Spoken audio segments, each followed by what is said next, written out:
Something stirs in the World's Edge Mountains.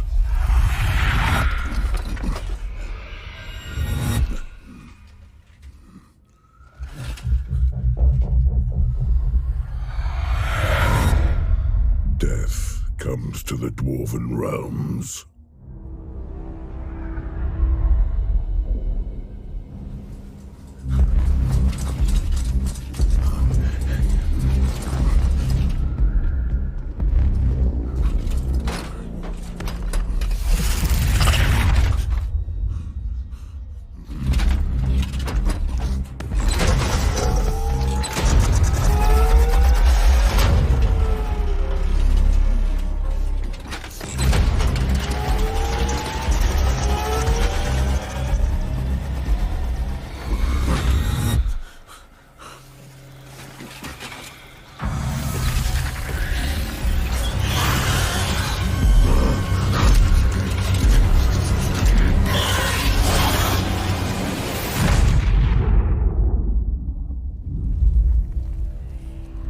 In the centuries I have been High King, our enemies have thought us weak. Cowards, hiding in the deepest, darkest places. Fools. Every wrong is recorded. Every slight against us. Page after page, etched in blood. Clan Gunnison, Karak 8 Peaks, Joseph Bookman.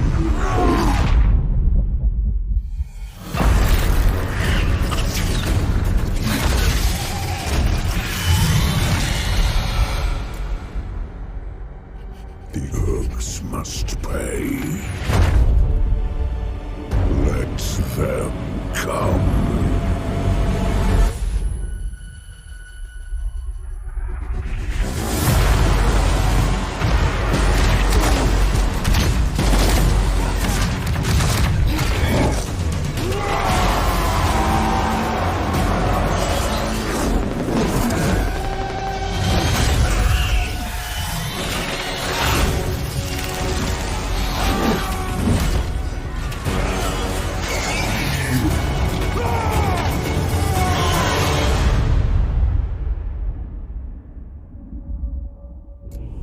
One wrong put right.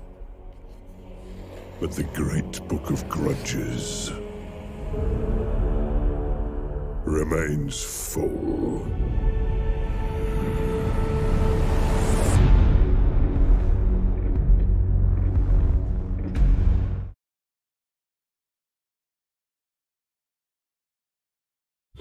Sega.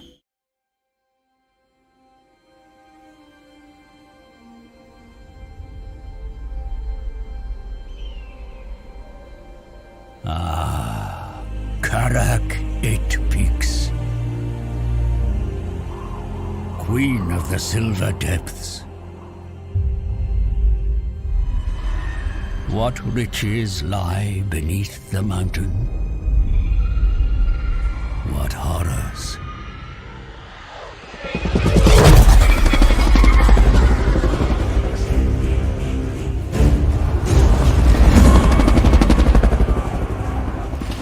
Few living remember its glory. But the Dwarfs do not forget. A warrior king returns to take his ancestral throne from a cruel and cunning warlord, hitherto unchallenged.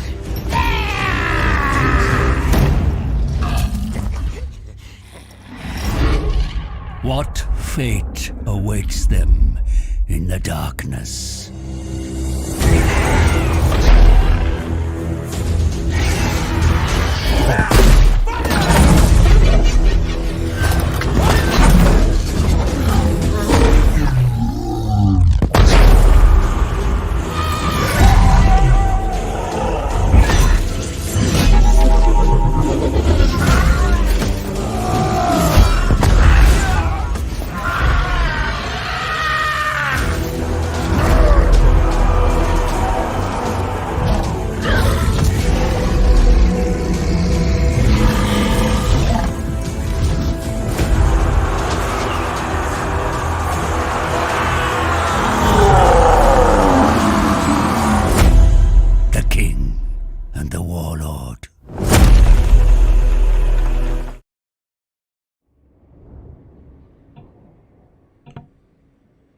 Another grudge struck out, and yet the Daimaz Kron remains full. Welcome, my friends! We are playing some SFO Grombrindal campaign today, and it is an auspicious day indeed.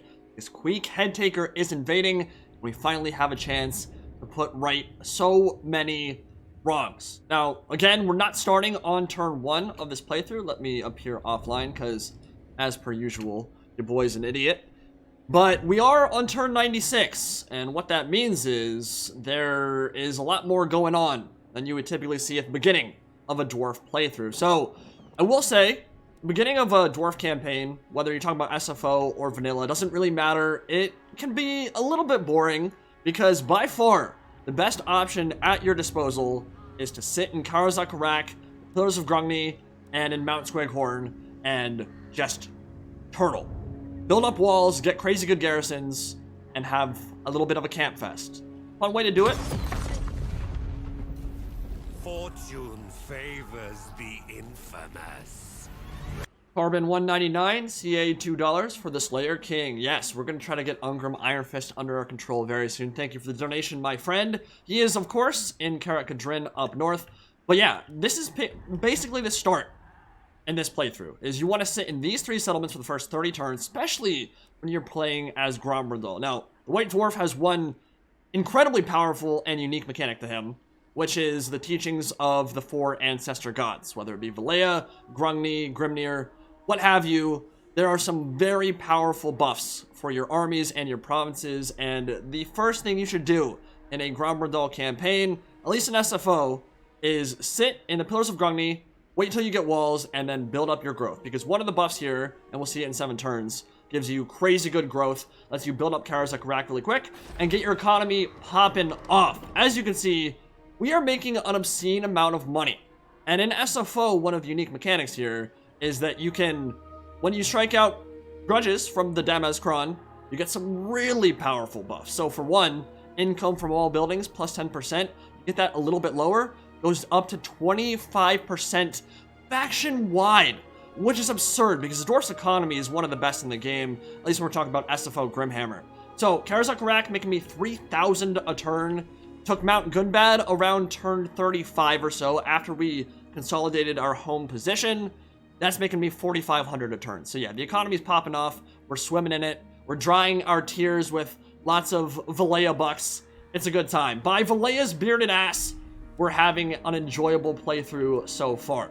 So, just to get you guys caught up to speed on what we're doing, in the north, we have Confederated Jufbar.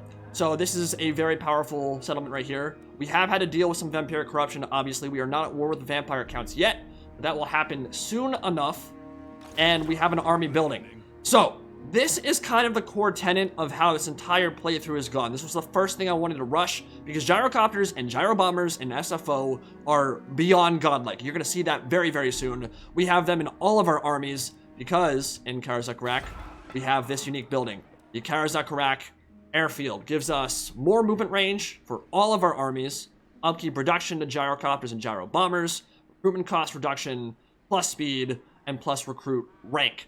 Now, the steam guns in particular on the gyrocopters are incredible against the Skaven and the Greenskins, who are typically relatively low armor factions. They will insta-jib huge swaths of hordes of infantry, which is exactly what we want. So, kind of going for a thematic build here with Rangers, Bugman's Rangers, because of course, in Karak Dromar, there's the Bugman's Brewery, so we get more buffs out of this thing. We got walls everywhere, of course. That's typically how you're going to be wanting to handle things. But yeah, this will be a Ranger, Longbeard, and Gyrocopter army. But in the south, this is really where the focus of everything lies. There's an army in Karak 8 Peaks. We have that under control. Have a nice little army there, some Gyrocopters. And here, we have Grombrindal, who just underweight his way to Black Queek Headtaker. Queek is kind of a dick in SFO. His stats are pretty crazy. 91 melee attack, 500 weapon strength, bonus versus infantry, and he has a lot of storm vermin. So he is leading the Skaven Invasion into my territory. I'm trying to head him off. And Thorgrim Grudgebearer is over here in Spite Peak, and we're just basically pushing south towards Karak Orud, which I think is right here. And this is the Skaven home province, essentially. We need to get all the way down here. So we still have a long way to go. If we take a look at diplomacy and the faction rankings, Skaven are actually rank 7 on the map right now. We are rank 3, so it's a relatively even fight, but I have crushed a lot of Skaven stacks already, and there will be many more to come. So the first thing I'm gonna want to do, I think, is move you out. Actually, do we have enough money to go for this quest battle? We have 2 quest battles lined up. I'm not sure how much it costs to teleport. So Axe of Grimnir, High King Scout reports the presence of numerous orc and goblin warriors engaged in some sort of ritual activity around the Pillar of Bone. So thwappa, thwappa, thwappa, we got gyrocopters inbound, and we're gonna go fight for the Axe of Grimnir, which is, yeah, it's pretty strong. Minus 5% upkeep reduction for the Lord's army, which is gonna be really good because this will become a very expensive one at some point. Recruitment cost reduction, income, post-battle loot, all that stuff, I want it. So if I teleport, how much does that cost? Maybe nothing. Okay. Well, let's do a quest battle, shall we? Thorgrim Grudgebearer is actually pretty easy to get in SFO. I believe it's also the same in vanilla. When you're playing Grombrindal, I think you have to strike out 8 grudges from the Book of Grudges, but those rack up so quick with the greenskins and Skaven raiding your territory and being annoying. Pretty much anytime they enter your province, you get a grudge, which is how the Dawi do things. So we're just gonna move in and kill some stuff, shall we? So yeah, Thorgrim is the second lord I got. I have not confederated Belagar. I have not confederated Karak Adrin or Ungrim Iron Fist. Makes me a little bit sad. And that map's looking really familiar. I actually think Manfred has a quest battle here with a sort of unholy power too. Be quiet for a second.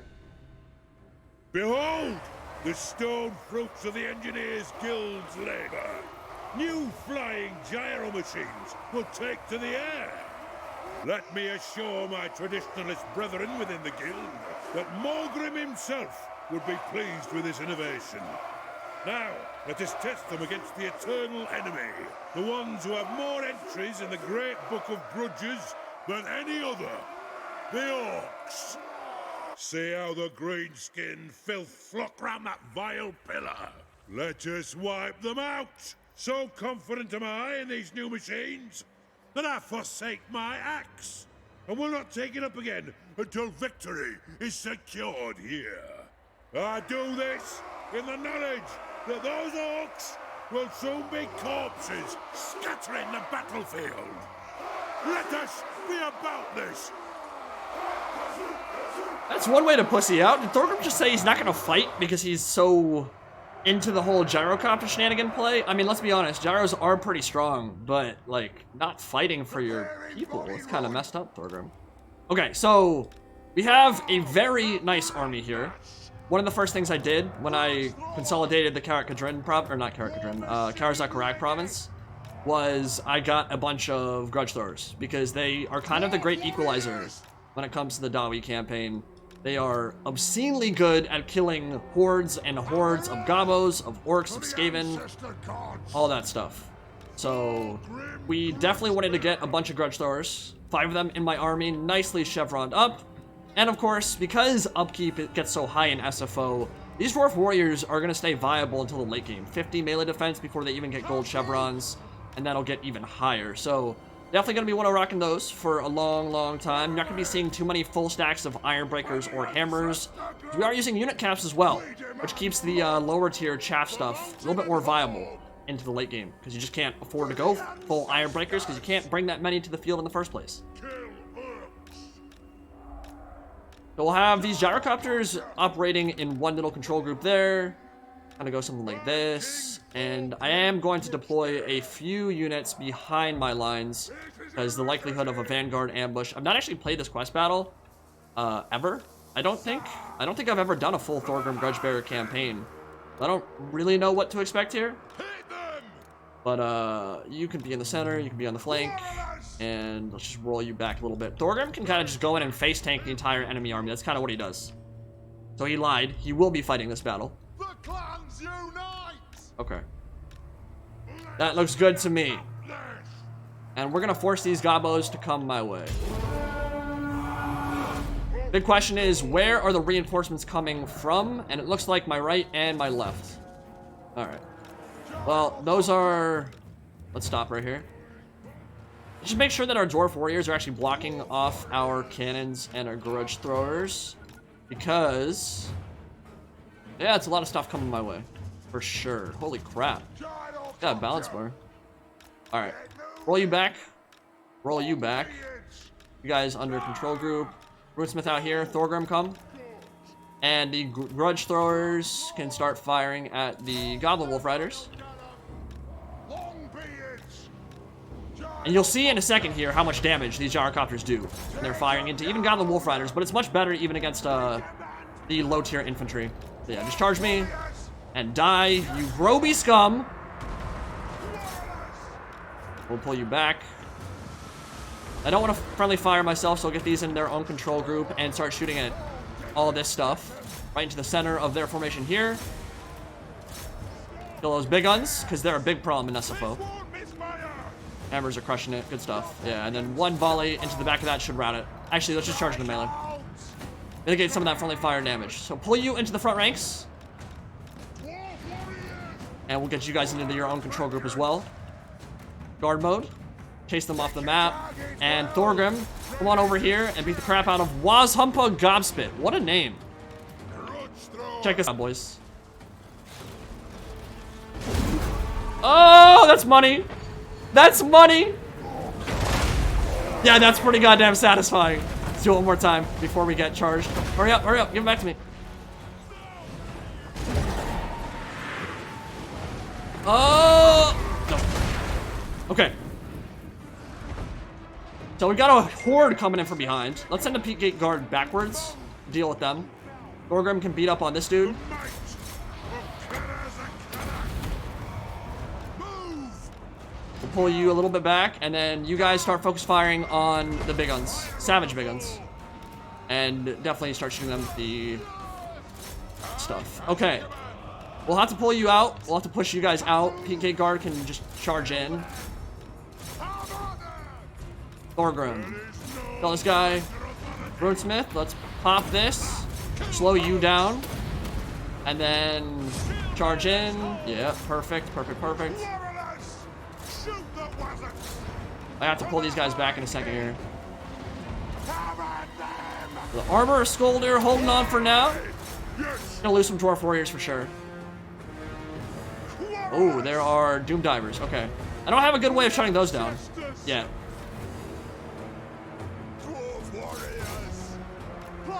Alright, Gyrocopters, come on back. Forgot about you for a second. Actually, that's what we're gonna do. We're gonna have you just go into melee with them. I would like to just blow stuff up with the gyros, but I think those Doom Divers are gonna do more damage to me than anything else. So, you turn. We're running a little bit thin here on the left flank, so let's shift some stuff over. King Thorgrim, Grudgebearer. Bring them down. Slay the old. Pop that Rune of Negation, and let's get a few more of you that actually retreat you guys, and then start shooting the archers. So they are gonna break through. We need to pull these back for sure. And you know what? I think we have to forgo the Doom Divers for now. I think we need to just shoot them. Black Orcs are messing me up over there. Ooh, this is a much bigger army than I was expecting. Wow. Alright, we're gonna actually drop these all.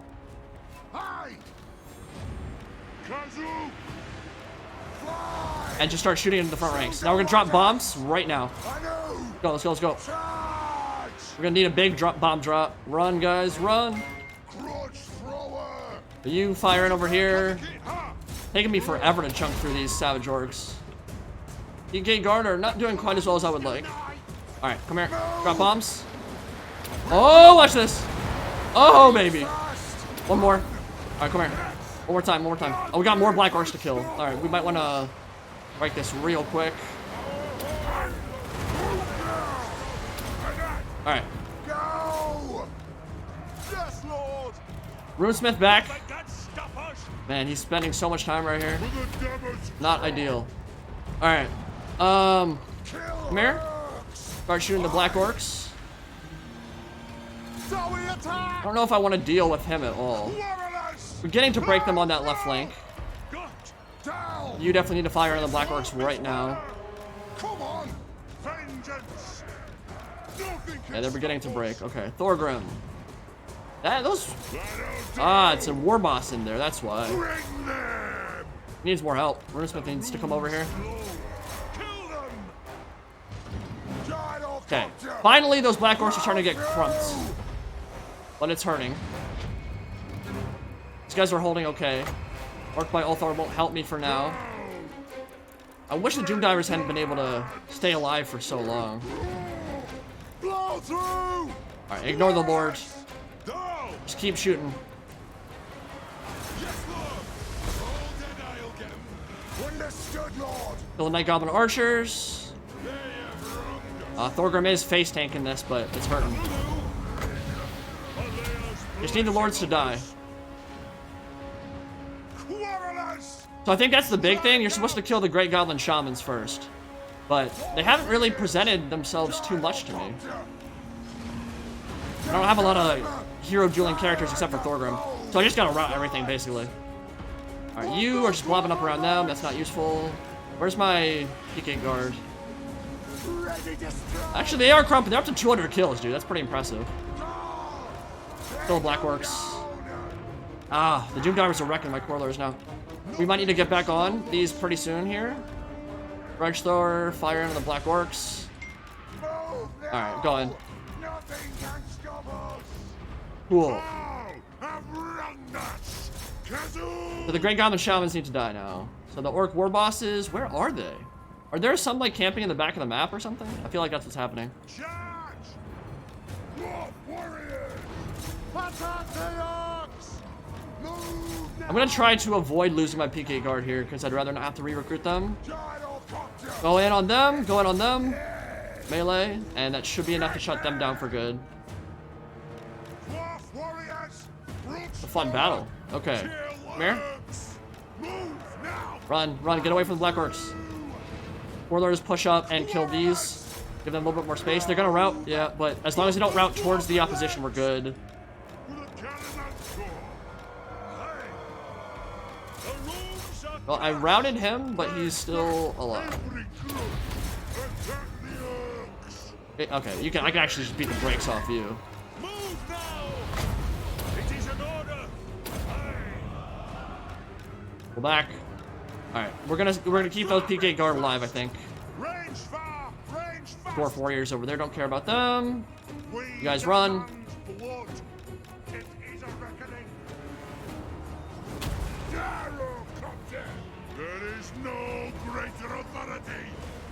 Help him out. Where's the runesmith? Okay. Obey me! Yes! For the High King! It's painful, but it's fun, and I think we got it at this point.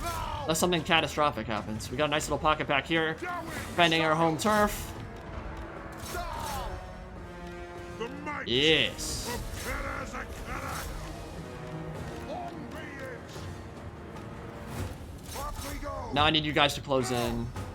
Deal with them. Keep chasing the Doom Divers. Kill the archers. And PK guard, just hang back and just don't do anything. Stop us! Now let's get you back on your weapons, shall we? Goblobber, back to you. Range fire! Got plenty of ammo left on them. Do a little bit of friendly or first-person firing if we can. For the Yes, block them and kill them. Go! I don't know where the other two are. Move now! There's no one back here. Dwarf warriors! Pursue! Down!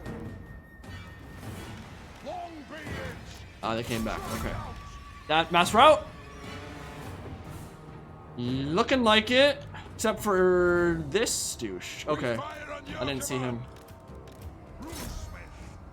If they're all routed on this side, let's come back and just melee you. You guys run, we can double fast forward. I guess PK guard are gonna have to fight. Lead them on! My Corlers might have to go into melee too. Kill orcs! Go down! That was pretty fun, dude. I like that battle a lot. Runes of smite. Don't think I played that the correct way in terms of killing all the lords, but I can't even... I've only seen 2 shamans. So my guess is some of them are hidden in the back of the map because they have Vanguard and stock. But I don't know. Alright, they routed. Sweet. Okay, so that wasn't the best example of what gyrocopters can do, because I had to use them in melee a bit more than I would have liked. But, I mean, they still got 200 or 130, 200 kills. You're going to see some crazy bomb drops in this playthrough. And actually, yeah, it says 200, but again, bomb drops don't count as kills in Warhammer for some reason. It's one of those, like, minor bugs that doesn't matter at all. It's, like, pissed me off for 3 years. Like, you can get the juiciest gyro bomb drop ever. You can kill, like, 500 dudes in a single cast, and it'll be like, oh, yeah, your gyro bomber has 0 kills. It's really disappointing. And I don't know if it gives them XP or chevrons either, which is a problem, and that's why it probably should get fixed. So I don't actually think we lost a single unit. I'm not going to mess with casualty replay. Oh, we did lose. Oh, we lost both ours. Okay. So we're not going to go for the money, because frankly, we're kind of swimming in it anyway. And once we strike out one more grudge from the Book of Grudges, then we're going to get that 10% boost, and that is literally... that equates to like 4,000 more a turn. Like, it's crazy. So, Axe of Grimnir on Thorgrim. 5,000 bonus experience, and all of this good stuff. Upkeep reductions now. Of course, they show up as soon as I do that.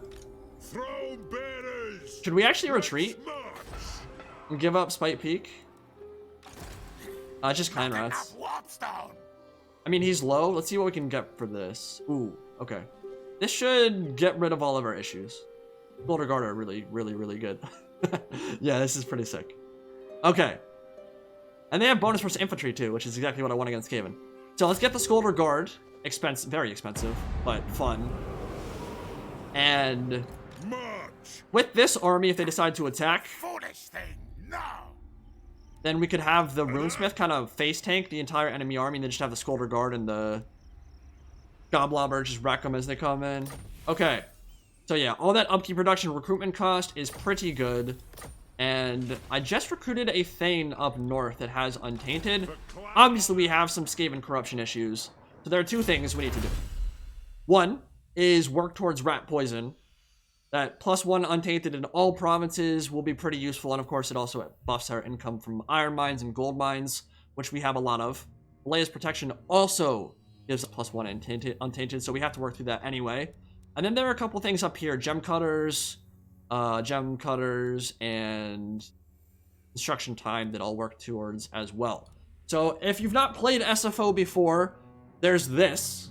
This is an entirely new section of the tech tree, the Dwarfs. And each of these are specific to a particular unit archetype. So if you want to buff Iron Breakers, for example, you can buy this tech once you get all the required buildings. And it will increase the upkeep of your Iron Breakers, but then you can give them runes. Some of which are very, very good. Some of them, not so much. Like this, I would consider that complete trash. I don't know why you would ever want to spend 10,000 on that. Lowers their movement speed, gives them more magic resist. I mean, okay. Like, great.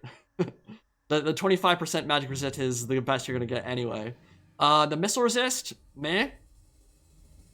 Actually, all these seem kind of... okay, Perfect Vigor is really good. So that would be the one I'd go for Iron Breakers. Let's see some of the other ones. Some of these give you increased reload potential, which is useful for, you know, stuff that reloads.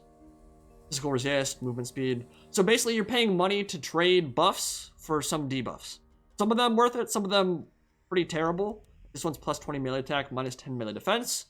That's pretty thematic and cool. I don't know if I'd go for it, but I like it.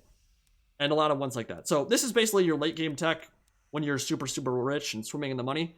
I would much rather spend my money right now on units and on my actual infrastructure, but maybe at some point we'll start working on that stuff. Grombrindal does not have any more movement points, so as Queek moves in, we'll see what happens. We might get an underway ambush as he tries to underway past. We'll see. I've kitted out Thorgrim and my other lords to have that, but Grombrindal has more like map-wide bonuses, like campaign movement range, casualty replenishment, and this is one of the things that you struggle with early. The casualty replenishment's not good for the dwarfs at all, as is makes sense for a quote-unquote dying race, so getting that buffed up is pretty nice. I'm starting to work on the melee tree just so I can make him more of a tank lord, but there's some unique stuff in his skill tree too. Like you can give him stalk, which kind of fits. You give him that hood, kind of stalks around the battlefield like Dwarf Santa Claus, and when he finally is ready to be unleashed, he shows himself and he charges in with +50 or No, plus 20% charge bonus gives them 100 charge, which is pretty good. I've not worked on that yet, because while it's fun, it doesn't work that well against the AI, but... and I've actually not worked on his red skill tree much either, just because his blue tree is so good. And I wanted to get some of these. But yeah. We have a lot of quest battles to play. 1 second.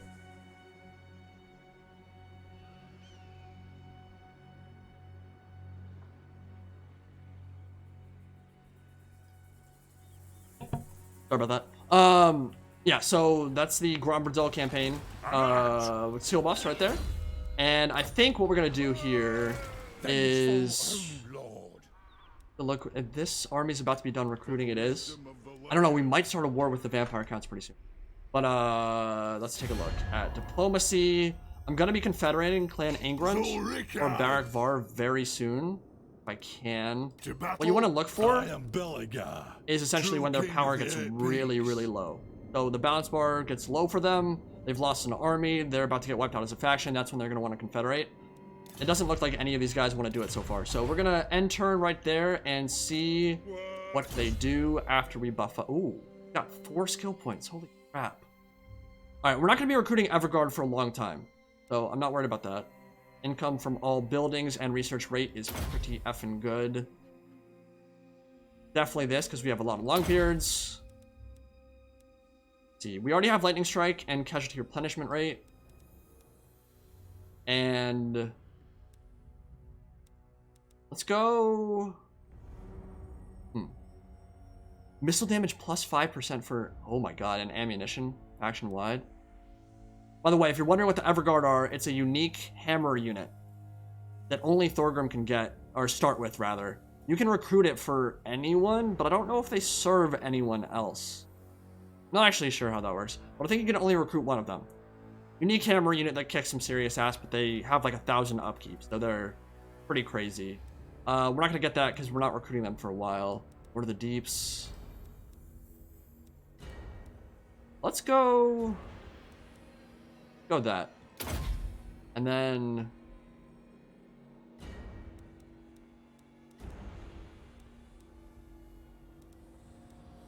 We're going to be fighting a lot of Skaven battles. Oh, let's do it. Okay. That's that. Let's take a look and see what the Skaven do. Yeah, that first clan rat stack is terrible. The Queek stack is actually pretty decent. Right there. Take a look at that thing. So he's moving on Karak. Asgol, maybe? I don't know what he just did there. Let's go hunt him down. And actually, I do have Rise of the Horned Rat sitting right next to me. We're going to read a little excerpt from that at some point of a duel between Thorgrim and Queek, which you guys might get a kick out of.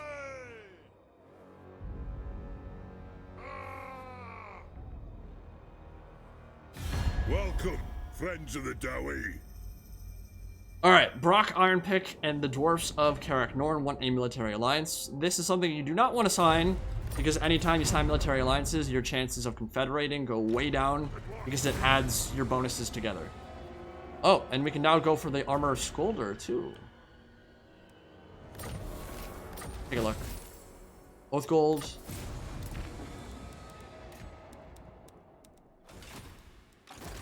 Iron will. What? So, we're making some serious cash right now, and I don't want to spend too much on units because I really want this to start ratcheting it up. One of the things I like doing is once I get to a point where I'm making like 8,000 a turn or something, I like stockpiling a bit of money and not building a few things for a few turns, just so that if a rainy day happens and for some reason a random army comes in and takes really important settlements, that will cover my losses for at least a few turns. So I would like to do that. Queek didn't even move, dude. He just encamped? No. What in the world? You know who I am. Don't you fret. It's Okay. done. We're gonna just murder you then. You must not be afraid of this army, which... I mean, he's wrong if he thinks he can beat me in an underway scenario. Wow. Queek, you're kind of a dumbass, my dude. Watch him just crush my army 1v1. We'll see in a second. How can I help? Okay, so our Master Engineer. As you can see, we went straight for Laboratory because the faction-wide research rate is really, really nice. Extra powder. He's been buffing up my goblobbers all day long. Let's go. Honestly, a lot of these dwarf hero trees are pretty bad. Some of their traits are decent, but their actual skill trees are really not that amazing. Like, if you want to use them as assassins and specialists, of course, that still works. Any hero has that. But a lot of this stuff is really just not that great. Like, plus 3% ammunition when under siege. Amazing. And like, you're not really gonna have ammunition problems in those kind of scenarios. So, if this was map-wide, this would be really good. How do we make you useful? We're using you in battle, so let's go. Maybe a bit more mobility on my Quarlers. I don't even really know. It's just not that good. Okay, Queek, I come for you, you little douche. All right, so yeah, it doesn't like my chances. I think that's bullcrap. I will say though, the Storm Vermin with halberds, pretty scary. Like, that's a lot of melee attack, dude. Queek gives them some serious buffs. 40 weapon strength, 55 melee attack. Thing is though, they won't even make it into melee. Now, the big problem I have here are the avalanche mortars, and they can mess me up pretty bad. So I think the gyrocopters are gonna go straight for them, and the warp lightning cannon shut them down early. I don't actually know if Grombrindal would win a duel with him. I think he would. Yeah, he would. He would. He's got 700 weapon strength, bonus for infantry that he has from already beating Queek in a battle, and he has a healing potion. So he's got the yeah, he's got Helm of Discord and Flash Bomb. That together, that should be more than enough to beat him, even though he's a little bit higher level than me because the AI likes to cheat. This is not going to be an underway battle, though, which is where we thrive a little bit better. But I don't think it really matters. Queek, I'm coming for that booty, and I'm going to show you how to take a head. Stats.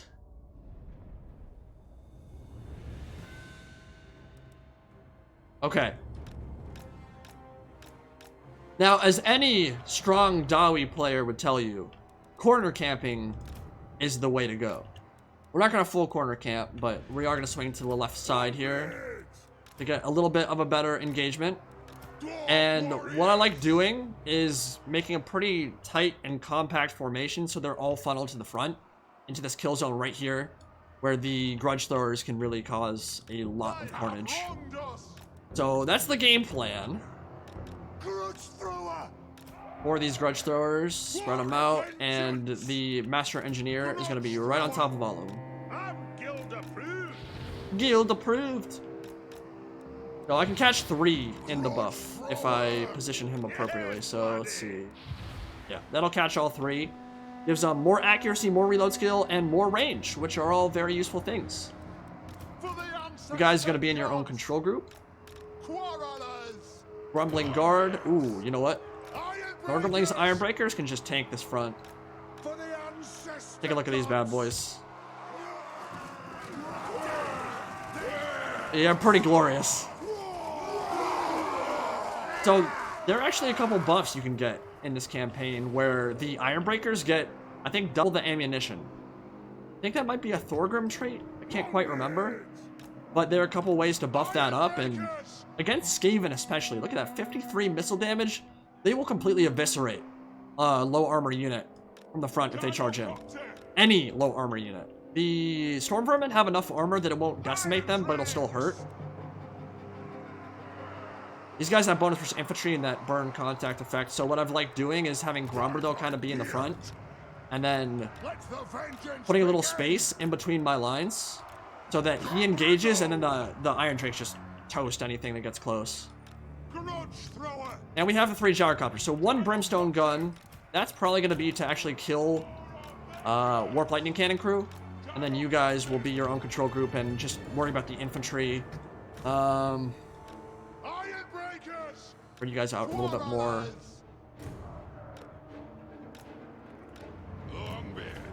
Want that Grumbling Guard contact effect to hit everything around him if I can.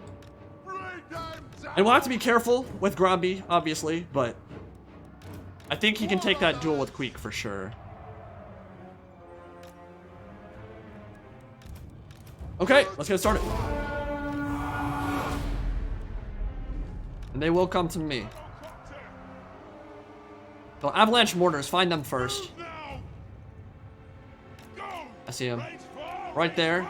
So brimstone guns, your job is kill them quickly, very quickly. And you pop your buff. We'll have 2 of these guys shoot at them. Actually, you. And then you 2 are worrying about storm vermin. Yes! Gyrocopter! Nothing can stop us! Take him down! Alright, they do have gunner runners though, it's starting to hurt a little bit. Can stop us! Go! Go! Pull them back. Vengeance! What are you guys doing? The next kill is ours! Oh, Deadeye! Get him! Move off! Oh, they pulled back, that's why. Okay. Yeah, so Dwarf Warriors are going to tank the front line. Move up. Those are Deathglow Bombardiers, those hurt. Dude, what? They're literally trying to shoot my gyrocopters with those. That's hilarious.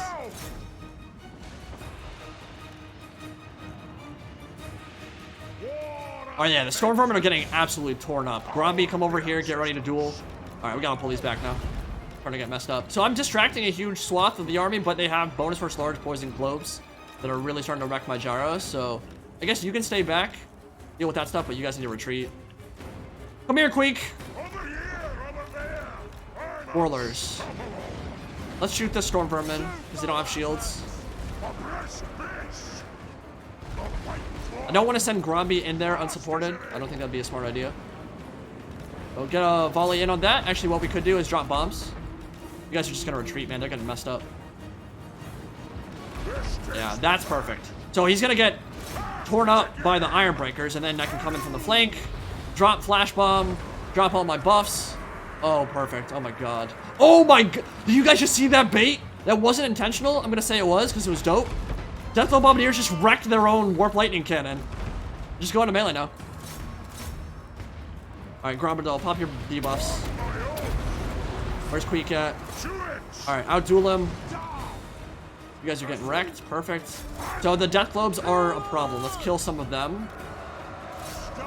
Fire in. Iron Breakers, Iron Drakes, shoot at the Clan Wrath and stuff. You charge in. Robbie's doing okay. Pop this map-wide buff. Yeah, I'm gonna be able to kill those Avalanche Mortars pretty easy. Yeah, Death Globe's gonna die pretty quick under that salvo.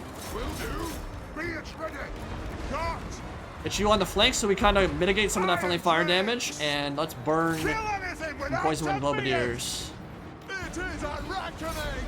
Still firing out on the flank, know what that. Alright, Gromby is starting to lose this duel. No, actually, no, he's alright. No, he's alright. Iron Breakers are taking a... What do you got to fire to this, dude? This is huge. Look at that. Pull you back so we don't friendly fire. Pull the Quarrelers back a little bit more. Oh! Oh my God. SFO Iron Drakes are no joke. I mean, they're not a joke in vanilla either, but... Come back here and bomb, and we should be good. Pray-gasm, my dude. Yeah, Gromby's beating the brakes off him. Let's pop the healing just so I don't forget. Move on guard mode. Doesn't matter, just a few clan rats that I can burn away.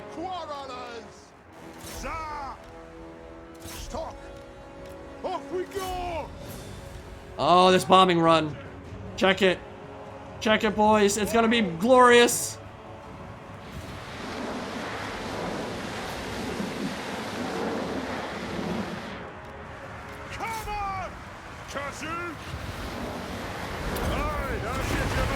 Oh my God.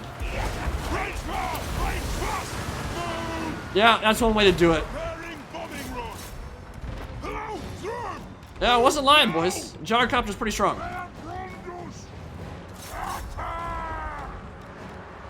One more. I think I mostly dodged that one. Kill them. Gromby, push forward. Is Queek dead yet? Not yet. Oh, that's not friendly fire. The blob. Last route.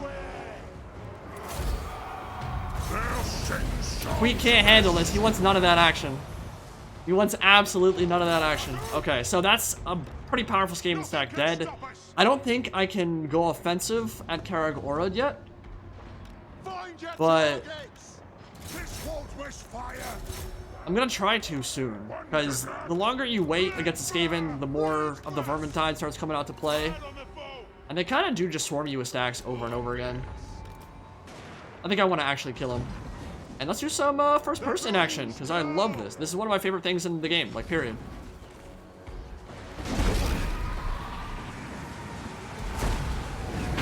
That's a money shot.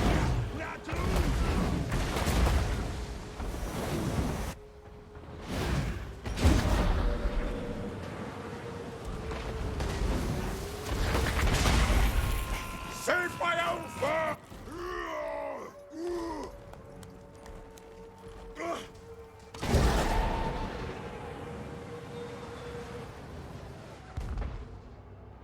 Alright, cool stuff. Yeah, I mean, you are going to run into some friendly fire with Iron Drakes. Like, that's... It's all 4 models are left. I don't think it's a big deal, dude. Like, at all. Now, if you're losing models on a unit, that's a problem. But their job is to sit in the back and shoot stuff. So as long as I have all 4 of them, I don't think it really matters a whole lot. So that's a lot of Dead Storm Vermin. Okay. Yeah, good stuff. So Queek's dead. Other army is still coming in. It's a bunch of clan rats and things I don't really care about. But they're gonna die pretty soon. Bugman's Rangers are super OP in SFO. They hit like trucks and have superior range to Quarrelers. Yeah, that's all I wanted to get them. They're capped though. They're only like 2 or 3 you can have, like faction wide, I think. Which makes sense. It's kind of weird in vanilla how you can recruit as many as you want. It's like Bugman's Rangers is 1 regiment. It really kind of should be a regiment of renown. I'm glad it's not, but I think the unit cap is the right way to approach it. So in this case, I think taking the money might be worth it.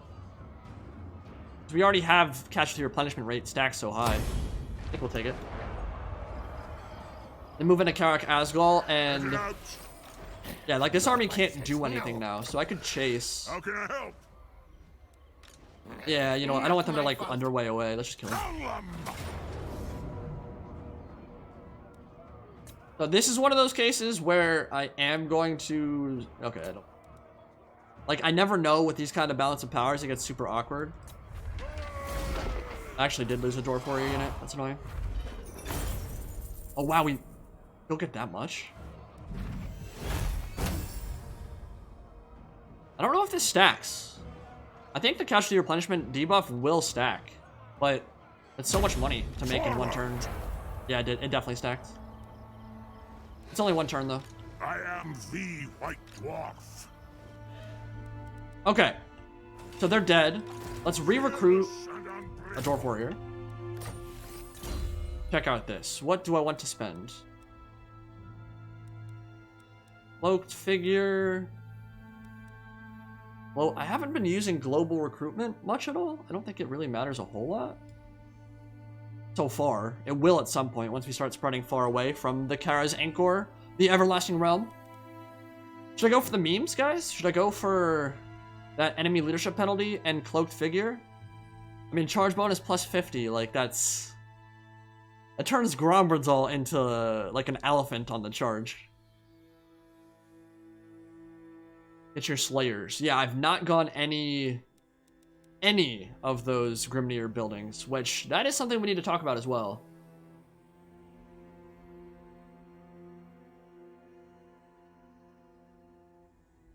$50 charge bonus. That's crazy. Let's go Foe Seeker for now.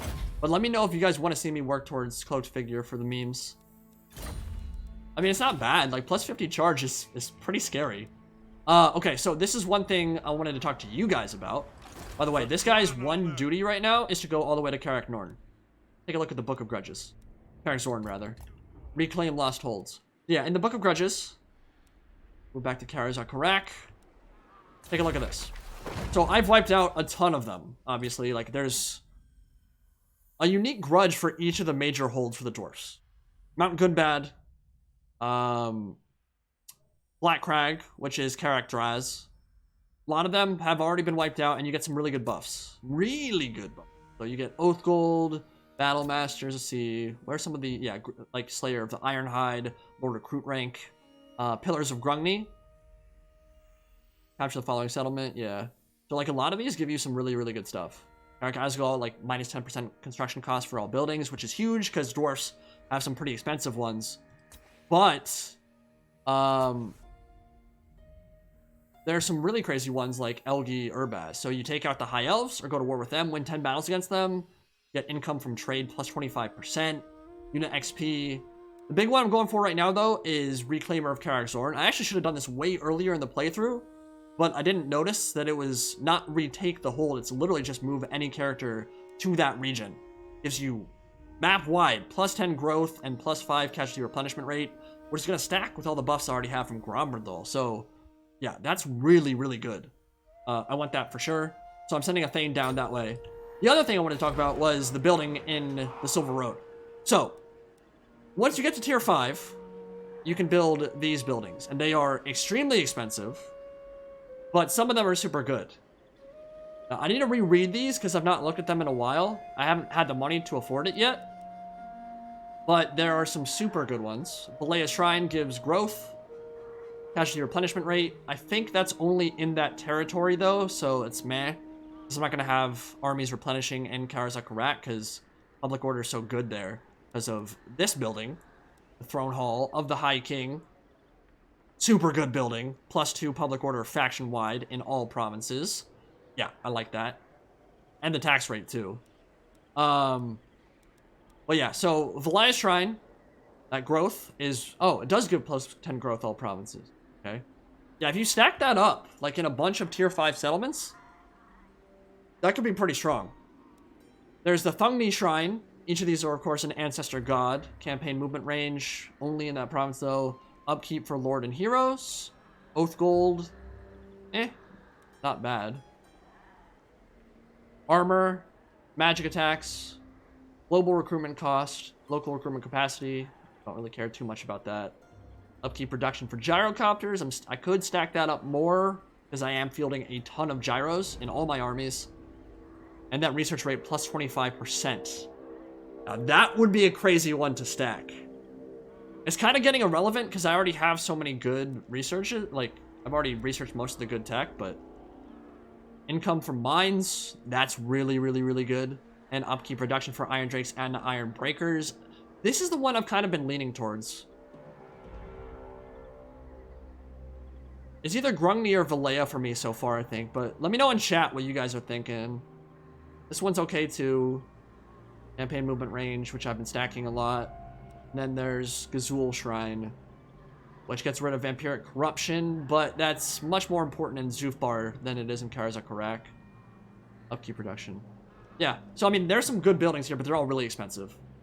Which is why I've left this open, because I'm going to build one of them at some point, but I don't know which one yet.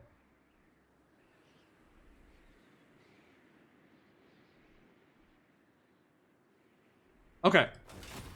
So we'll make that decision later. Black Crag is looking real juicy. Been stacking these up too. The Builders Guild is super good, lowers construction cost, increases income. So any settlement where you have a lot of income buildings, definitely want to be doing that.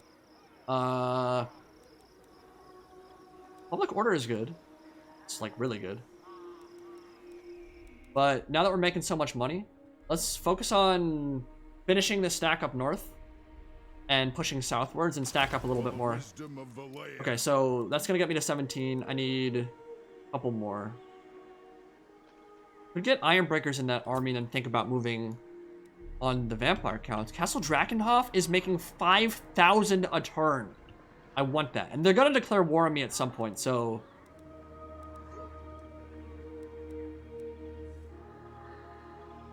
I'm gonna need to fight them. Let's get 2 Iron Breakers in it. It's gonna be a fun little stack. Really fun stack. I don't know if it'll match up very well against vampire counts though, because they have so many flyers. Terrorgeist and Vargeist and stuff. Alright, we have another quest battle to play pretty soon. My peak is all set up. That's gonna replenish in 1 turn, then we'll move on Misty Mountain. This will replenish in 4 turns or so, 3 turns maybe. Let's go. Sapper. See what they do. Replenishment and vigor seems good, makes very good defensive region. Yeah, it's... But have you seen the garrison in Karaz Ankor? You don't really need more than that. Like, unless they moved on me with 2 full, like, top tier stacks, I wouldn't be worried at all. But that might happen at some point. I mean, we're on turn 100. Chaos is gonna rear their ugly head soon-ish for the first time. Brings you here this day? Yeah, Balthazar Gelt's been on my nuts for a while. No military alliances. Oh, hello, King Lung. I want Belagar. I definitely want Belagar in my army. What? That looks like my... What the hell? That's blue. That looks like my color. That's Belagar. That's a weird little bug. That's literally my color. That's weird. Okay, so Zapspark, you're an idiot. No one's surprised. I need to get this down to that income buff. I really want to get it to plus 25%, but the plus 10 by itself gives me so much income.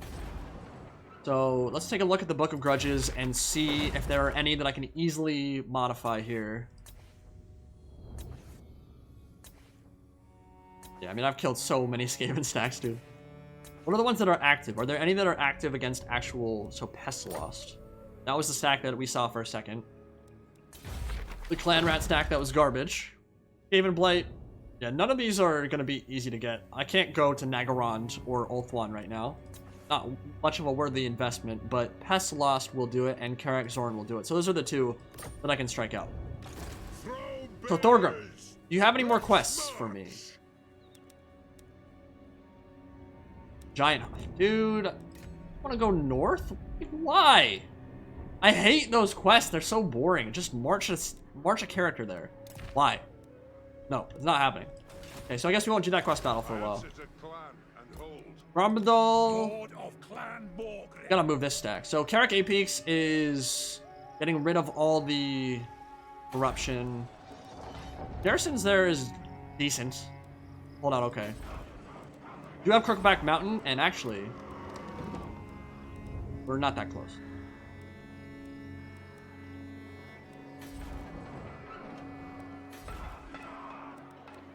This is very much worth it.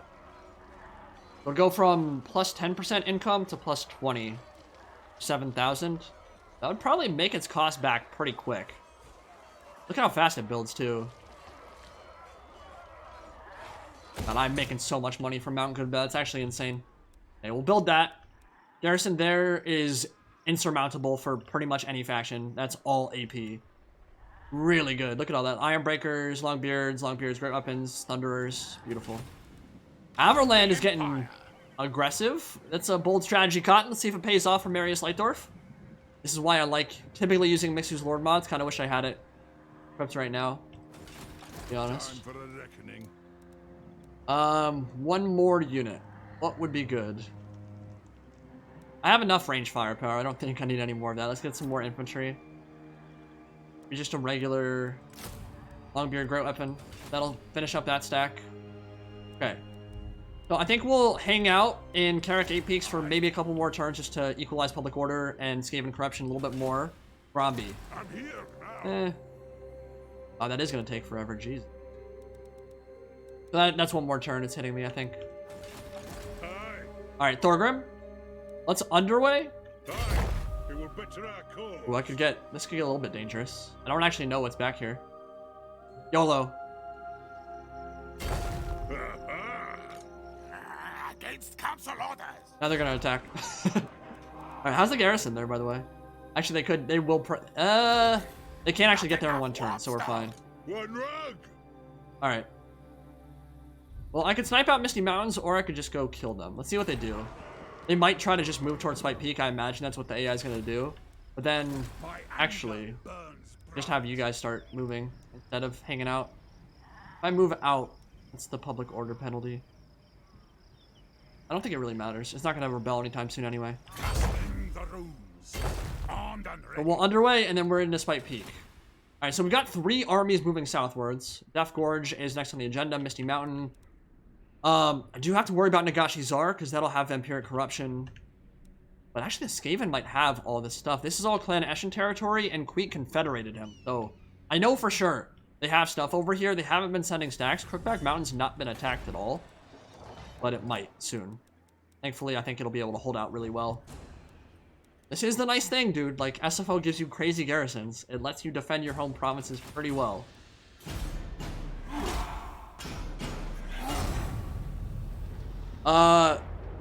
Nice. That's exactly what I wanted. Perfect.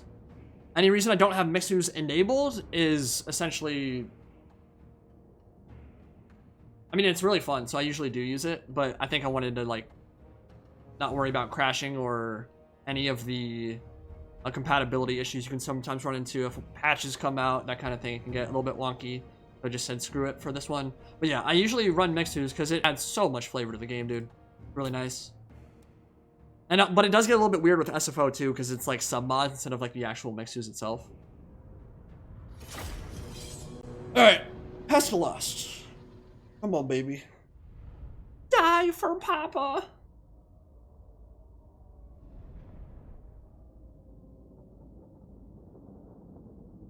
Moving a character there is totally worth it. Confederation with who? To Giant Home Mountains? Oh! You're right. Norse Dwarfs. Krakadrak. That's a good point. I didn't think about that. A very good point. But I guess I can recruit another Thane and send him north. Get out of my way, you stupid cliff. Okay. The clans unite. Gyrocopters in the front ranks. This is basically my strat in underway battles, dude.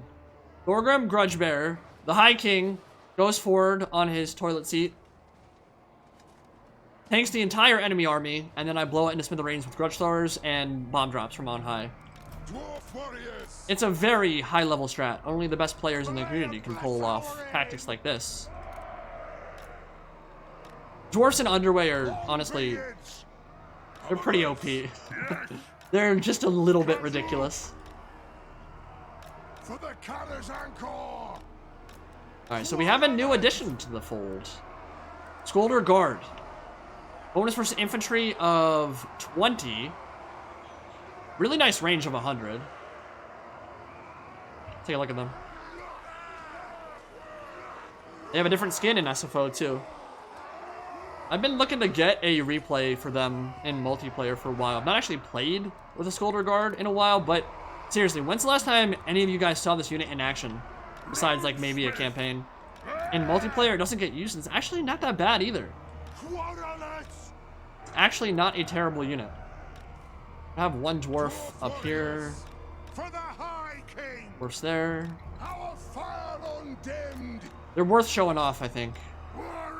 To be honest, I have been doing a lot of dwarf replays, so it might be good to cut down on a little bit of that. The might of Karaz Ankor. Okay. Good position. Jew on the high ground. Jew further back. Smith back here, and that'll be it. Get started.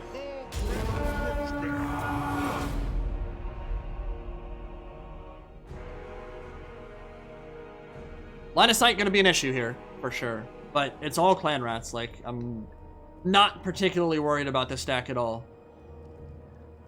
North Dwarfs were confederated by Ungrim, right? Were they? I haven't looked at Ungrim's stuff yet. It's possible. Are you talking about lore, or are you talking about in-game? In this particular playthrough. Yeah, Scolder Guard, they're kind of underutilized, man. Like, they don't get used a whole lot. I'd say they're one of, like, the least used units overall. I've literally not seen them used in multiplayer for ages. Erect Skaven Slave douches. The gyrocopters moving up.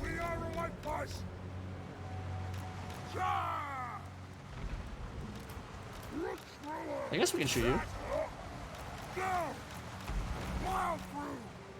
Nah, they're gonna run away.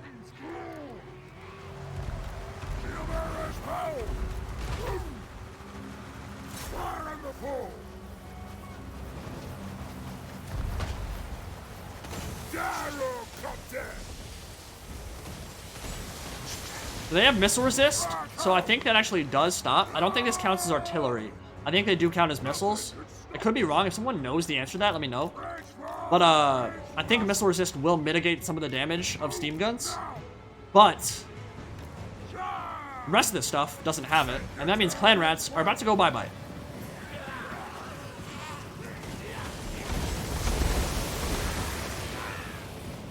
Dude, I really, really love gyrocopters. They're not something I use very much in vanilla, but in this mod, they are just too much fun. Especially when you can get dudes blobbed up, because bombs are crazy good, dropping the mother of all bombs on them. And I think that's why Thorgrim is so powerful here. Because he has that 74 melee defense, that huge HP pool. It just goes in, tanks the army, everything just charges him. Oh, I turned Fire Will off? Oops. Okay, let's fix that. And then you just drop bombs on him and kill a huge swath of the enemy army. It feels pretty good. Come fight me. Come, Skaven. Come meet your end. Goblobber firing into that blob for sure. Alright, Scolder Guard. Move up. Yes, Lord. It is a reckoning. I mean, I feel a little bit dirty when I do it, but honestly, like, it's just so much fun to kill this many Thagaraki anyway. I don't mind too much.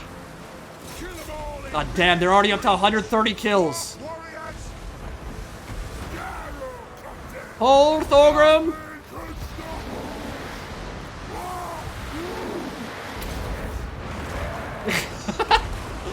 Oh, it's glorious. It's so glorious. I mean, this is their low tier stack, so it kind of makes sense that they're gonna get absolutely pooped on. But, well. Kill a storm vermin. And it really is a true Skaven swarm in this mod. It's one reason I really like playing it, because take a look at the numbers, dude. Even their, like, basic crap-ass stacks have 4,000 models. Like, that's a lot of dudes to kill.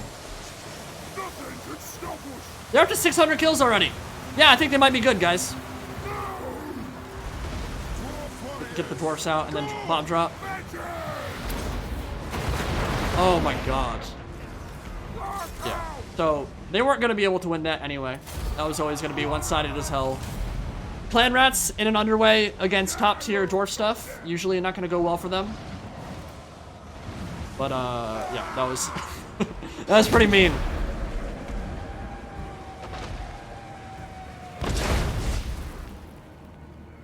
Yeah, I mean, I could go AFK, like, in that battle. I could pretty much go AFK and win. Oh! Oh my god, that was so close.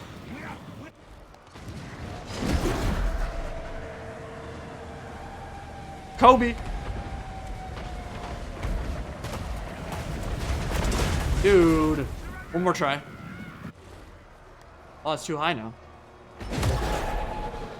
I don't think it's gonna hit anything. Nope. Dude, they got out of there so quick. Too far. Damn it. Alright. Well, we tried. Good stuff. Okay. So, 2 stacks dead now. That should open the door to the Skaven capital. I'm gonna start working my way down there now. Gromby will be close behind, but it'll be the Rune Lord, who I actually renamed, crap. Did I rename him? It's the famous Rune Lord from the, not Zufbar, from Barak Varv. Crap. In a second. You guys know his name. I'm just having a brain fart. He's in Karak right now. He'll be there in a second. Thorak Ironbrow is his name. Honored dwarfkin. Okay, military access from Kalita. No. Screw you and your Tomb Kings too. I will suffer not the undead to traipse in my territory. Nope. I want to confederate you, dude. I can't military ally with you.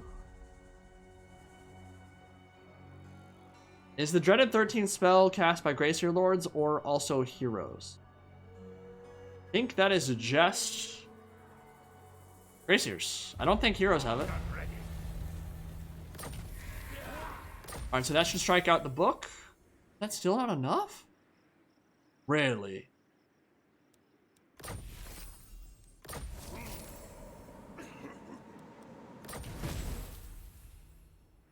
How does that not lower my grudge enough? Oh, it does. It does. It did. Yeah, look at our income jump up. It was like 6,000, now it's 9,000. That gave me almost like 3,000 income a turn.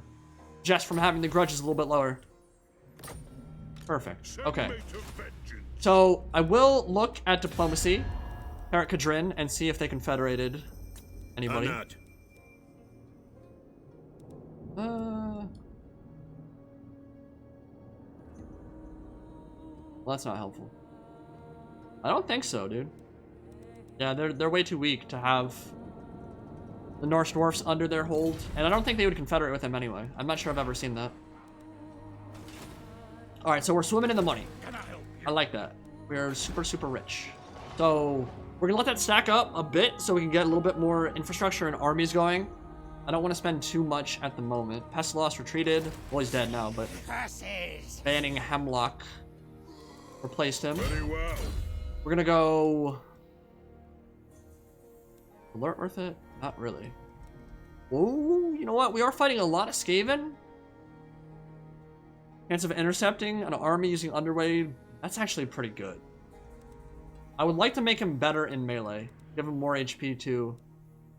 So remember, Scarred Veteran is better the more your base HP is. So Thorgrim has a really big HP pool. 7,000, so 7% of that is going to be much bigger than a 7% buff from, I don't know, a 3,000 HP Lord or Hero. So this is probably worth it on him. Low battle, bigger. I also need red tree stuff, which I've not invested in at all. The blue skill trees are so good. I want him to be a boss in melee too. Alibaba, $20. Thanks for all the good content, man. Keep it up. Keep it going. Appreciate it, dude. Thank you, man. Yeah, I hope you guys are having an okay time in quarantine right now. It's, I'm not gonna lie, dude. The cabin fever is kicking in, like, super hard for me. Like, look, this is what I do for a living anyway. So I sit at home a lot anyway. Normally, around this time of year, after the winter, where I'm, like, kind of a complete shut-in and a hermit, I like going out occasionally to just, like, break up everything. And obviously, I can't do it right now, which sucks. But I know that a lot of you guys are having the same issue. I just want to see my friends, dude. Like, it's been so long. Right before quarantine kicked in for everybody, I had a plan to go to Frederick, Maryland to hang out with a buddy. And they have a bunch of breweries there, and it's super nice, and just see all my college friends. And, like, even a week before quarantine hit, we were talking about, like, still doing it, and then everything blew up, and just said, you know what, probably not a good idea, especially because my buddy's wife is an RN, and she's dealing with COVID-19 and that kind of stuff, like, on the front lines. And Maryland's getting hit pretty hard, so figured probably not the best idea. But I hope you guys are hanging in there well. Doing alright. Cabin fever is legit right now, though. That is for sure. New phone today. Missouri pretty much has no quarantine. Yeah, that's what I've heard, dude. It's not that smart. Not that smart. I just saw news that I think Kentucky, their stuff, they just got hit by a huge second wave because people have been ignoring quarantine there. And, I mean, honestly speaking, there are going to be a lot more deaths because of that kind of thing. Like, it sucks, but now is not the time to restart economy. It's really not. It will lead to a lot more dead people. I just don't think that's the right call right now. Gotta keep it going for a little bit longer, at least. Fortunately, I don't think we're going to get a vaccine anytime soon either, but... Oh, I can't wait till it all blows over. But this thing, we're doing this to get our minds off that, so we'll avoid talking about COVID bullshit anymore. Okay, Thorgrim Grudgebearer just ranked up 2 levels. Specialty replenishment, like buffing that up. Oh, we'll go for that for now. The blue skill tree for Dwarf Lords is just so good. Alright, so Thoric Ironbrow, we have given him Starbreaker. One thing I do wish about this forge mechanic, like, it's fun. I'm glad they added it. It was free LC. I don't expect craziness. But it's kind of annoying there are only 2 good items, like for... Well, I can't say there are only 2 good items, but I wouldn't mind if at some point, and I don't expect vendors to do it anytime soon, but more items and more rebalancing. I mean, like, there is some good stuff here. Like, Ordnance vs. Infantry 16. And it ups the cap on Ironbreaker, so that's worth it. Like, there's definitely worthy items, but it'd be nice to see more high tier ones. So, take a look at the unique ones. There's only 2. That's true for all of these. So, like, you'll end up in the late game with a lot of lords who all have the same items. Which is kind of meh. But, the Gatekeeper's home. I haven't kitted him out with armor, I don't think. Actually, I did. Yeah. So we've increased the cap on hammers, Trickster's helm. Good stuff there. Crown of command. Okay. Well, we'll ignore that stuff for now. Let's have you march south. Does forced march give me more movement range? Nope. Setting off. Karak 8 peaks is good. They should become a dwarf hold relatively soonish. In 4 turns, we'll have another chance at that. And you guys, 1 turn away. Baron Dun Stoneheart. So this is my Confederation from Zufbar. What do you guys think? Can I move on Castle Drakenhof? 4 Vorgeis, 2 Terrorgeis, Terran Race. Messed me up pretty bad. And a second army would probably come in. I think I need more help if I was to do that, so might need to make a second army up north. Who am I at war with? Skaven, Wood Elves, and Crooked Moon. I don't give a crap about Crooked Moon. What do you want? My Thane. Where's my Thane at? By the king's command. Okay, so you're still... Dude, your movement range is abysmal. Jesus. It's gonna be like 30 turns before we get to Karazorn. Well, move along. Retake the realms. Level you up. And Grombrindal should be good to go in 2 turns. Okay. Yes, so I just got a level 5 building in Karaz Ankor. That's the artillery building. Gives me flame cannons and gives me more buffs for all my range stuff. So definitely gonna focus more on the high tier artillery. I've not checked upkeep on that stuff. Hopefully it's not ridiculous like it is for Ironbreakers and Hammers. That stuff's like 600 upkeep, dude. It's really hard to keep that under your control.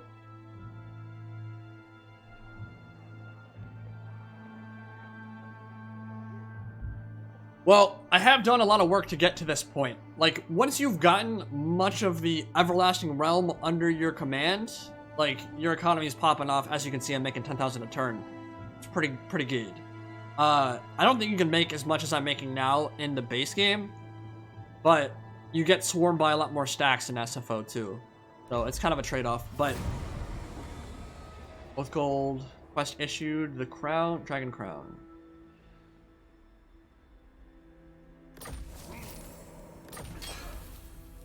Oh yeah, that income, so good, dude.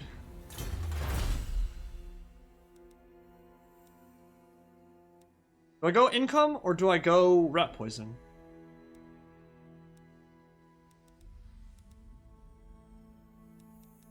I like the Untainted. This will pay dividends over a long time, but look at how much money I can make from all this stuff too.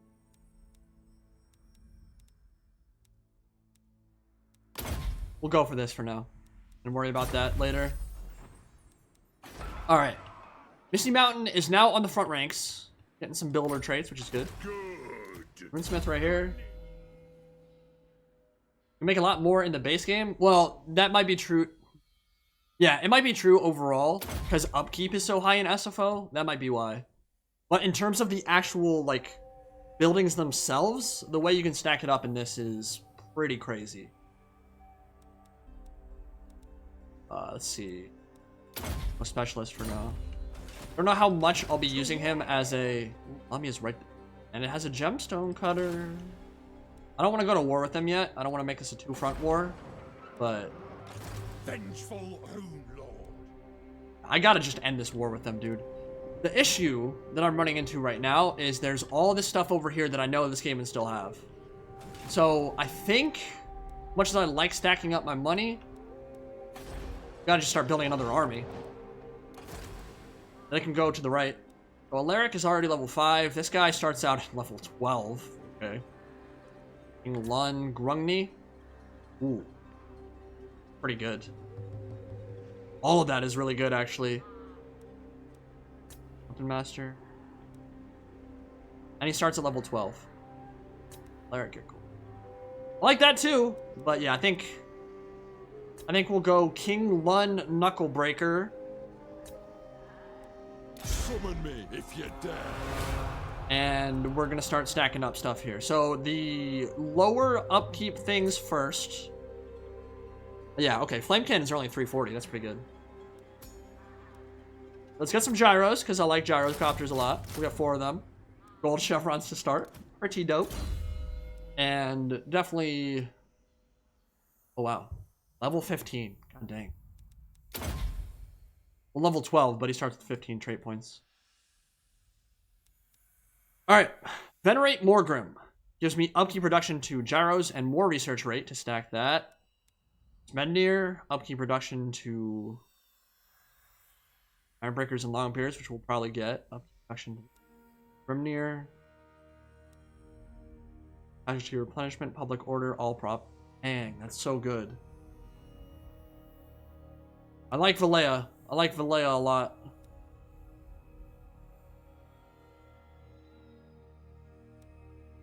I like Morgrim a lot too.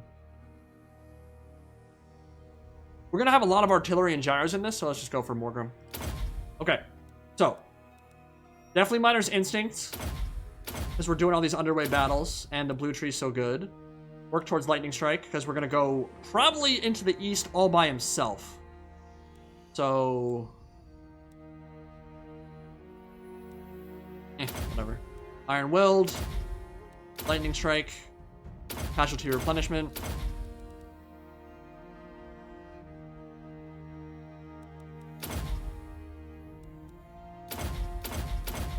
I think that'll do. Okay. And then we'll work on Red Tree and get towards the veteran gyrocopter stuff, because that'll be available pretty much immediately as soon as we have the trait points for it. Okay, Karak Dromar. I could go to war with Vlad. Vlad, are you allies with Manfred? Bow before me. Yes, they are. They're both really weak. Honestly, now's probably the time. For the wisdom of Valea. What's that army? Ugh. So I think the way to handle the Vargeist is to force them in. This is not a good army for fighting Vargeist. Like, I'll just say that. I don't have any artillery in it. If I had cannons or something, it'd be very, very good. Which is probably what this army is lacking. These guys can handle Vargeist okay, but like 5 of them is a problem. And then the gyrocopters kind of just have to go in and base tank. Or toughen. What's their... They got more Vargeist. Yeah. Ugh. Yeah, I don't know if that's worth it. I could probably lose that battle. Because gyros are just not good fighting other aerial stuff. Where do I move you then? Actually, what I could do... This could be my Skaven. This could be a Skaven army. That's what I'm gonna do. I'm gonna force march over to the east with them. And then this army, because I'm not worried about them attacking me, they really can't do it. This army can then be my my anti-vampire army. But let's focus on stuff that's actually good versus vampires then. Cannons are very good versus them. Well, let's start off with 4 cannons.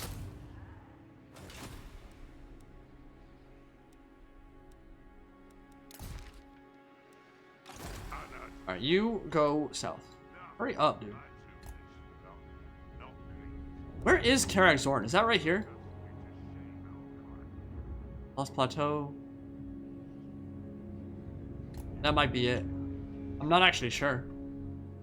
Send me to vengeance. I think we can just move immediately, but how do I get F Gorge? How can I help? Don't you fret, it's done.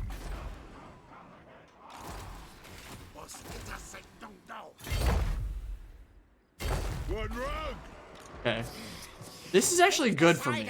When you like deplete an army really bad, they kind of just meander around for a couple turns, waiting to get back to their province to replenish. And that just means one more turn where they don't have another stack being annoying for you. What? So Thorek. I think they can operate by themselves. I think we're actually gonna go to the right. Take Desolation. Leaving. I don't know if there's Skaven there, dude. I'm not seeing vampiric corruption or anything.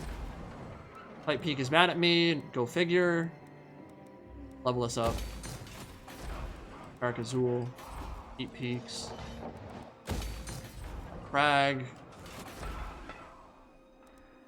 Oh my god, Mount Gunbad. I love you so much.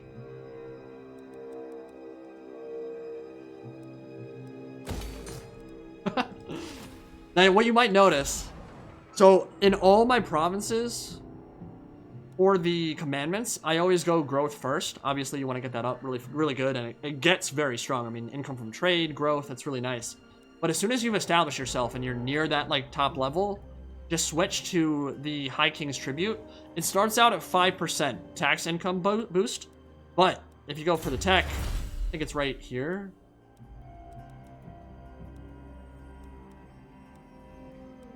High King's no. Where is it? One of these gives you plus 15, yeah, okay, yeah, plus 10% High King's Tribute Commandment from Grand Throne Chamber. So that in Karaz Ankor, in Mountain Gunbad, all that stacked up together, gets absolutely glorious. So that's why they're making like 5,500 right now, and that should continue to go up even more. Okay, let's move on the Skaven next turn. Very close now. And we're getting very close to Karag Orad. And Skaven are on the back foot for sure. They're going to try to get back to Death Gorge, but they can't really do it. Where did that... Okay, so they're coming in from the east now. I'm going to have to retreat, Thoric Ironbrow. All their recruiting up to this point has been from the south, so I've not had to worry about the east at all. Except for when Eshin was still a thing. As soon as they got confederated, I stopped worrying about it. Now that guy's in the middle of my territory, that's annoying.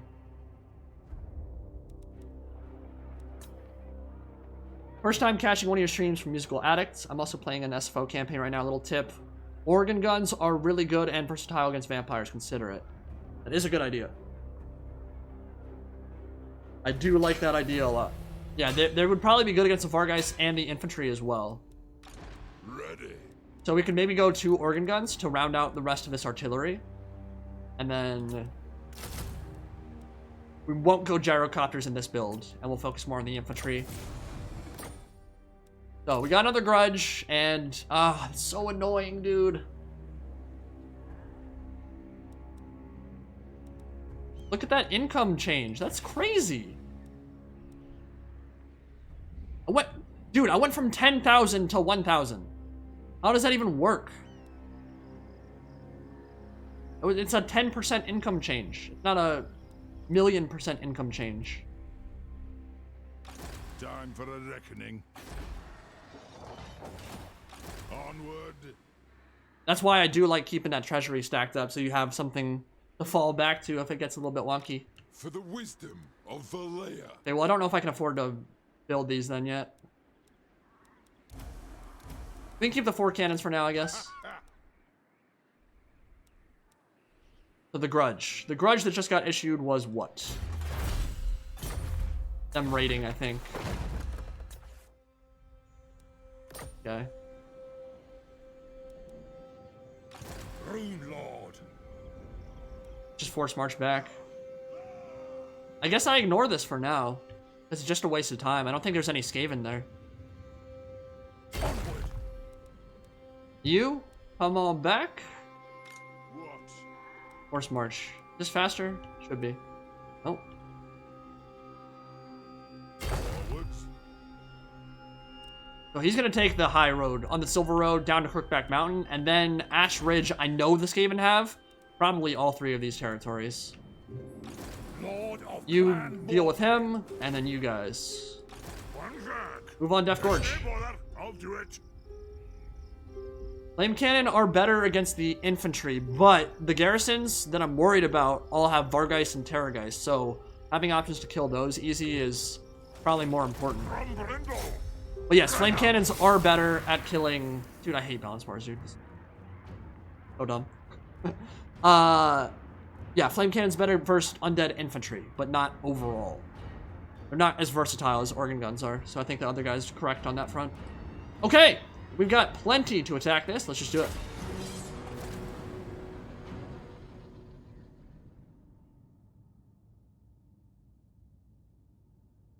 And we've got a custom settlement on our hands, boys.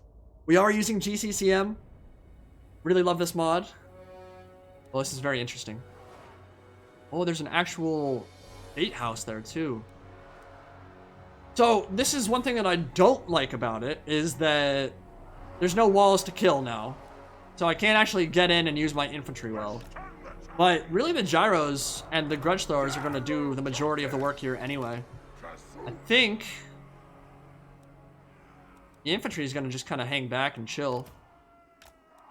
Dwarf warriors, We're going to play this a bit methodical. for the ancestors. Mitigate losses so we can easily move on to the next territory. Grombrindal can move up. We'll move you guys just straight up here.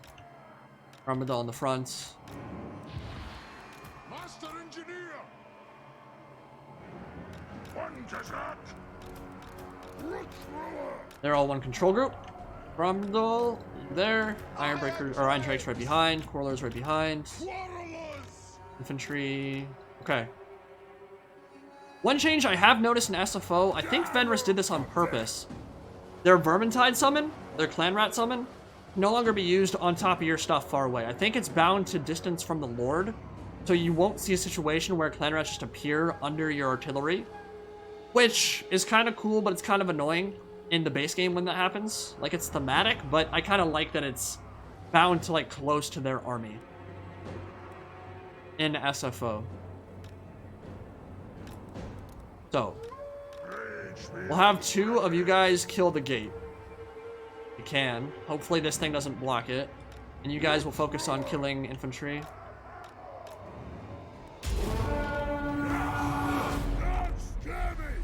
Alright, can you hit this?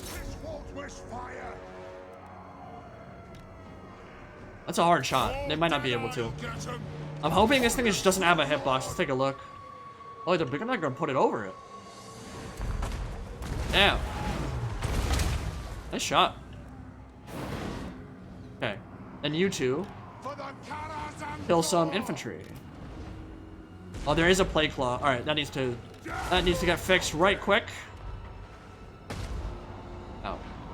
Nothing can stop us. No, move it. Oh, dude, this is a really sick layout. Okay, I think if we bomb drop right here, they just lose it outright. Oh, that was pretty cool. Oh, wow, we're doing some good damage to them. Let's do one at a time so we don't waste. Nothing can stop us. Wasn't great. Bomb drop on this. Don't run. Just take it. Oh. So how's the gate going? Ah, good. Okay. You are blocked now for some reason.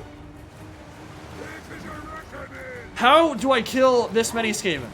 The big thing, I think, is have Grombrindal just go in and face tank everything. And then the Iron Breakers can move up. Iron Drakes can move up. Let's kill this Plate Claw Catapult. Yeah, nice. Oh, the Grudge Throwers are just murdering it. Sick. Oh, keep shooting in there if you can.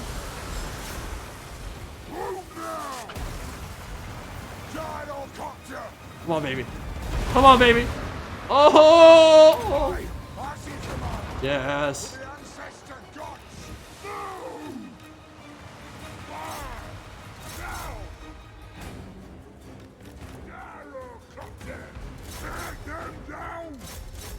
Okay, we'll deal with the clan rats now. Grombrindal, go beat up on the gate. Close to dying, but not there yet. Guess you need to move. We'll get my entire army a little bit closer. Quarrelers can move up too.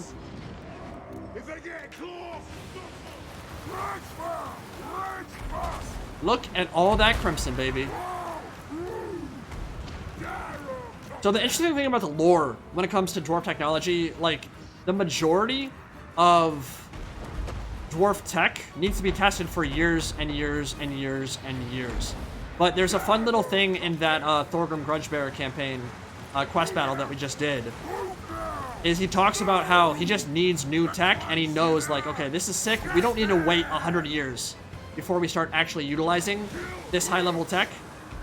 Dwarfs are obviously very much about maintaining the status quo, and anything that hasn't been tested for decades or centuries just doesn't count, and they don't want it. But Thorgrim has the power to say, you know what, let's get this stuff shipped out, because it does some good damage and we need it in the wars to come. And he is very much correct, because they do need it, and these gyrocopters are absolutely amazing. I mean, they're single-handedly carrying me right now. Alright, so it hasn't taken any additional damage since. Dude, let's go. Let's kill this. Grombrindal's gonna take forever to chunk through that. We need to hurry that up. Move out of range and force these slingers away from the walls. Quarrelers move up too. Power of the ancestors. To glory. Grudge thrower. By the gears of Shufar. Perfect. Okay. Let's get one more bomb drop on this flank. I mean, ideally, what you want to do is have Grombrindal charge in by himself and then drop the bombs, but I'm kind of having fun just doing these bombing runs anyway. Pull over here, out of slinger range. I think the Quarrelers can move, like, right here. There is no Warlock Engineer that I've seen, so no Warp Lightnings to worry about. Which is the most annoying spell in this game. Perfect. Okay, they finish it up. Kill a Storm Vermin. Grombrindal, go on through, buddy. This is gonna be pretty badass. That's a Grudgeon, if I've ever seen one. Here we go.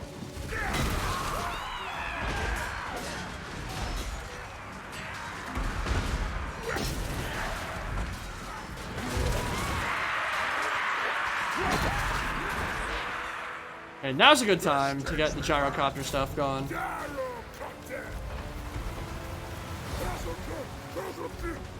You guys fire? Kill them all in Beard's reach. For the ancestors. No. Flow, flow. Oh! Oh! Alright, I'm not sending any infantry, and he just warp bombed his own stuff. Let's keep the infantry out of the settlement, shall we? Dude, what damage we can with Gromby.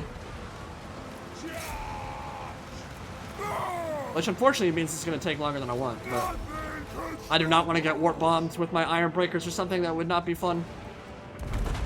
So let's start shooting at these.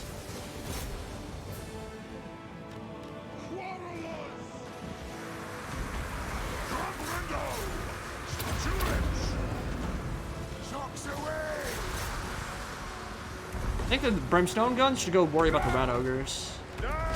No! No!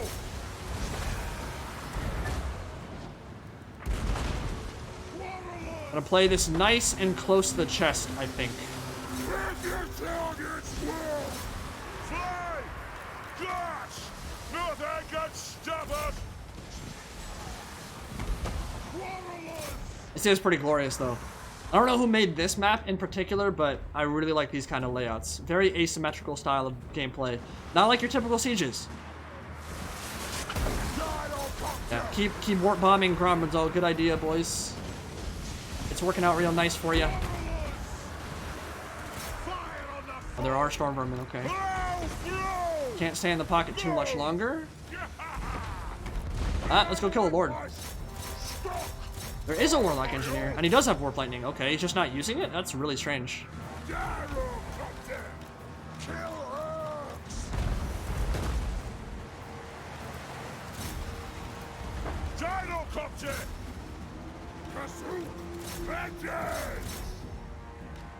Stop running. Stop running from me. Yeah, I guess he's ranged base in the game, so he's on skirmish mode right now. He's just trying to run away. What? You can't run when I got the flash bomb. And that should not be more than a couple seconds before I kill him. I think it's mass route really soon. Yeah. Army losses as soon as this guy dies should kick in. Okay. Well. That is why I wanted to play that patient. I honestly forgot they had Warp Bomb. If I had sent infantry in, it would have been really bad. So, let's pop this so we're full HP when the battle ends. And watch this duel. So if there's one Lord for any faction that you want added to the game that's not in yet, who is it? I don't imagine too many of you will pick Dwarfs. Frankly, there are some cool Dwarf Lords like Malachi Malakison that have done like the, he's like a Thunderbarge Lord who would be really unique. I think generally speaking though, most of these Lords are not like, most of the Dwarf Lords that are still out of the game wouldn't add that much. That would be like super exciting for me. So Lords for Dwarfs are definitely not my pick. But if you had to pick a Lord for any faction, whether it be Dwarfs or someone else, who are you picking? It needs to be added. I imagine Thankwell is going to be at the top of a lot of your guys' lists. And I'm not counting Chaos right now because they're getting their stuff in Game 3 anyway.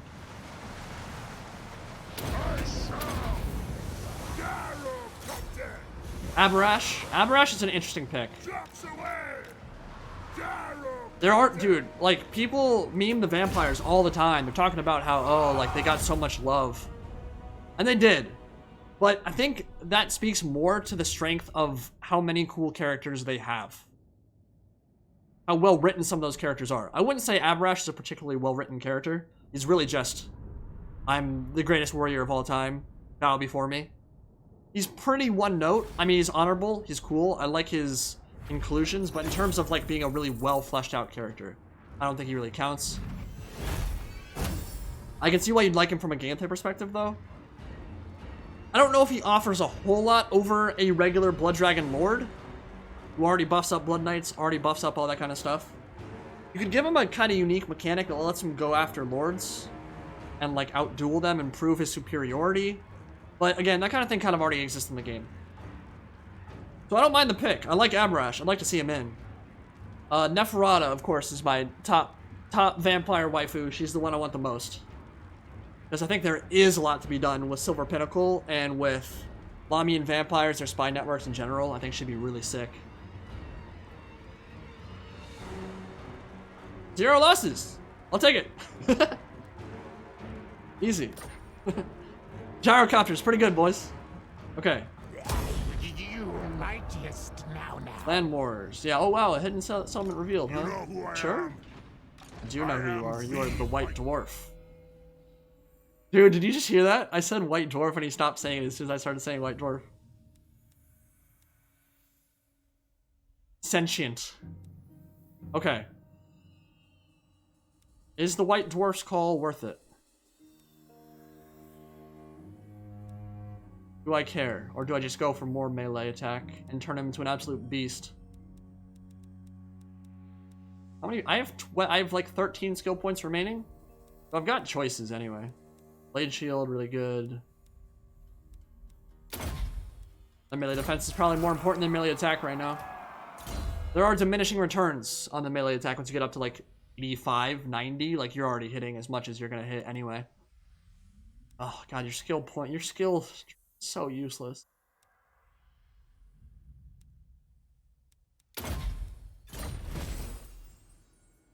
Quest successful.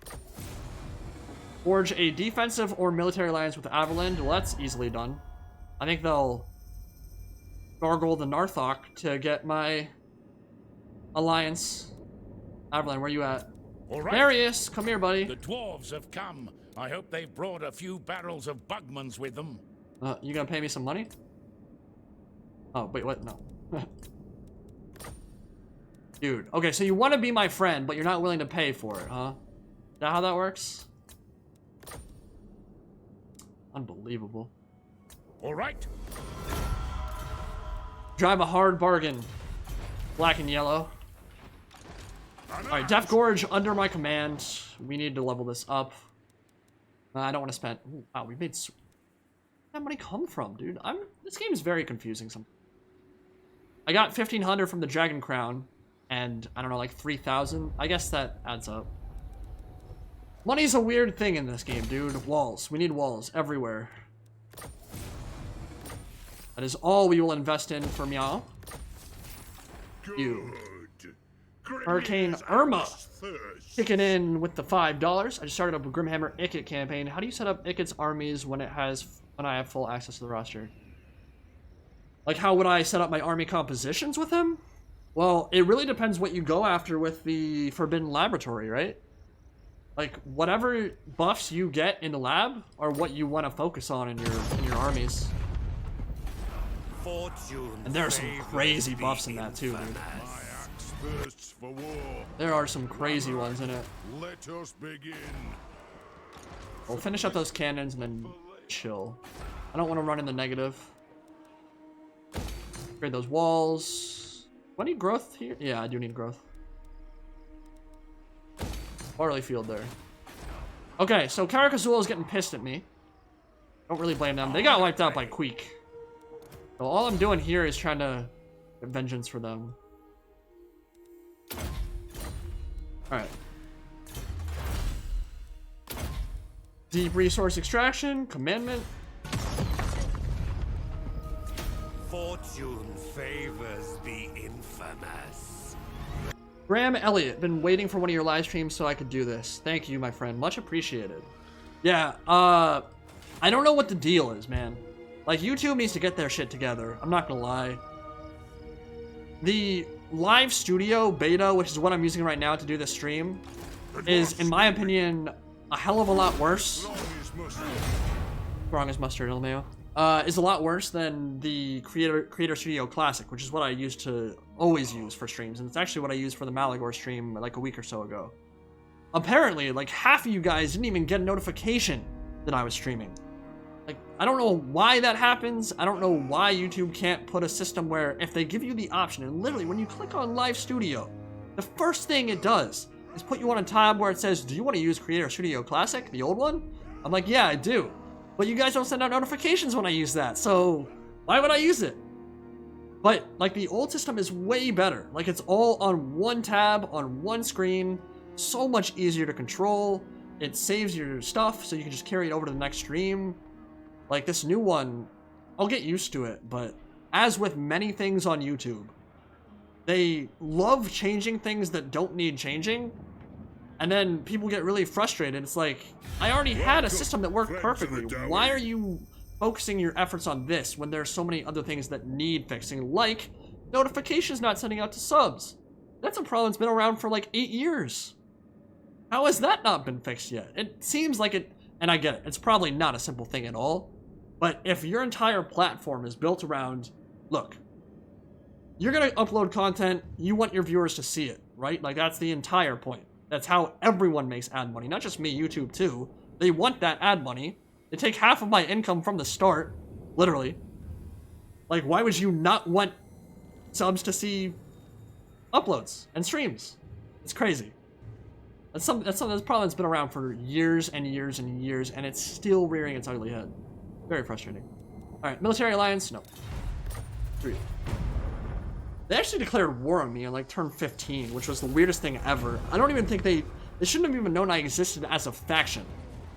And they declared war on me.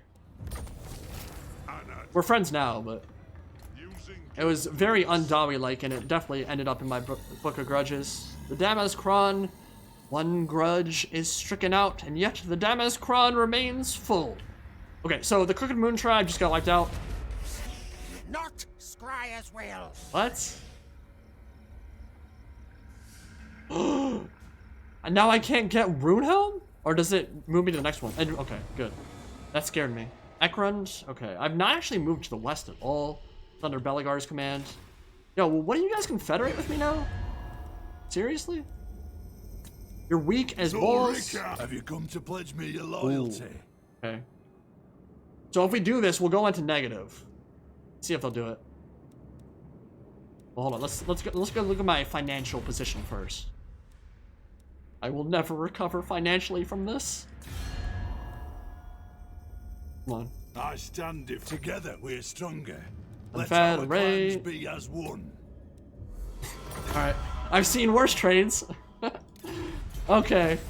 Yeah, well, we're very much in the negative now, to be expected. I have 3 slayers. Okay. Well, that just gave us a whole lot to think about, dude. We got a whole lot to think about now. Alright, for one, most of this stuff is just gonna get disbanded. Obviously. Like, we can't afford to have all this stuff. What is your favorite SFO campaign so far? I've actually really been enjoying this playthrough. I've had a lot of fun with it. I do like Beastmen, but they're still Beastmen, so they're definitely not. Definitely not my favorite. Favorite one I've ever done? I'm trying to remember. I did an Emmerich campaign on stream, but I played a lot before that. I think that might have been with SFO and Mixus.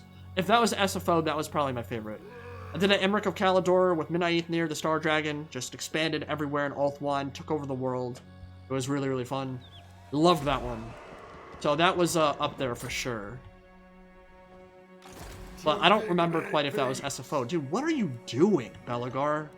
Like, what in the world? You're level 29, roaming around with a dumbass in provinces that don't matter. Karak Ezor and... Oh, it's just Karak Ezor under my command. Okay. Well, this kind of sucks because I'm at war with the Wood Elves. So this is going to be under attack very soon. Might have to just sack it. Oh my god, what happened here? Oh, I think this happens when you confederate, period. I think this is standard operating procedure after confederation. So we might just lose that, which would suck, but... do I keep these runesmiths? Let's figure out where all your stuff is. Why is this so expensive? Has to be upkeep from the lords and heroes. So let's just disband you guys. Yes. Band you. Iron-willed. Did I get into war with anyone from that? No.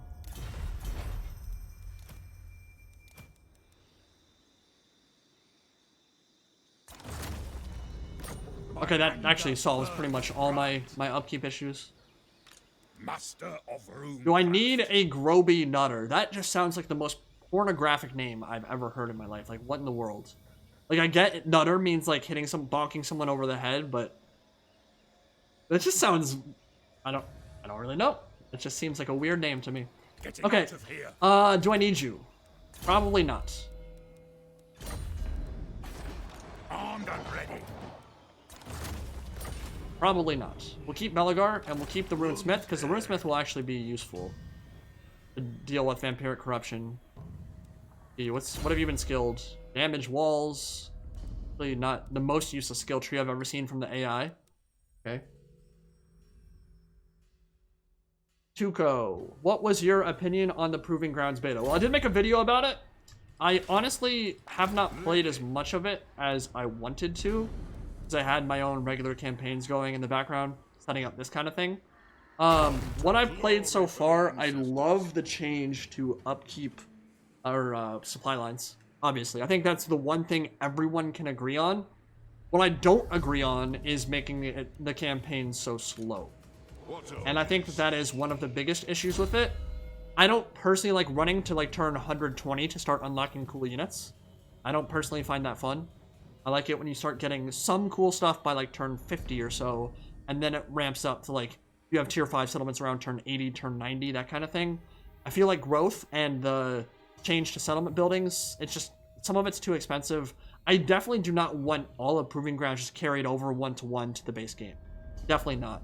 There's a lot of work that needs to be done there.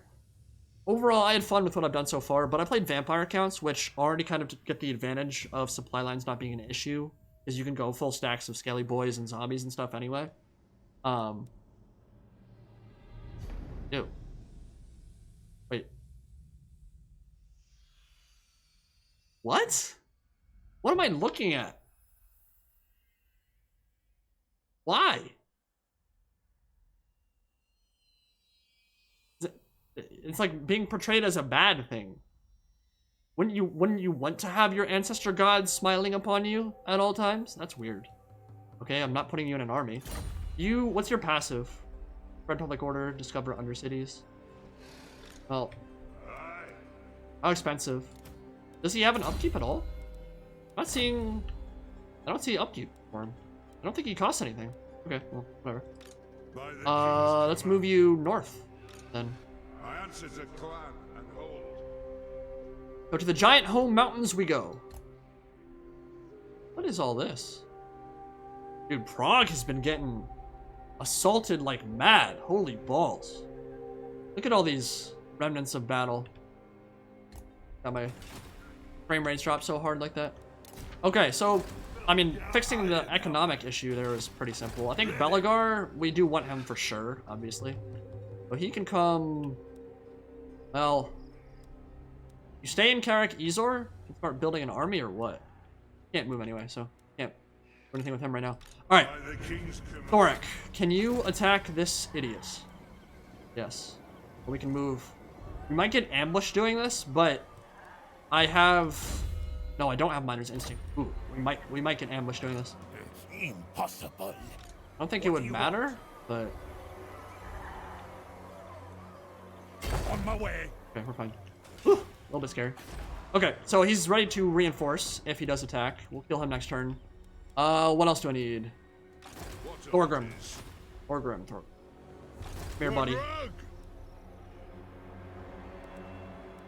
We can just attack you, right? No, we don't have enough movement range to just attack you? Alright.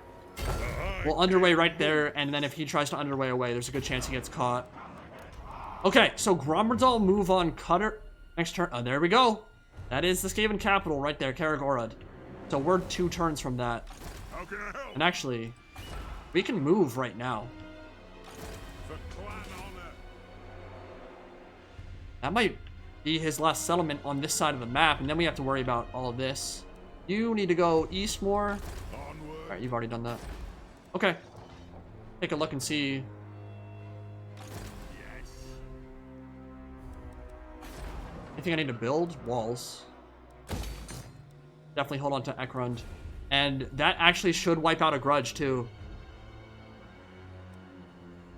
There's one bonus you get from retaking Ekrund. Where is it? Not good, bad, Black Crag.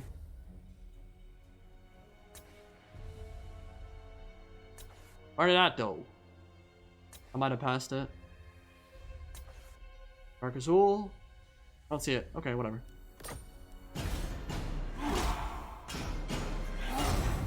Passed it for the Ghost Heroes. Is that in the base game, though? I don't remember it. To be fair, it has been a long time since I played Belagar Ironhammer, but... Name not given. Alright, I gotta go. Great stream. See you later. Peace, my dude. Hope you enjoyed. Banning Hemlock. There's Deathmaster. Okay, so Skaven are attacking like crazy over on that side. I do wish to intercept. They have death globes, but besides that, everything else is going to be a simple kill. The Vermintide is real. Yeah, I played Vermintide 2 last night. I talked about it in that comment I made on my community tab. That was super sad. I had one of my coolest Vermintide runs ever. Fleshed out some really crazy scenarios on Dark Omen's Cataclysm, which if you've played Vermintide a lot, you know how much of a joke, or not of a joke, Dark Omens is. It's one of the hardest maps in the game. Because bosses really like spawning in those cliffs, where you basically can't kite or move at all. And then you get like Beast Path dudes coming in from behind and from the front, and you just get completely swarmed, inundated, and it's hard. I did it with pubs. Cata pubbing is definitely a lot better than Cata Legend because the quality of players is typically higher, but not easy even with pubs. Recorded the whole thing and the recording just shat itself. It was super sad. Wanted to bring that to you guys. And then some guy in the community posted I was lying about it. It's like, dude, I said I recorded it. I made an Imgur album just for him. I should not have wasted my time at all, but it's like... I must say, one of my character faults is I do like proving dumb people wrong. I need to just, like, not waste my time with it at all, but... When people like talking shit, I sometimes just feel the need to engage when I really shouldn't. And so I was just like, yeah, well, I said I recorded it, my guy. Gave him the screenshots of everything, and then of course he acted dumb the whole time. It's like, bruh. Bruh. We got gyros. We got a lot of gyros. Move now! Okay, Rat Ogre is coming in. Deathglow Bombardier is coming in. Storm Vermin coming in. Go! And we've got perfect line of sight. Now, this is why I usually use Battle Map Fog Remover, because it makes the game look a lot better. Because fog is not my favorite thing in the world. Doesn't look great on YouTube. But what I've been noticing is in a lot of these underway battles, it makes it super dark. I don't know why it changes lighting like that, but some of the maps I've been playing have been like pitch black, where you can barely see anything. So I figured probably not good to enable that mod for this particular stream. Kill Urgs! Move! Nothing can stop us! Preparing body roll! Alright, Night Riders. Come here, baby. Total War. Die for me. Die for Papa.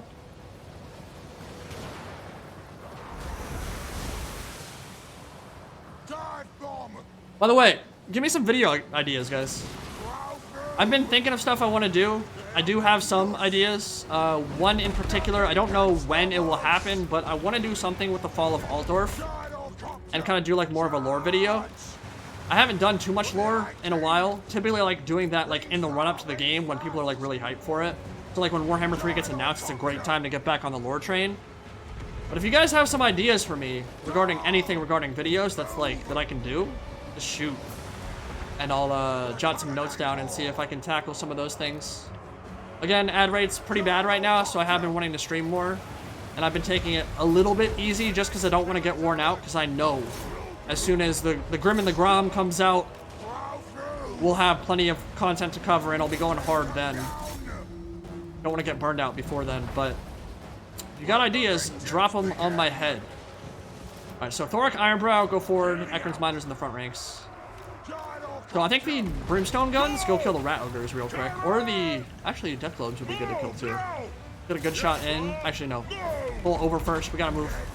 Yeah, they'll mess up my gyros pretty bad, so...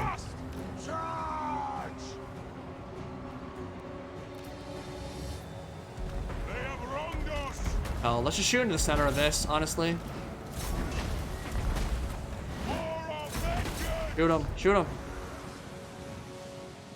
Vengeance! Guts! No!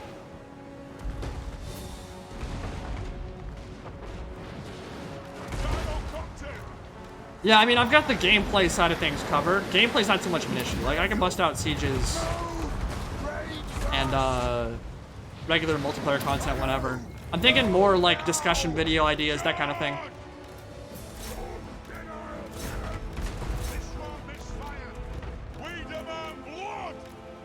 Alright, Death Globes are really pissing me off. I can't have the Thane in the front ranks with him too. I will say, a lot of these battles are just straight up mean. Like there's not a lot a single stack of Skaven can do against this kind of build. Ow. Except shoot me with Death Globes. Dude, shoot your Brimstones. Kill some models. Alright. Gotta move. We'll retreat for now. Night Rat's coming in. Countercharge that. Thane and Rune Lord tank it out. So this Rune Lord is, by the way, a beast in melee. He's got bonus for infantry from beating Queek. He's got 52 melee defense. Tanky as hell. Like him quite a bit. Let's blow up those Rat Ogres. Blast and charge that. Grudge throwers, keep blasting the infantry in the rear. Actually, kill these. Understood, Lord. It is a reckoning. Gyrocopter. Yes. Hello, through. Wow. What the hell?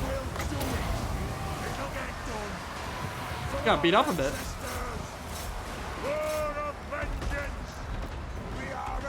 Alright, bomb drop time.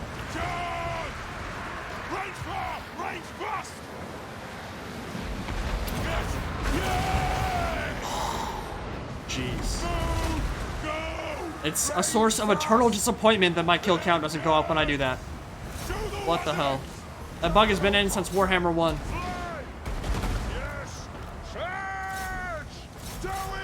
What is that? Oh, it's a Clan Moors, or Clan Ashen, Clan Stone. Okay. Kill the Lord now. You guys can go beat him up.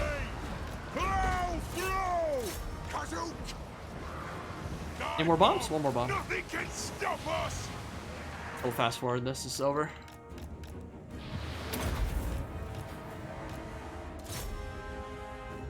Dude, I think a Thane's gonna beat him up in melee.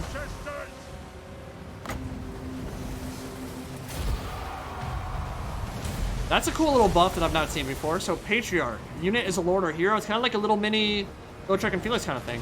You buff up your lord with ability recharge rate, melee attack leadership, and damage resist. Pretty good. Alright. Door should be open now to the east. Malice Darkblade is still around, by the way. He's still hanging out on the Dragon Isles. He'll probably become a problem at some point. I need to move on him. But these gyros are really forming the backbone of all my armies, and they're making many of these battles where you take a lot of casualties. They're just mitigating any threat from the Skaven whatsoever. The steam guns in particular. I mean, they're tailor-made for greenskins and Skaven. Tailor-made for it. When you run into high elves and you run into other vampire counts, that's when the gyro play is not going to be particularly effective. But for now, working pretty well.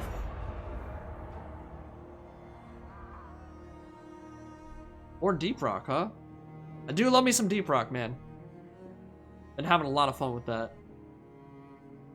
Such a unique game. Amazing OST on that too. More cinematic battles because you're the only one who gets good shots with good music. No one has capitalized on how epic these battles can be. Good on getting shots. Thanks, Lucas. Appreciate it. Yeah, I mean, one thing I've not done for a while in terms of gameplay are the army march intros where you do like the war intros. Those are a lot of fun. They obviously take more work than your standard regular multiplayer battle, but those are a lot of fun. And I do like getting those shots of the armies marching. It does look epic. Alright, so growth, tax rates. I don't like the minus public order at all. Ew, dude, that would make me lose so much money. How about that's a negative, Ghost Rider? Okay. So, first time since we started this playthrough that we've gotten this buff. What is most important for me right now? Grombrindal is on the offensive. These are not faction-wide, by the way. There are a few that are. But, yeah, like the research rate for Grunny's teachings, faction-wide. But most of them are just for Grombrindal. So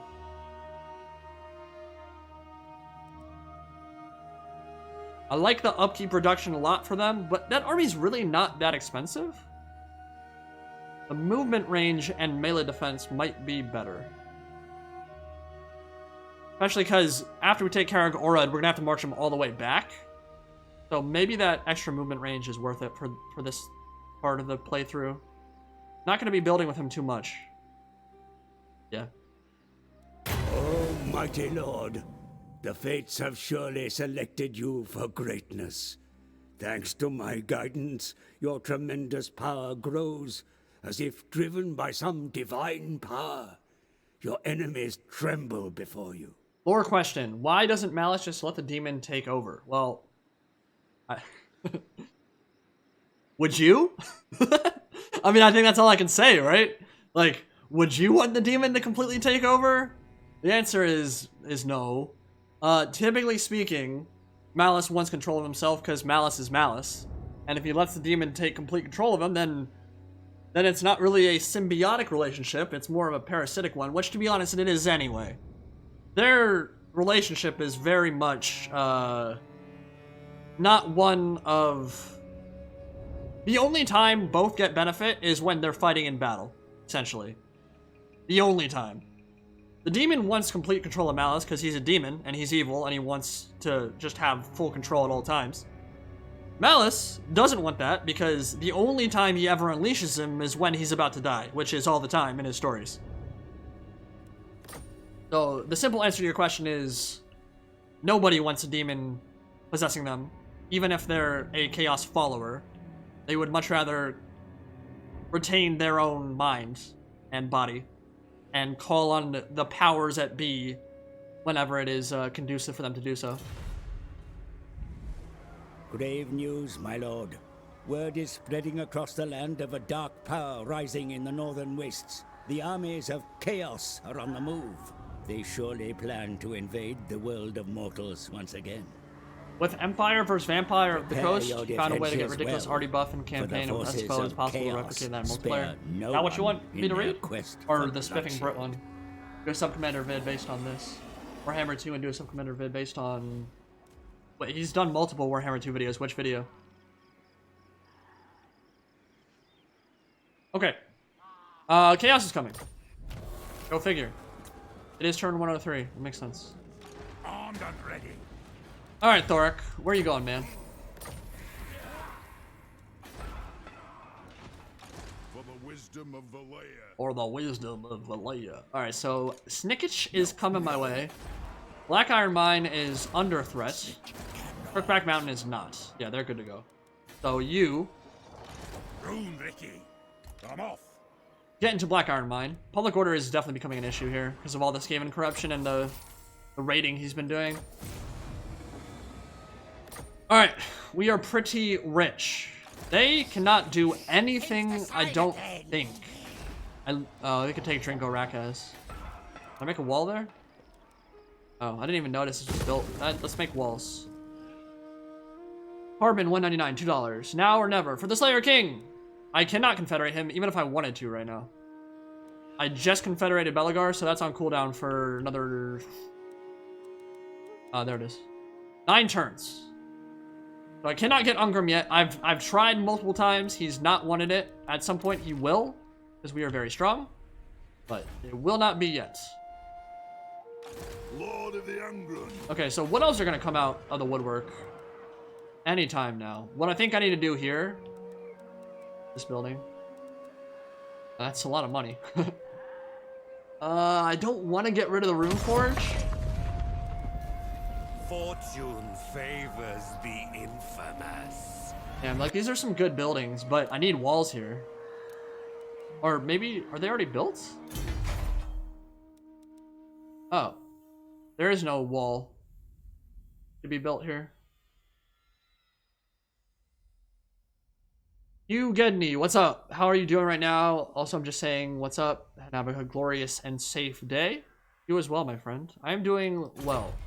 Like I said, big cabin fever. I want to get out. I want to enjoy the weather. I want to do fun things with my friends. I want to do some hood rat stuff with my friends. But I can't right now. Other than that, I'm doing fine, man. I'm hanging in there like everybody else. Well, I think the garrison's gonna do okay. Let's force march here, I guess. Get Belagar killed. Oh my god! Dang it. Belagar. Let's switch to a different stance and start recruiting some stuff like ASAP. They're not ready to attack me yet. They might be, actually. I hope they don't. Oh my god, what else are coming? Belagar's gonna die over there, dude. I mean, he's immortal, so it won't be a big deal, but... What orders? Yikers. Using guild routes. I'm guild approved. Is there anything to build in Mount Goombad? Oh, 6,000. How is that balanced? Vengeful. Camping.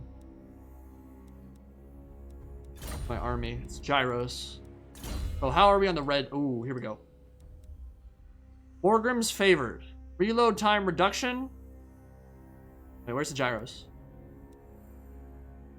Ah, it's in Dawi. Firepower. Okay, missile resist, missile damage, and reload reduction for Gyros. I would say that is very much worth it, considering we have 4 of them. All this looking good. Drinko Rakaz, I'll try to remember to build walls there if I can. Alright. The dwarfs need me. White Dwarf, let's go. Can we...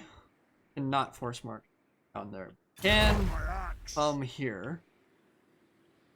You asked this of me. Next turn, we might be able to make it. Thorgrim is not far behind. Still can't catch the city yet. This guy's gonna make a ton of grudges for me, so I think I have to just cut him off. The High King moves. Really annoying. Just go away, my dude. Alright, we have plenty of money, though. So we can start... Yeah, it's the same issue, though. As soon as one grudge comes, we lose a bunch of money again. Maybe I won't build that quite yet until I can get one more grudge settled. So that Thane is close. I answer to clan. Very. God, look at that movement range. It's so pathetic. The wise plan. I am the White Dwarf. Anything to build in Black Crag? Yeah. I don't need that to be any higher. Public order is completely stabilized, so that's worth building too. Then we're gonna save a slot for one of these.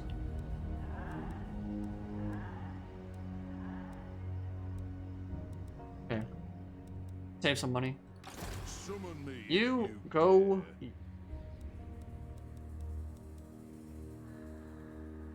On to glory. Underway right through there to Crookback Mountain, and then Skaven Invasion to our east. We're swimming in the Oath Gold now, too. I'll get some good items for my lords as I recruit them. Yes, that is exactly what I wanted. Thank you. Oops, I clicked the wrong one. Yeah, he can't attack, but that'll be another grudge. Damn you, Snickage! Like, in one turn, just by raiding 500, he makes me lose 5,000 gold. I want to be friends with Belita, or do I want to take her settlements? She's not very strong. And she does have a gem cutter right there, so that's probably worth taking. Maybe you could do a guide for skill trees and SFO for heroes and lords. Shouldn't you rename Black Crag to Karak Draz? That is a good idea. Let's do that. That is a very loreful addition to this playthrough. I'm liking it. Good call, my guy. Give them fire. Oh, double barrel for all my ranged lords. Perfect. Actually, I can equip that on my... What orders? Who calls me?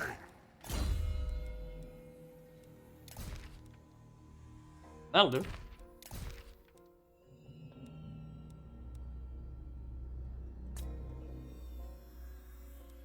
I really don't need to give him anything else.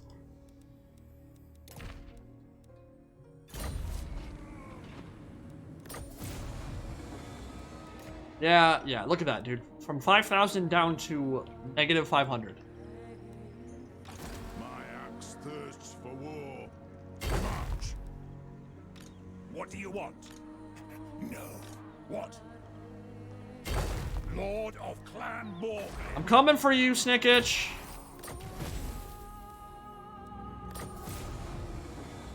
Alright, we got a quest battle. Ready? Aye. For the Karaz Ankor. Dragon Crown of Karak. Or Karaz, rather. So, leadership, melee defense, public order. What the ass? Dude, Thorgrim is an amazing lord. Like, those map-wide public order bonuses are so good for Dawi, because you have so many corruption issues in the first place. Okay, before I forget, Black Crag, where you at?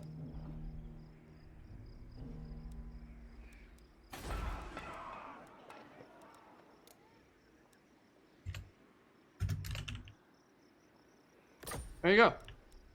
Welcome. Alright, Thorgrim, let's teleport.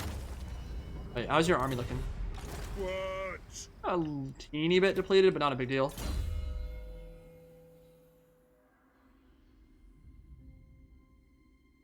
Working on that casualty replenishment, so one more useless skill.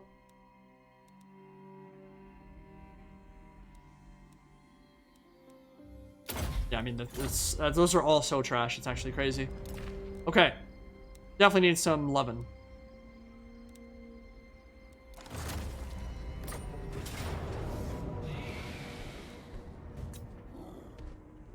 So, Hack, Foe Spike. Rocking some big guns. The Night Goblin Fanatics.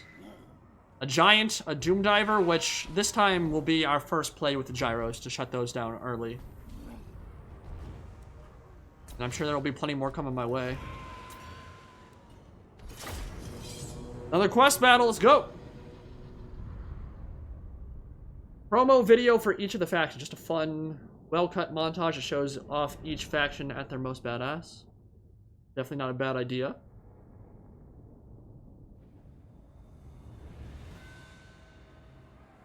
Once more, we will ally with the manlings, just as Grimnir did 10 score centuries ago. It has been many years since the Umgi have produced an emperor as worthy as Magnus or their founding warrior king. But I hear good things about this Franz. Now is the time to test his mettle.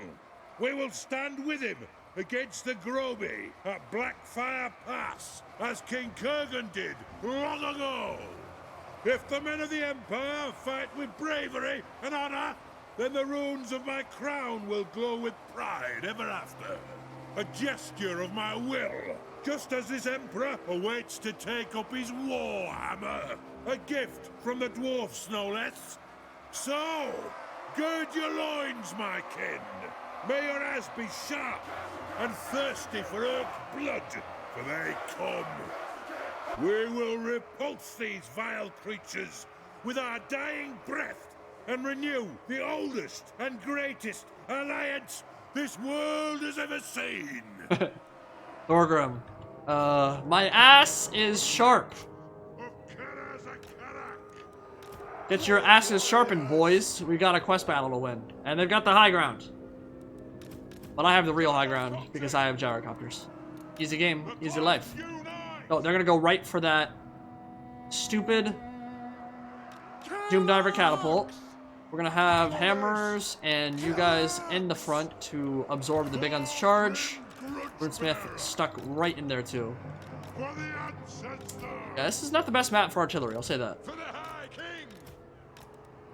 Artillery ready! And they might come in from behind. I sincerely hope they don't, because that's going to be super annoying. Let's see. Spoilers in the rear. Guard mode. Oh, yeah.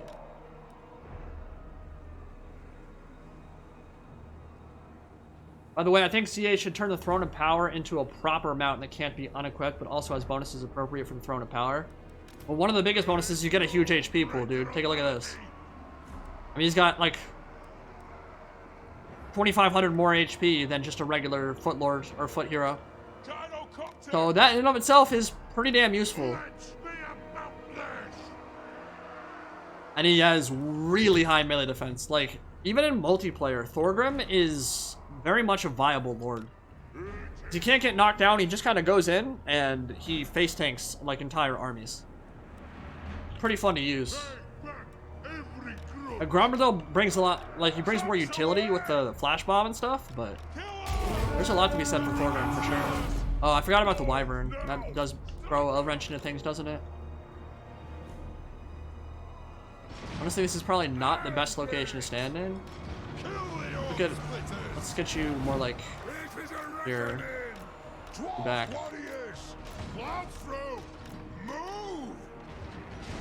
Big guns. Where are the big guns at?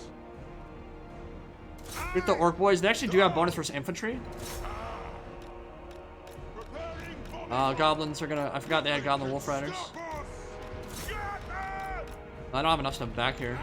Wolf Riders are so annoying. Like, this guy's. Well, actually, Thorgrim has bonus versus large. You could actually probably go in and take that giant. Yes! Strike out! Go! Move now! Come shoot! Alright. Just make sure we get our charge bonus off. Big guns, shoot the big guns. Fire in. Okay, perfect. Chase them off the map. Okay, Thorgrim, go in. And Corlers, control group, all focus fire on him. Pop this. Slow down the giant. Rid of the gate. Oh my god, my Peak Gate guard are getting murdered. They're gonna foot a Gork me too? I think it did more damage to them than it did to me. Ready to serve. Nuke it. Nuke it, nuke it, nuke it. Grudge thrower. There you Yeah, giant's just absolutely melting. Perfect. Dowie attack. Alright, here comes the Empire. Thanks, guys. Grudge thrower. This is not a very hard quest battle. Move now. Dowie attack. 4 green skins coming, though. Where's that Doom Diver at? It's back there. Up to 12 kills. I think we can afford to send this gyro up now. Going to melee with that. Oh, get away. Strike out. Wyvern coming after my other gyro. Move now. Run, just run, just run. Come on. Range bar. Range bust. Nothing can stop us. Alright, PK Guard are not really the tank lords you'd want them to be. That's more the Iron Breakers per view, but they still go in and get a lot of kills, so. They can kill the Shaman. Thorgrim chase after. Let's see if we can cast a slowing spell on him soon. More trolls coming in. Alright, where's the other gyro? Fly. Move. Cousin. Charge. Oh, they probably got a little bit overzealous chasing after them. Yes. Move now. Another giant.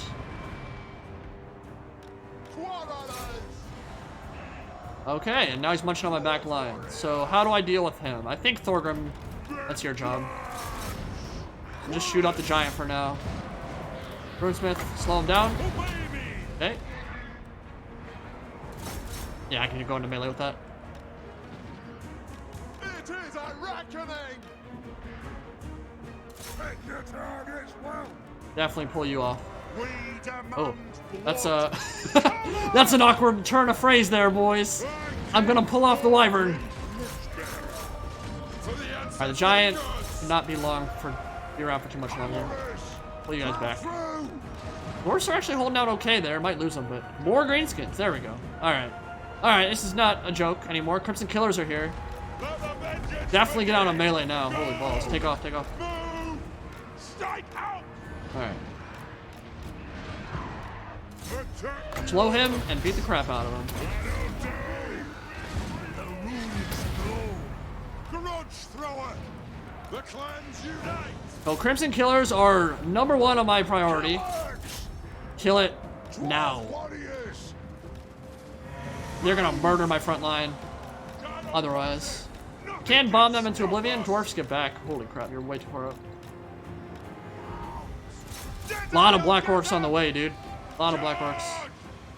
Giant's melting. Wyvern is, well, was melting. Being a real douche. Some folks fire on him too. War machine ready. Alright, Empire, go forward and die for me. Thanks. Scolder Guard back.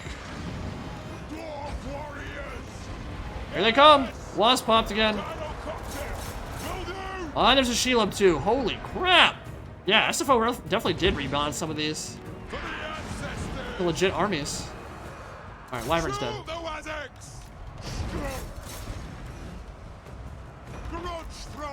Still have not been able to shut down that Doom Diver though. So let's get you guys up in the front. Get you guys back on your war machines.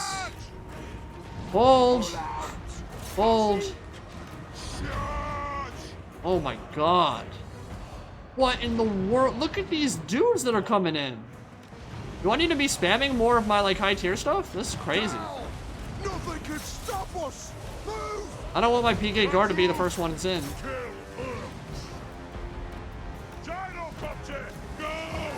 Alright, the Shelob. Shelob needs to die. How do I kill her? Dude, I'm running out of ammo. Boulder guard, need to kill it, I guess. And the PK guard.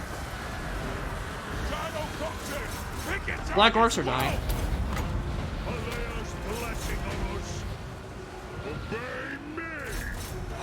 Trolls, need to route the trolls.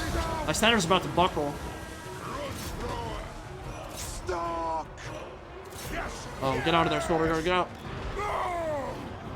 I might have to send. Oh my lord.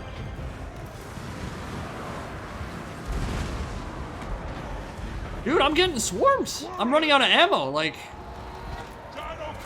I have bombs. PK Guard are actually kicking ass for me. But holy crap, Runesmith is about to die. Jesus. Go ahead. I don't want to lose you. Range fire! Range bust! I don't want to drop bombs. Oh, Grimgor's here. Oh, oh, that's so bad. There is no greater authority. I don't even think No! I'm gonna lose this game. I think Vallejo bless our aim! this army is not powerful enough to beat this stack. Like what Will the do! ass? All right, let's do some bomb dropping here. Maybe this will be enough to turn it, but at the end of the day, I still have to worry about Grimgor, and I haven't killed this giant either. Yeah, I'm gonna lose this. Jesus, is this what it's like in the base game? I was not expecting a stack like this, man. That's crazy. Yeah, Thorgrim's gonna lose this fight for sure. I have one more bomb drop to do. Out! Gyrocopter! Strike out! Move! Wow. The third wave was literally... Alright, let's just get out of here. Save everything. Withdraw! Save everything we can. Oh, you guys are running the wrong way. Move! Yeah, and like, that wasn't down to my play. Like, that was... Literally, that army was too much for this army to deal with. I played that fine. Look at all those black orcs and Grimgor at the end of it, too. I was not expecting that. Okay. Well, that army's dead. Or hurt, anyway. They can't chase after me, so we'll see what we lose. God damn, that was crazy. I'll need to rethink how to do that one. Less dwarf warriors, more elite tier infantry, I guess.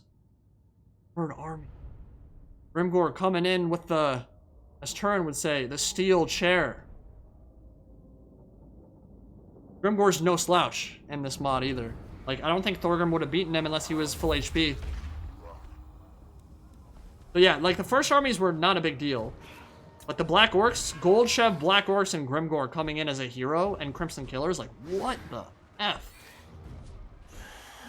Ow. Okay. That hurt. We lost, it looks like maybe 3 or 4 units. 4 units, maybe? I already renamed it, dude. It is already characterized. Okay, so what did we lose? Good. Lost PK guard. Grymnir's axe Rest of it's first. fine.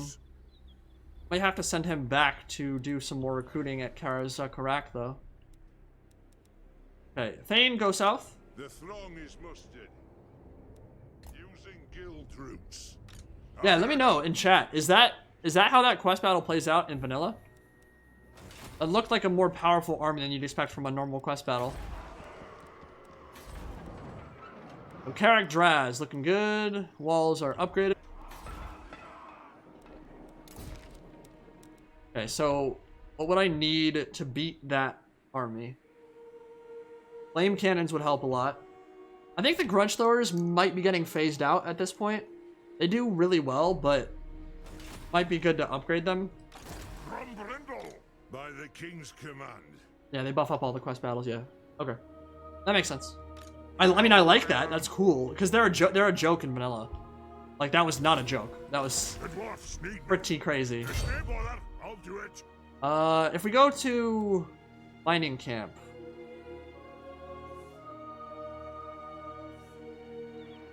In this territory. We won't have enough movement range anyway. Moving out. Alright.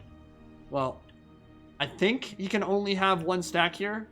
So, I don't know if this army is going to be enough to take it if he has a full stack garrisoning Karak Orud. It is a tier 5 settlement. We are going to have to worry about warp bombs. It's possible we lose this army too.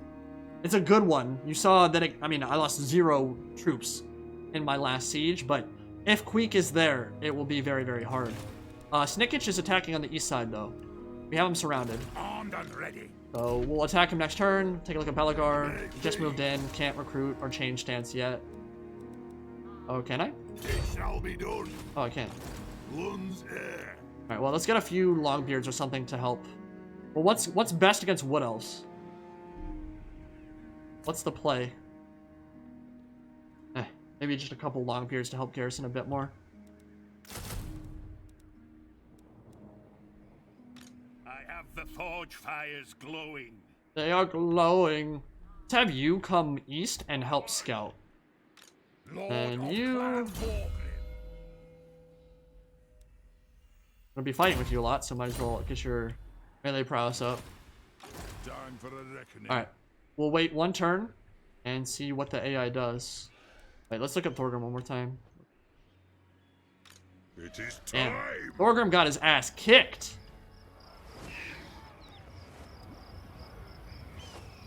Rune of swift stride. Oops. What? To war. Scotland? Yes. The rune's duty is never done. None of these are really what I need if I want to beat that quest battle. So yeah, I might retreat him back. The home provinces. Alright. Organ guns. Organ guns would be very useful, yeah. I'm a little bit worried about their trajectory on that map in particular because of the way that slope happens. Organ guns might not be able to fire that entire time. Flame cannons would be able to fire over the little dips and mess them up. But I think either one would probably be better than grudge throwers. Okay. Underway interception. Do I want to take this fight? Snickage is a huge issue. I mean, look at those stats. But with a Thane and with the Rune Lord and the support from Gyros, I think we're fine here. Let's take the fight and just wipe them out. Yeah, flame cannons for Wood Elves. Oh, you know what? You're right. I think that settlement can recruit flame cannons. I think it already has a tier 5 artillery building. So take a look at that. Yeah, dwarf, stronger front line. Well, yeah, dwarf warriors are they're gonna get phased out at some point, right? Like Longbeards will have to take the main line in my main armies.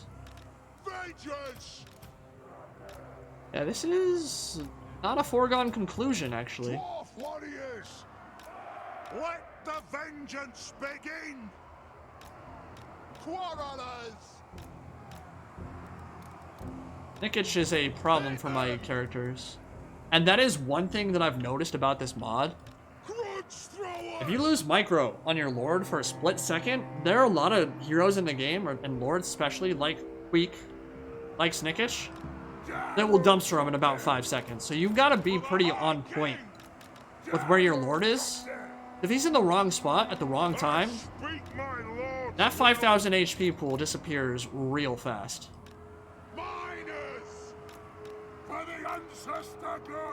But we'll definitely keep an eye on that. Alright. We got 3,400 as per Skaven. How they like to do things. I won't see Snickage for a while. Gonna be hidden somewhere. Need to make sure he doesn't ambush my Rune Lord. Thoric Ironbrow. 1v1 will get dumpstered by him. There's absolutely nothing you can do about that. Ironbreakers Indy. Yeah, so I have 2 in my stack up north, which, by the way, I've not been doing enough with. I guess I'm moving them east, so I need to get them over here quicker. But they're close to Snickage. But I cannot afford to make very many more. The cap is at 4 in SFO, and I already have 2, so I can't make very many more. But yes, Ironbreaker is very good. Oh, those are Rattling Guns? Yep. Should run. You guys shoot. God. That is one of my least favorite bugs. It's been in every Total War game since forever. Very common. Missile units, typically horse skirmishers, really love reloading before they fire their first volley. So they'll charge into melee, they're in range, they're ready to fire, and instead of just shooting right away, which, I mean, who doesn't go into a war zone without loading their ammunition first, right? They don't just fire right away. They kind of just sit there like idiots and then wait 5 seconds and then fire. That's been in like every Total War game for like a decade, I think. Matchlocks might not have had it in Shogun 2, but a lot of other Total Wars have had it. So we're gonna kind of stay out of range of those Rattlings because they'll mess me up pretty bad. Not seen Snickage yet. We're gonna make sure we have good support in the center with Lords. So the Rattlings aren't scary when they're at max range, but if I'm close, they'll hurt real bad.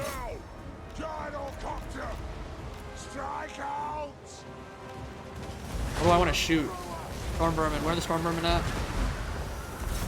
I have 2 of them focus that. One of them focus this one. Should be good.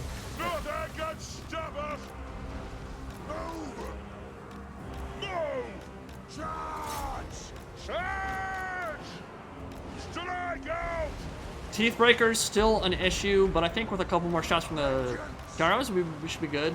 That is a Moore's Clanstone, gives them AP. Not gonna help you there, buddy. Not at all. Alright, let's kill this. We can commit to that now.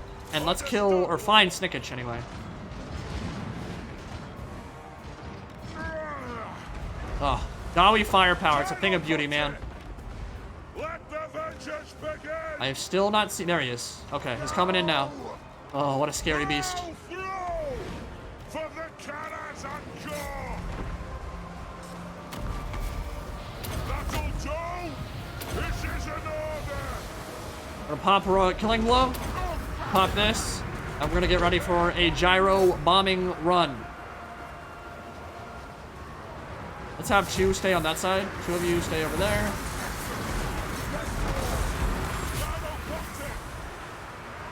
Move now!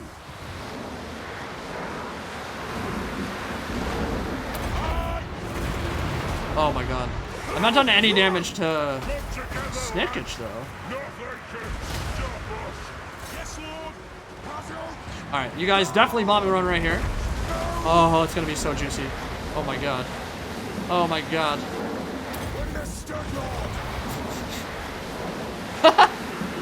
I love this game.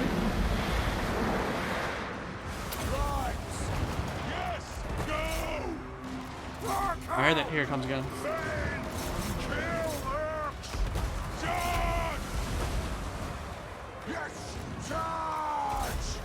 Dude, one thing I've noticed, my blasting charges keep not going off.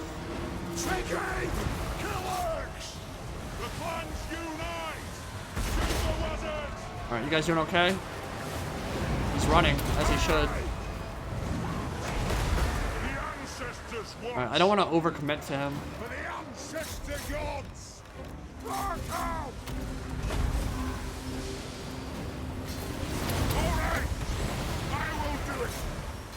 Alright, get the pain back because he's starting to get beat up. Let him pull deeper into the formation, swarm him, and then we'll go back in.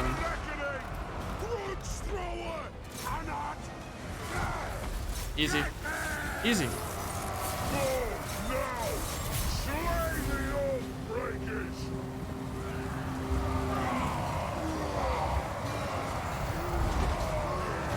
I don't see him anymore. Don't shoot at him. We're not gonna kill him. Perfect.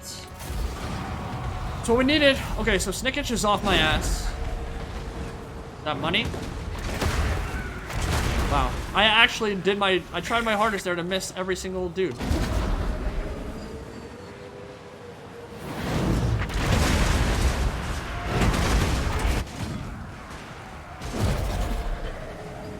Nope, that's short. That scurry away mechanic makes them so fast when they're running. Alright. One last Kobe. That's gotta hit something, right? Oh my god. Yeah, it's perfect. That was Stormvermin too. Hell yeah. Okay. So, Snickage will back up, but it might be into the clutches of my other army. Minimal casualties there. Yeah, dude, even with the Stormvermin, they just can't. They can't handle. They cannot handle the Dawi tide. The blue tide is too strong.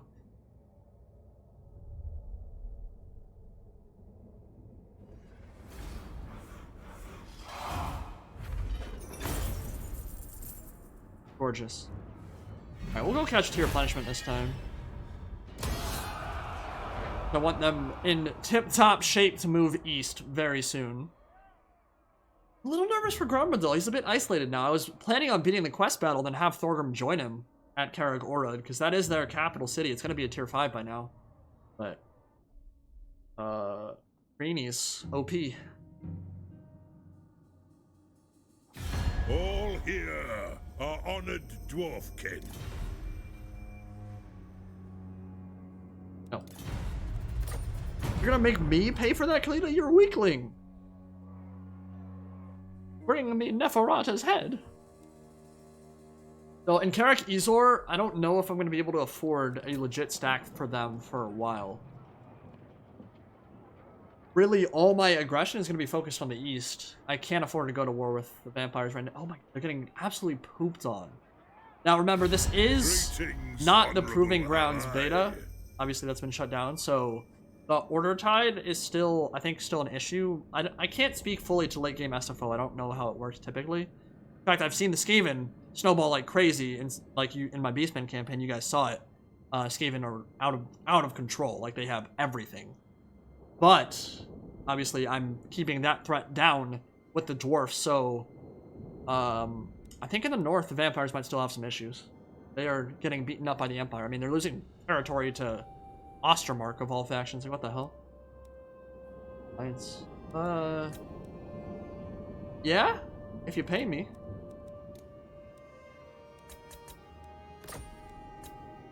What? Ugh. A lot of these factions just don't want to pay me money. Like, I'm the big dick dwarf. If you want my protection, you're gonna pay me for it. So dumb. I just keep I keep switching between these two. Alright, so they're regen. I don't want to force march. Ash Ridge is the first one. We're gonna Mount Greyhag will be the first one. I want to consolidate that province. Can I help you? By underway, that gives me the same distance. Heading out. Alright, Let us begin. we'll fight together. God, this is a really good stack. This is probably my best one. This is one of the things that frustrates me, though, about the way things are set up. And I don't think there's a way CA can mitigate the problem. But you always do all your battles with your best stacks, right? And so you start out with Thorgrim and Grombrindal. So obviously they're going to be doing all the fighting. They're on your front lines. But what happens is the best stacks you get end up being the ones you recruit from home. And then your your new armies with the lords that are only like level 5 end up having the really powerful stacks. And Thorgrim gets stuck with dwarf warriors for 100 turns because I'm not sending him back because I don't want to march all the way back to Karaz Ankor. Look how far away that is. I think I have to, though. I think there's enough powerful stuff up there. I don't want to invest in recruitment infrastructure down here right now. Might as well just send him back.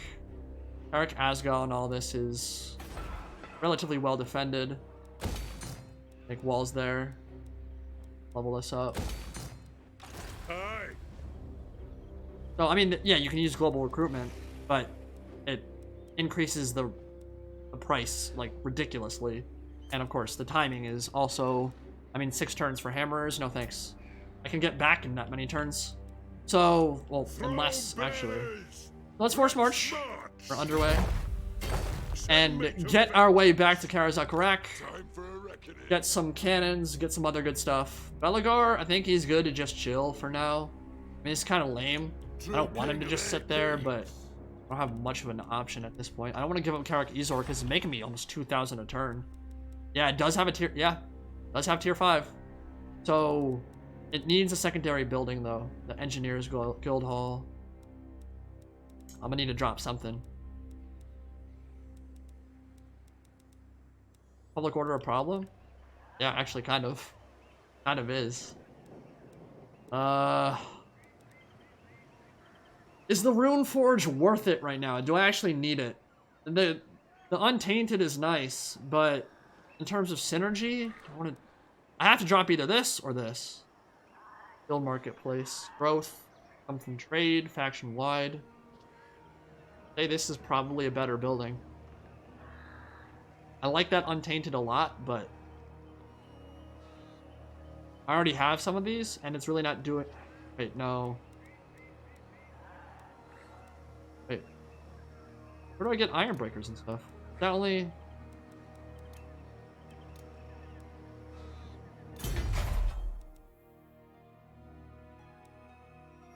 I can't make iron breakers here?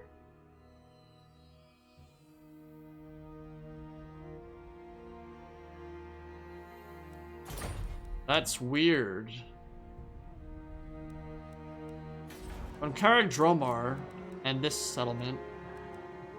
Okay, Hall of Oaths is a separate one. I don't know. There's no Hall of Oaths that I can build in Karak Azor.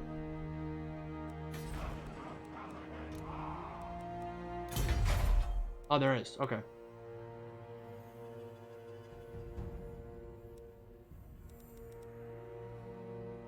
Well, I need to be able to recruit Longbeards.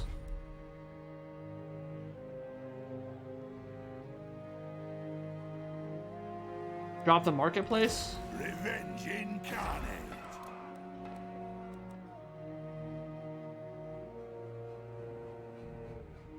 Yeah, I guess. Yeah, I want to be able to recruit flame cannons over here. I think that'd be really useful against Wood Elves. So we'll drop that and we'll get a guild hall instead. All right, Thorgrim, you're on your way back. Where are you at? Oh. What orders? You are marching your way to the Giant Home Mountains. And it's going to be many, many, many turns until I get you under control. For clan honor. Nori. On over, my dude. Direction.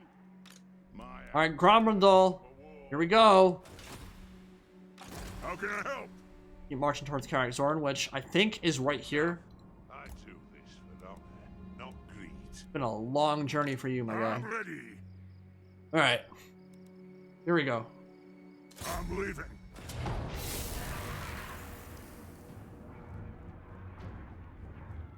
A lot of storm vermin, a lot of plague monks, some artillery. The warp lightning cannon will need to die because it's the big threat to my gyro bombers. None of this in melee is scary at all.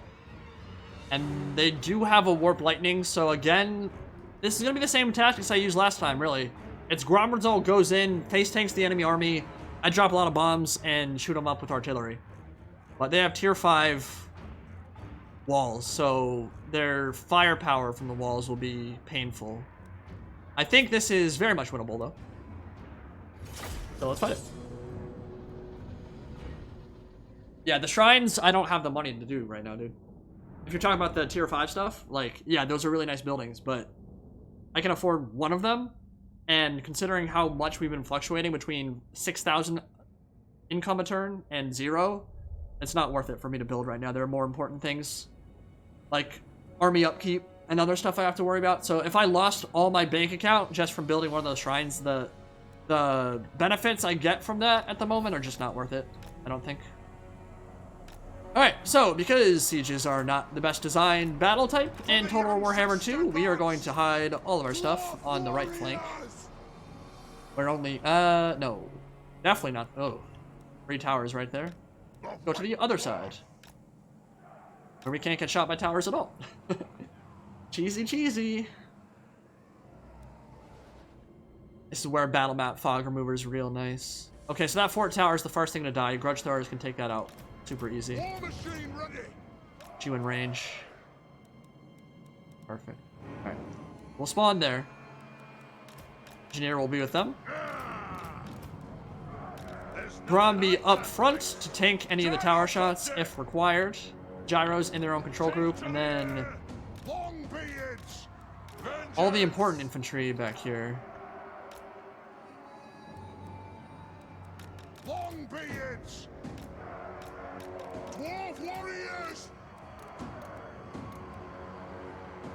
Warlords. Ordnance ready.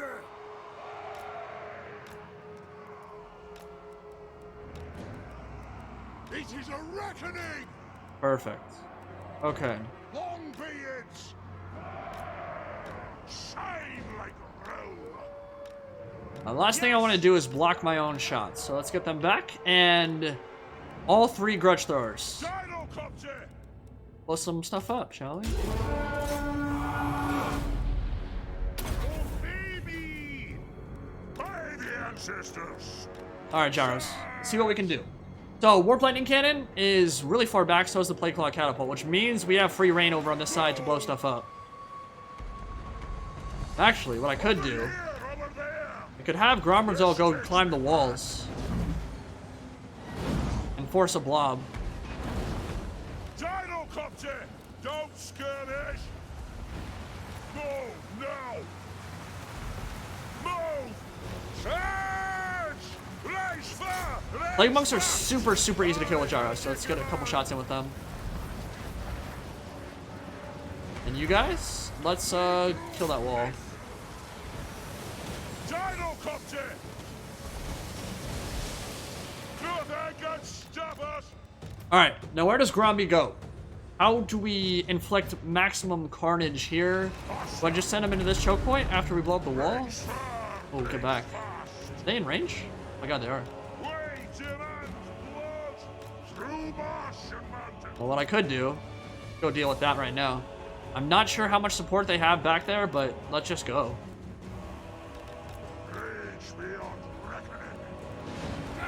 I'm not going to send the Quarrelers up because they'd be in range of the Plague Claw. I'll have to do a little bit of dodging. Nice shot, idiot. Nice shooting. Great work.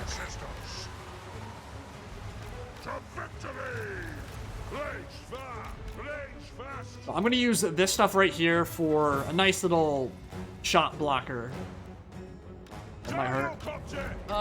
One of them hit. It's not too bad. I think these guys have missile resist now and will ward save, so... What the hell? Why is your leadership down to half? Kill them. They're clan rats. I might just bomb this, just to make sure I shut them out for good. Maybe it won't be required. Okay. Just get right on top and shoot them. Move over here so we keep them moving.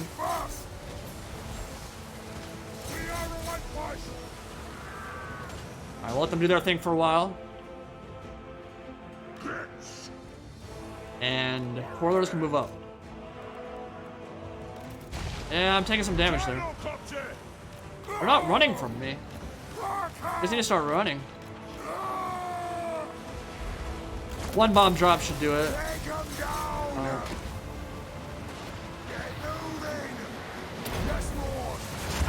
Oh! Oh my god, I think he just war bombed his own stuff too. Thank you. That made things really easy for me.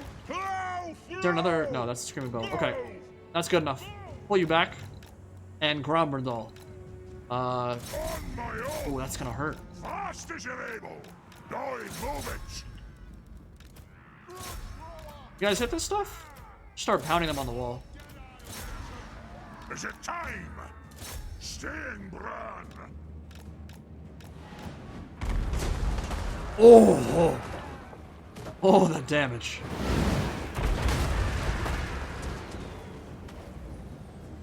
Gyrocopter!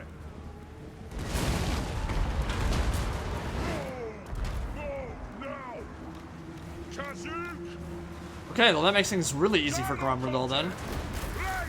Let's come here. They're gonna start swarming.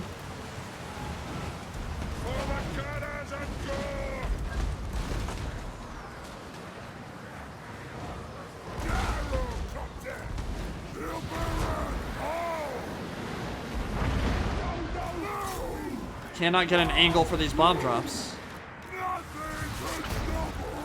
I mean, if you're just gonna like warp bomb your own stuff, like I'm cool with it.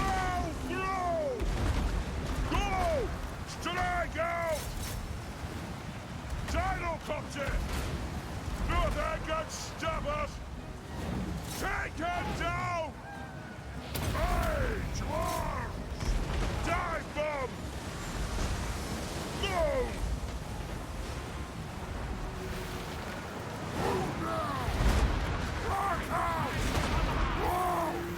Oh yeah.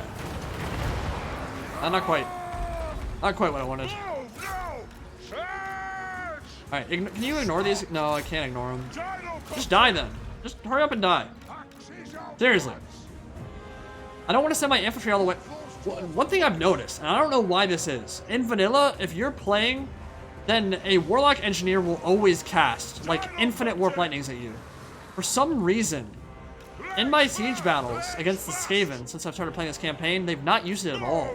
Like, my Quarrelers are in range, and he's not Warp Lightning them. I don't know if that's a bug, or what the deal is there, but... I mean, I'm not complaining too much, because obviously I don't like getting blown into the next dimension, but... sometimes I do, but not like that. But like this, dude. Like, why? He should be destroying my Quarrelers. He should be absolutely demolishing them. And he's not. And I don't know if it's because he has that new range attack, or what. But either way, we're gonna flash bomb him, and we're gonna murder him. He's gonna die. And then, you guys kill the rest of the stuff.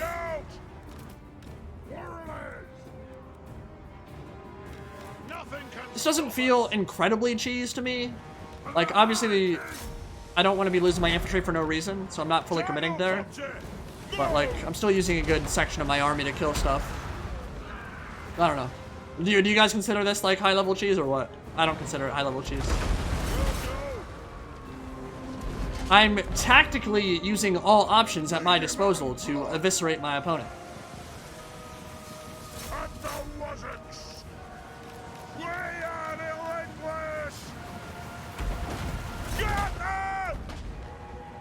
Okay. Let's just move in. You got what's required. Pick your targets well. I guess you guys should stop firing at those dudes. I'm guild approved. Ah, the teleporting walls and the ass ladders, two of my favorite additions. Total War Warhammer. Go kill that idiot.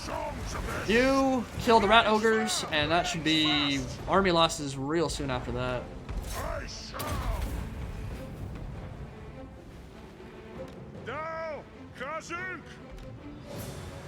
Honestly, dude, I don't really have much of an issue with the AI in Warhammer. Like, it's not by any means incredibly impressive. But I don't know if you guys have noticed, but especially in the early game, when you're playing against like greenskins and stuff with dwarfs, like wolf riders will flank hard on your range units and your artillery. They will maneuver their forces to be a thorn in your side. The battle AI in this game is really not that bad, in my opinion. I mean, it's not perfect, but if you go back to like Medieval 2, there are so many instances where they're a joke, like where they don't do anything right. They just kind of sit there and jerk themselves off for 50 minutes. Like, that kind of thing is very uncommon in this game. Ow. Ow! Oh, Jesus. Alright, let's get out of there. My lord. You want skirmish mode? What's happening? Yeah, run. Where's Gromby at? Dude, the Warlock Engineer ran all the way to the walls, really? Jesus Christ.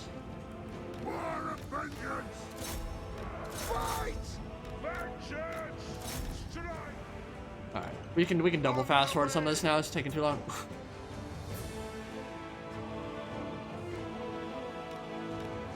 Beat him up!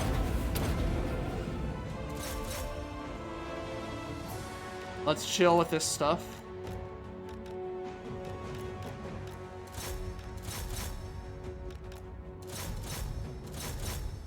How many losses do we have right now? None. We still have Zun. Okay, let's try to get 0 losses again. Fortune favors the infamous. Just got a PayPal donation. I will check that when I get the opportunity. Give me 1 second here. Remind me in chat if I don't by the end of this battle. But thank you for the donation regardless. I will look at it and read it as soon as I am able. I cannot commit my gyros yet. Ah, they just keep swarming. Gromby, go down. Kill some stuff. Warlords move up, and you guys can, I guess, start hitting the rat ogres. I want to be cautious because I don't know what else the Skaven have in this area. I think this might be the last bastion for the Skaven on this side of the map. It might just be Clan Eshin territory now, but I want to be careful because I don't want to get my army wiped. Alright, Ironbreakers go in. Alright, I am going to lose some stuff here. I think all the slingers have committed though. Warlords move up.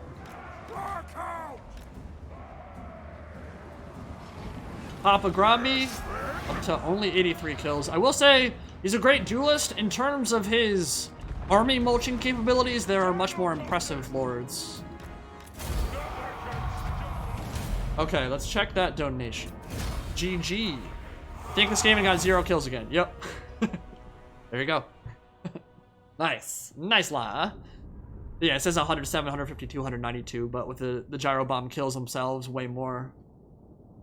Good shit, son. Play a girl. Yeah, I mean, look, sieges, they need some work. CA is aware of it. They're working on it for Game 3, which is great news.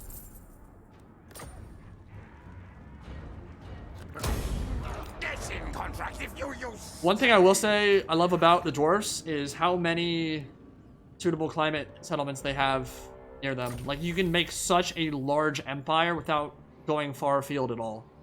So many mountains for them to worry about. Okay. Karak Orad under my command, and we're gonna go to Streamlab.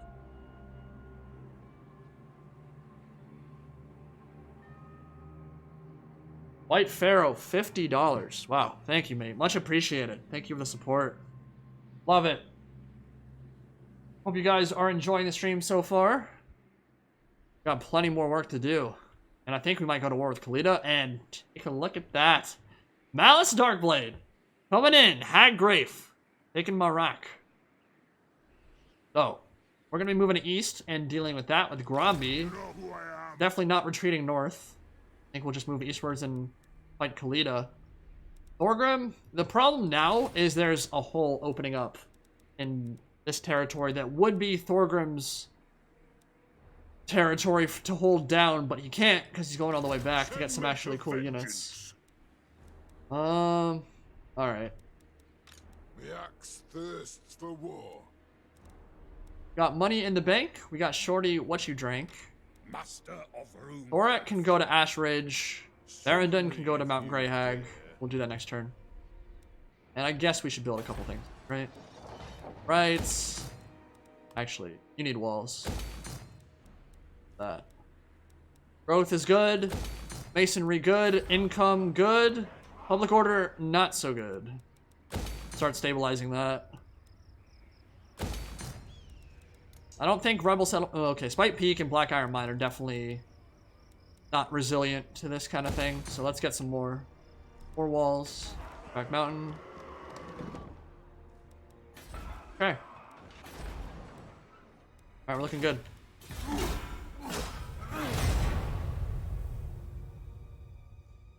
Loot the ruins next to Grombrindal. What ruin? Where's Ungrim the Chad? Ungrim is jerking his dick in Karak as the Slayer, I mean, just the Slayers in general really like to do. They really don't do a whole lot in SFO or Vanilla. I don't think I've ever seen them become the main dwarf player. I don't think I've ever seen them make a large empire. Even with me consolidating everything. I guess because we're friends, he doesn't want to expand southward. It makes sense, but yeah, he's not done a whole lot. So he'll get confederated at some point when he's willing to. But for now, he is just sitting in his home province and enjoying some Bugman's XXX. Now, I don't want to bore you guys, but I think this is pretty dope. You guys want me to... Well, I'll tell you what. I'll leave it up to chat.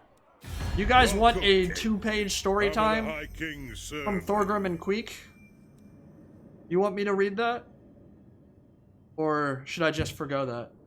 If you just want to see gameplay and don't care about reading at all, that's perfectly fine. But obviously while I read it for the next 5 minutes or whatever, I don't know how long that would take, maybe 4 minutes, I will not be playing. So if you want story time, let me know. If you don't, that's fine too. Military Alliance, no. It's just 2 pages. But I imagine a lot of you guys have not read Black Library novels before, so you might not know what to expect. Oh, hello. I think they're at war with the Wood Elves too. Yes, kill them. Okay, thanks guys. Thank you, Golden Order, much appreciated. Good work, guys.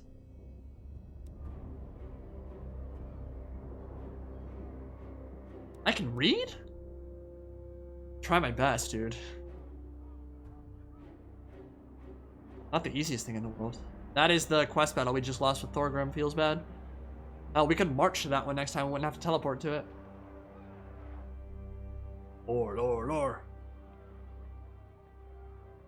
Okay, Barak Var is gonna try and be useful for once in their god dang miserable existence. Want to confederate them too. They have a lot of settlements right there that I want. The Doomtide. Oh, baby. That'll go in Thorgrim's army. If you have not seen Carnage until you have seen SFO Grimhammer Gyro Bombers dropping loads from on high. That gets pretty nasty. Lord of Clan Morgrim, vengeful Rune Lord, is as dawn. Okay, we are gonna underway one more. There they are. Hello, Skaven. Keep them close. Axes, lads. I actually won't be in range anyway, so I don't know why I bothered doing that. I don't. They could send 2 full stacks of this army, and I think I'd be able to handle it pretty simple. I mean, this is a Skaven killing army through and through. Grudges are happy for now, but as soon as they get another raid in my province, they won't be. But the Karak Zorn mission is almost a go. That's Lost Plateau. I think Karak Zorn's right there. You have my allegiance. And I hope to God that has a unique building. I would really like to build something cool there. 12 more turns, Grombrindal getting that movement range. Actually, not super useful at the moment because we're going to be camping in this settlement for a few turns. Walls, definitely. Tier 4, yeah. I think it was tier 5, but it got lowered. So, we definitely need some recruitment down in the south. This is probably a good place to build it.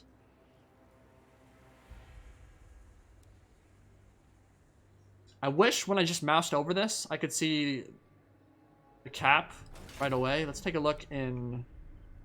I don't have a lord in Karak Dromar, so I can't see anymore. God dang it. That's obnoxious. Here. Cap. So 2 out of 4 and 0 out of 5. So we can build hammers. Do I want hammers in the south? They'd be useful against Dark Elves. They'd be, I mean, overkill against Tomb Kings, but not bad. I am the White Dwarf. Do I build... Well, let's worry about economy for now. Rat mine. Okay, so this would give me Skaven Corruption. But should get nullified by rat poison and stuff faction-wide. So I've not sued... This is just a safer one. So it gives me 600. I have to worry about public order. Then we'll go... Definitely need to figure out public order, so... Oh, it's already built. Oh, that's already tier 4. Sick. Sweet. Don't need to worry about it then. And this gets me up to 300 and helps with trade. I think recruitment's more important right now. Long periods are a safer play. And then we'll drop the growth building when necessary. Okay. Do I go to war with Khalida right now? Do I wait a few turns? Let's stabilize public order and then we'll go. Okay. The throng is mustered. The thong is mustard. Onward. But is it Heinz or like Oscar Mayer?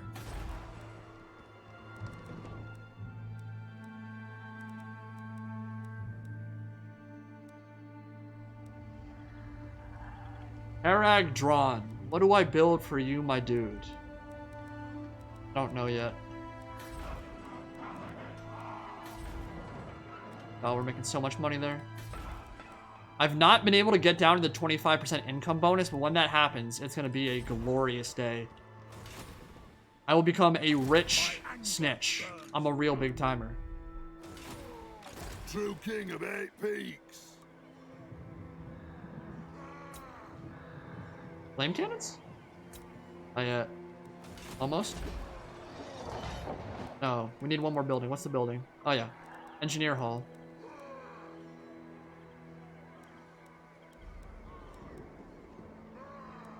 Oh, it needs to be a tier 5. Lame! Okay. Thorgrim, continue your march back, and then we will end turn and see what they're up to. The forge fires are glowing. Okay, you are not back. Begin. The runes are ready. Dude, seriously, where are you? Retake the realms. Watch. Oh, that march back takes forever. Alright. Skaven are on the back foot, dude. They're getting their ass kicked. No question about that. Undertake number 1. If we ever get the shield bearer mount, do you think Grombrindal should get his OP Bugman Gotrek shield bearer mount? Someone would mod it. I can guarantee you that. And I'm so excited about the future of modding in this series. Speaking of modding, by the way, I just started playing DAC again for the first time in a really long time. If you have never played Divide and Conquer for 3rd Age, 1, you need to play 3rd Age, but 2, you need to play Divide and Conquer.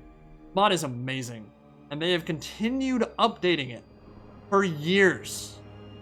Eric here and the mod team over there have been doing their work for, feels like, millennia. Divide and Conquer 4.5 just dropped really recently. I'm doing a Dol Amroth campaign right now, but I might do High Elf soon too.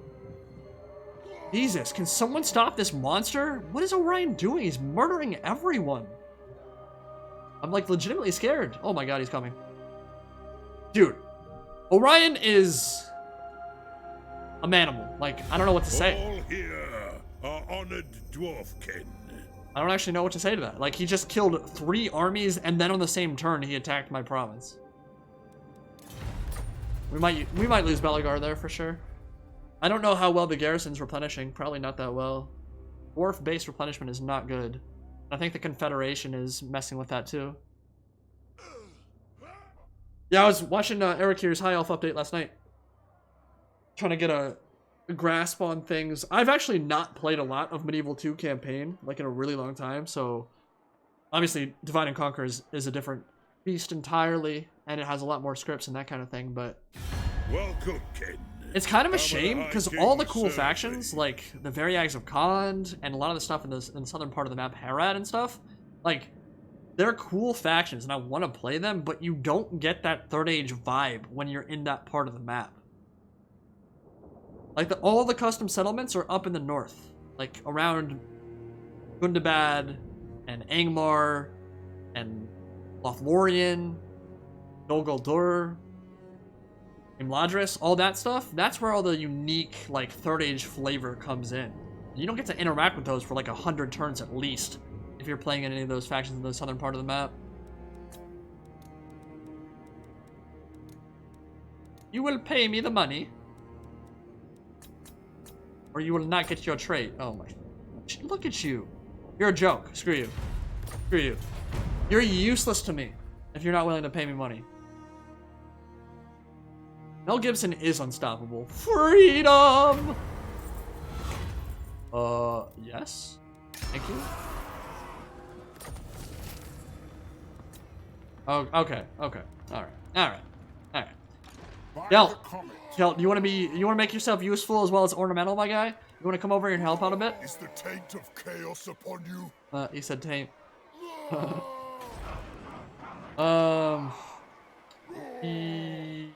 Yeah, that takes forever to replenish. Dude, it's been like 4 turns, and that's all you've replenished? What the hell? Belagar Iron Helmet. What? Okay.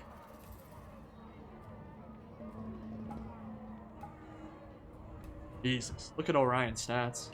Look at all their stats. I don't want to fight that, dude. They've got all cav. I'm gonna force them to come to me. Screw that. What the hell? Lord of the Ungund. How long can you hold out, Karakizor? Broby Nutter just came back to the party. How dare you? 7 turns till we start running out of supplies? Ugh.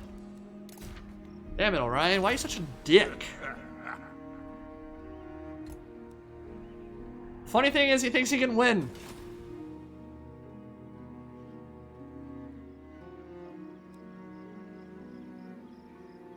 Underestimating who? The Wood Elves? I'm not underestimating them. They're scary as balls. Yes. Fine. This way looks better. I hope. If you say so, Beardley. Yeah, SFO completely changed what that faction's like. They're just like hyper elite now. I'm off. Another one. Yeah, I mean, this is all going to be tier 4 and tier 5 stuff. It makes sense. Okay. It's all clan rats, though. The gutter runners are the annoying thing. They mess with my plans quite a bit. Tell you what, let's continue the siege there. Not play that yet, and let's see if we can force an open field battle to Skaven. My axe thirsts for war. Oh, it's thirsting. I mean, this is like a little bit dangerous. Never wrong.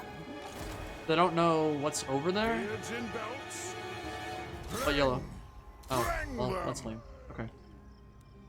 I'll attack. Oh, they could get an ambush chance though. My axe thirsts for Actually, this war. army is very resilient to ambushes, so I'm not sure that matters either. Didn't go Miner's Instinct, so I can't catch them in the underway. We'll see. Hopefully, this invasion force will not be stuffed. What? I don't think I'm in danger of getting any grudges soon, though. So, let's build this army up a bit more, and then they could maybe go west and deal with the Wood Elves. So, anti-Wood Elf army. Flyers, probably not the right call. Flame cannons, yeah. 4 cannons and 3 flame cannons? That'll be more than enough artillery. And the rest will probably go infantry. Okay, do that for now. Not even that expensive. It is time.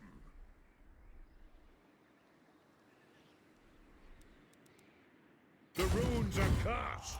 Force march back. That'll be 2 more turns till he's back. Nice little income bonuses here. Making that money. Walls will finish up in Spike Peak in time. Public order is so bad here, dude. Let's just get that untainted stuff figured out finally. I want that income from all build. So good too, though. It's better than untainted. It really is.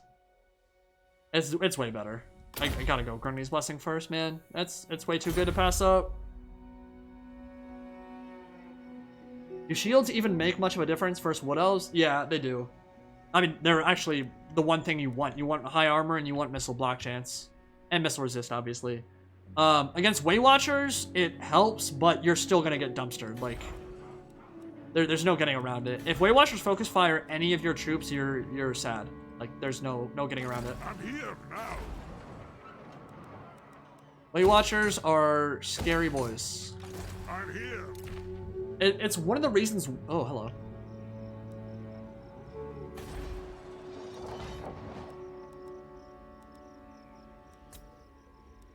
Oh, 5,000? Christ.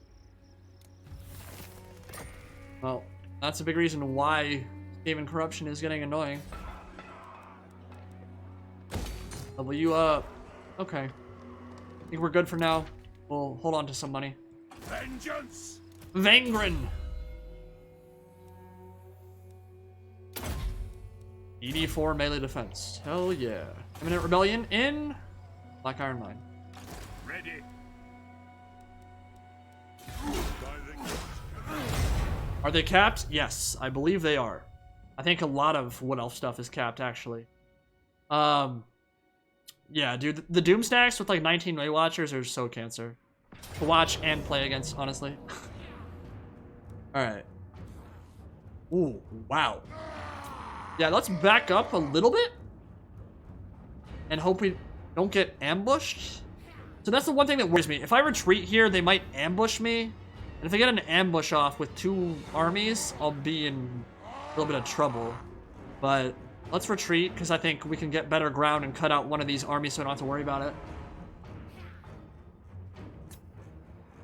We'll see if I end up regretting that decision. Oh, they didn't even attack. Okay.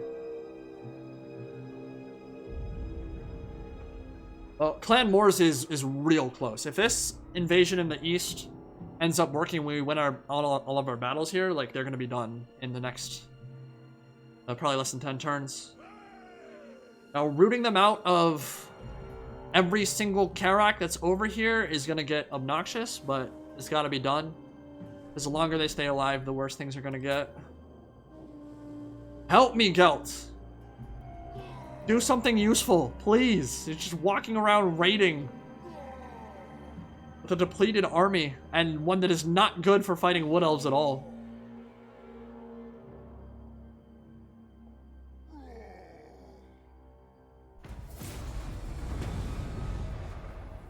Yeah, I'm hitting their main strength at the moment for sure. This is where it all is. I mean, they've got Pig Barter and they've got a few settlements back here, but And they will be tier 5, so there are going to be a lot more battles. And honestly, I'd feel more comfortable if I had one more army over here.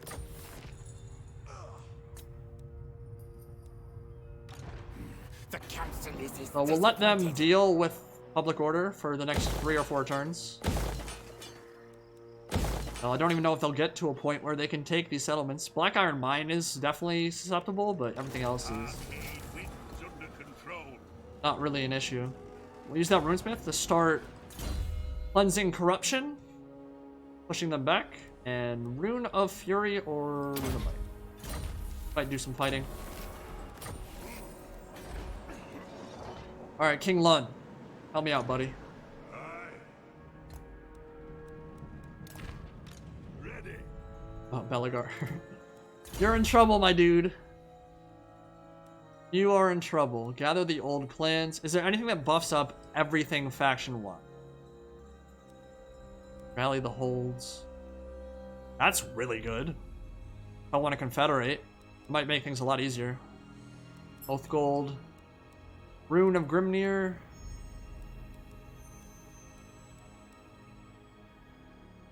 Hell, let's see if that gives me a boost to Confederation possibilities. I mean, there's not a whole lot I can do with him right now anyway. 22 turns. They're replenishing? What? Why are they replenishing? They're in my territory. Whoever would think this unwise? I mean, it's not a lot of replenishment, but... To battle?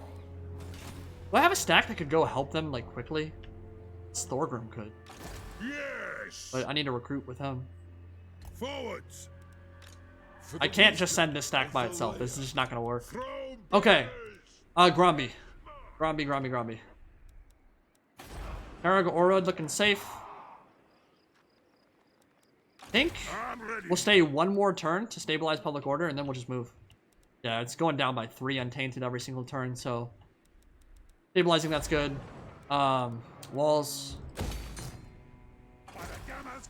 It's really all about battles at this point. Let us begin.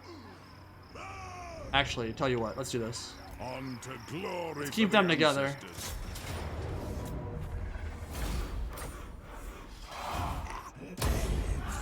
Baby, I show up stone.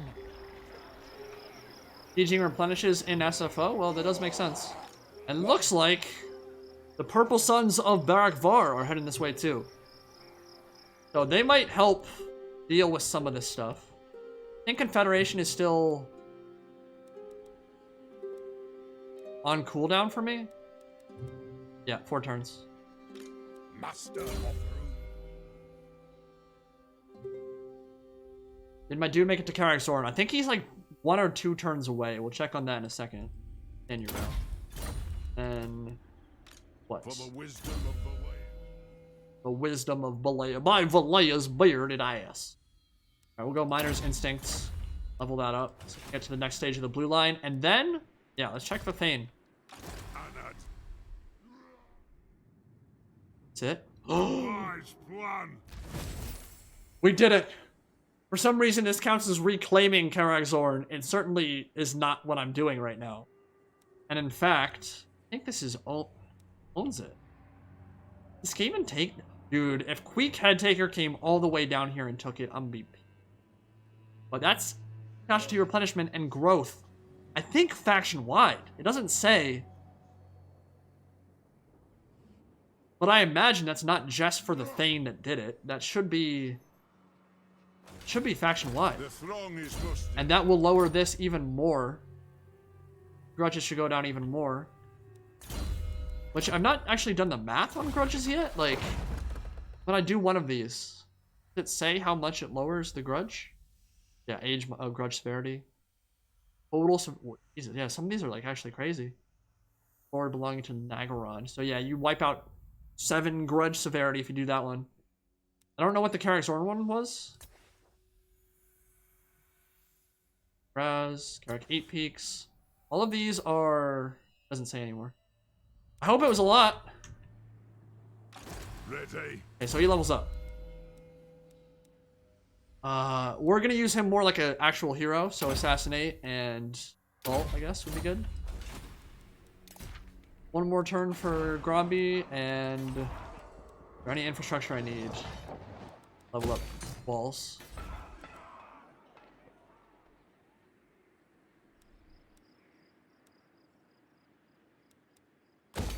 Or public order to equalize that. Okay. Then turn. Background music right now? No, this is all Warhammer 2 stuff. Dwarfs have a very nice OST. One of the things I hate, though, is that it depends what faction you're playing. Like, there are amazing OSTs and soundtracks for the Elves, for example, but they don't play properly for, well, it's not about properly. They just don't play. You're playing as the Beastmen, for example. And the Beastmen, they didn't get much of an OST at all. They have, like, 2 soundtracks, and most of them are from Chaos. Wood Elves got, like, 3 or 4 unique tracks. Some of them are nice, but you can tell, like, a lot of the stuff in Warhammer 2, they had more time to polish because they were worrying less about laying the framework, the foundation of the game, worrying more about, like, improving the things that are already there. And so for a lot of the factions, like the Skaven, like the Lizardmen, like the High Elves and Dark Elves, they all have their own unique soundtracks. From kind of the background stuff, the ambiance stuff that's going on right now, to the battle OSTs and the deployment stuff as well. Dwarfs, for example, they have, like, maybe 4 unique soundtracks. A lot of the stuff that plays for them in their campaign is from the Empire. Military Alliance. Ornoth Grundirect. Oh. I know you uploaded a DRG stream recently, but what about a video reviewing overclocks on certain deep dives? Definitely not a bad idea. Dude, one of the... It had the worst CPM I've had in a very long time. The Deep Rock Galactic video I did. I had so much fun making it. And obviously, like, I do plenty of videos just for the fun of it. I've done a Hunt Showdown and Dawn of War stuff. Like, none of those pay very well, which is fine. I like working in the variety, because I think it just adds a lot to the channel in general. But YouTube really likes dumpstering CPM if you don't do a lot of content for that game. For example, like that Deep Rock video got 60,000 views. And it was like 1 CPM.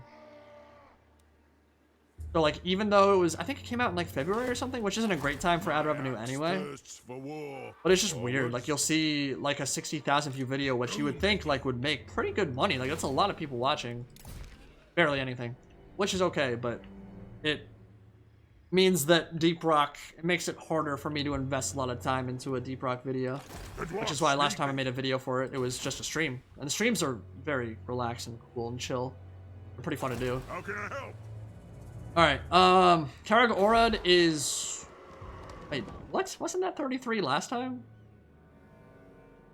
I don't know if I should leave. You know who I am. I want to move, dude. Like, I want to start killing stuff. You should come back. It's easy. But yeah, I think doing some more Deep Rock content is definitely in the cards for sure. I just love the game. It's really, really fun. If you have not played it, give it a shot, my dudes. It is a gem in the rough. Not in range of this idiot.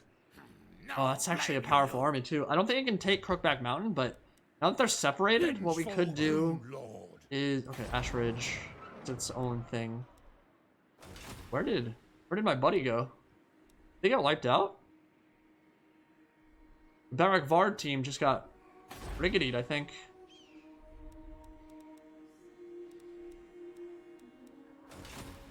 Alright, let's fight together. I can't. I need to replenish one more turn. Yeah, I'm fine if they both want to attack me there. That's actually completely fine. We've got 6 more turns before this goes down. And I don't think I can get there in time. Unless I literally force march with Thorgrim right now, which I could do. That's absolutely an option. I could start invading Wood Elf territory.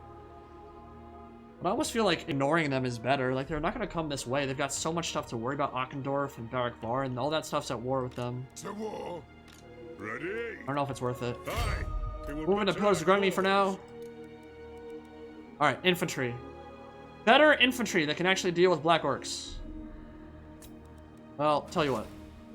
I moved there because I wanted to get Longbeards, but I think instead we're actually going to go to Karak Dromar. And, we can't underway there. That's really annoying. See, these holds are connected. This should be connected now. You should be able to underway there. Maybe I can. I'll try it next turn. But I would like to be able to move this way. Then I can just move to Zufbar and get some hammers and get some iron breakers. Could allow him to attack the vampire accounts, actually.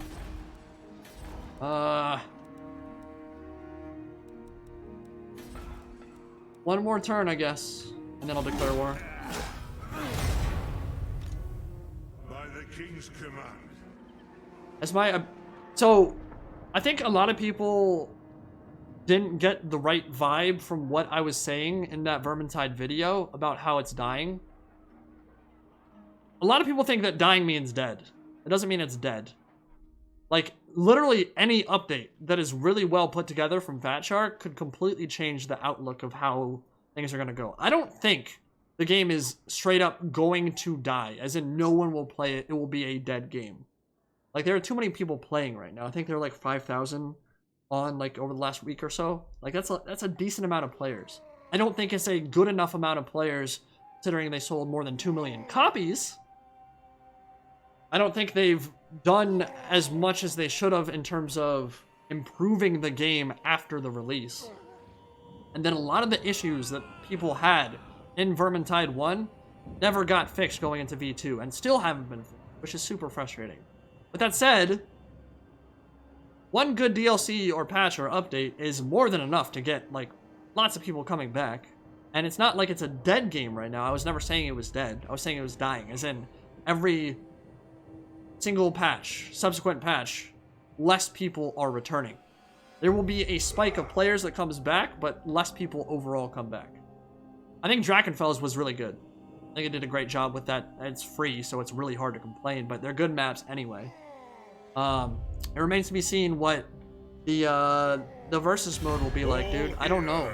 The idea of versus mode is exciting to me because I mean, a lot of people loved Left 4 Dead versus mode. It can add a lot of replayability to a game, but I don't want it to be their focus when there's so many other things that need changing. And I actually totally forgot I still had Ekron in all those settlements, so I need to look at that.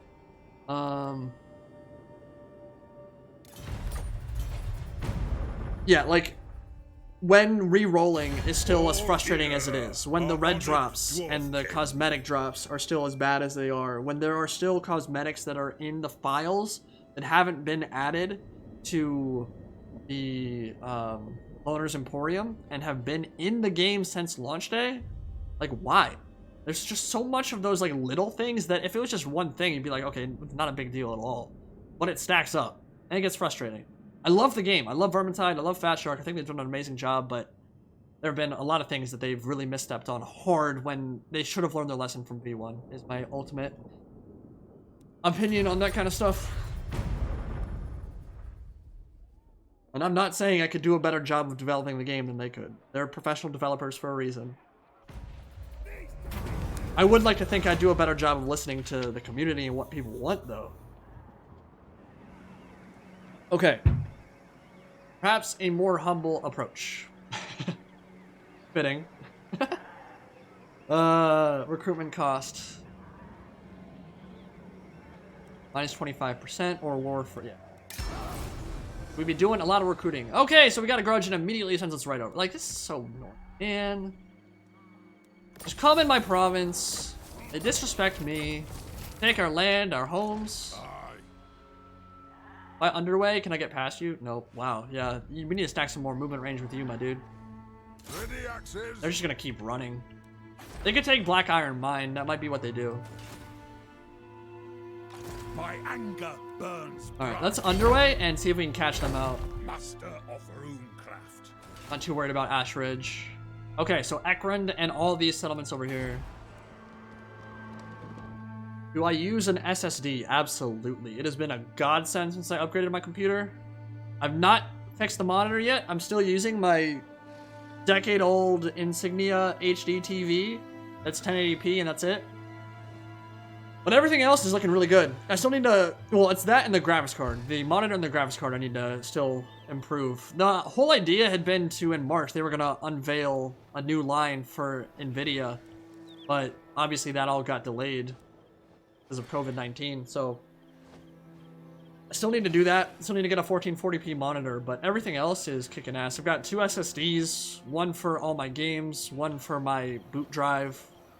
I have an external SSD, or external hard drive for all my regular gameplay, which I have a lot of, like so much. Dawn of War and Hunt Showdown and other stuff recorded. What do I need for you? So walls could get increased. Walls everywhere. Walls everywhere. Bellegarde is 5 turns from death. And they even attack? Like... Sartosa, please tell me you're at war with the Wood Elves. Or I'll invite you to be at war with them. I don't have any problem with the vampires. Okay, well they hate me. And they're at war with everybody. They're at war with the High Elves, all the Empire, Cult of Sotek, Barak Var, what the hell? Yeah, they're not gonna help me out.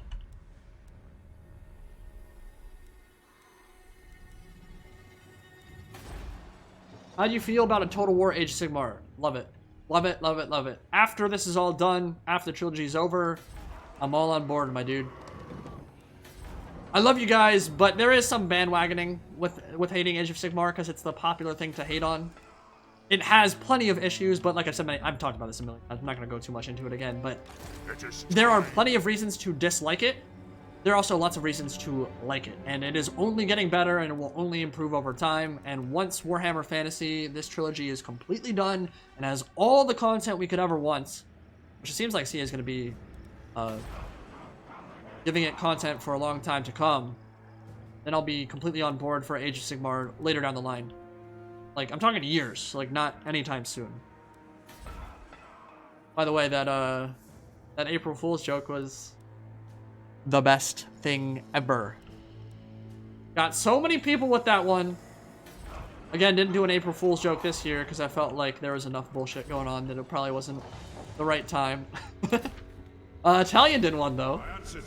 Italian did what did he do? Summon me if you dare. Can't remember exactly what he did. Let's go give you the flame cannons and do regular cannons. Shoulder axes, lads. We move. What? And then we'll give you, actually, yeah, let's give you some of these grudge throwers. Got a nice little mix of, go 2. Gotland. Maybe drop the dwarf, or whatever. Good. I forgot to underway. I'm an idiot. Go back to Pillars of Grunny and then try to go through Grom Peak again. What's Age of Sigmar? Someone else can explain it to you, Matt. Oh yeah, he did Troy. Yeah, he did the Trojan War movie with Brad Pitt. Okay, let's attack Lita. I am the White Dwarf. Yeah, Granite Massif is actually part of the territory, I just realized, so I should have done that already. On my way. Alright, next turn we attack that. Got some rebellions to worry about. Karak Azul is... I think they'll be safe, but... we really do need another army just kind of in the middle of my territory patrolling as garrisons. Arcade Peaks is fine, though. Okay.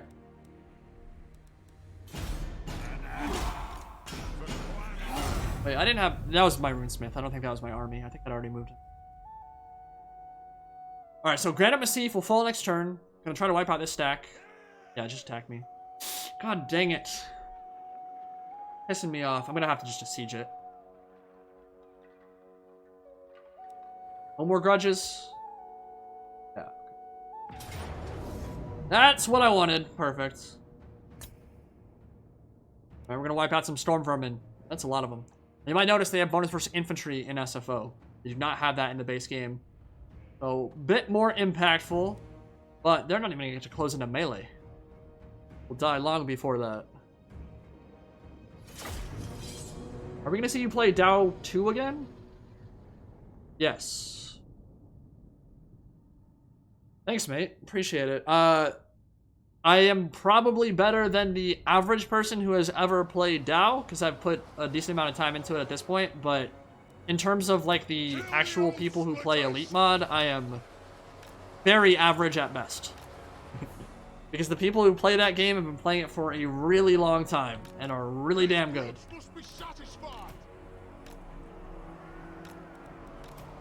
Yes, I will be doing more Dao 2 content for sure. I like that game a lot. Nice little Warhammer escapade that we can work in alongside our normal commentaries. Give me 1 second, guys. I'm a drained lizard. We're going... How long have we been running this thing for? 3 hours? 3.5? Something like that. Need a piss. I'll be right back.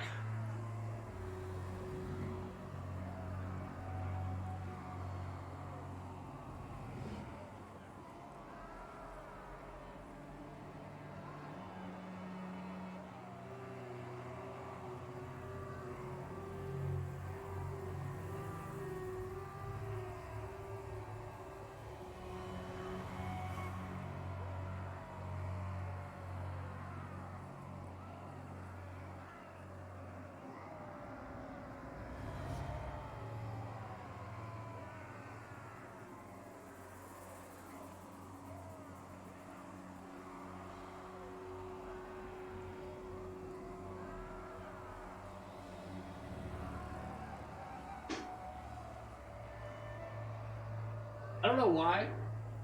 Conker's Bad Fur Day just popped in my head for some reason.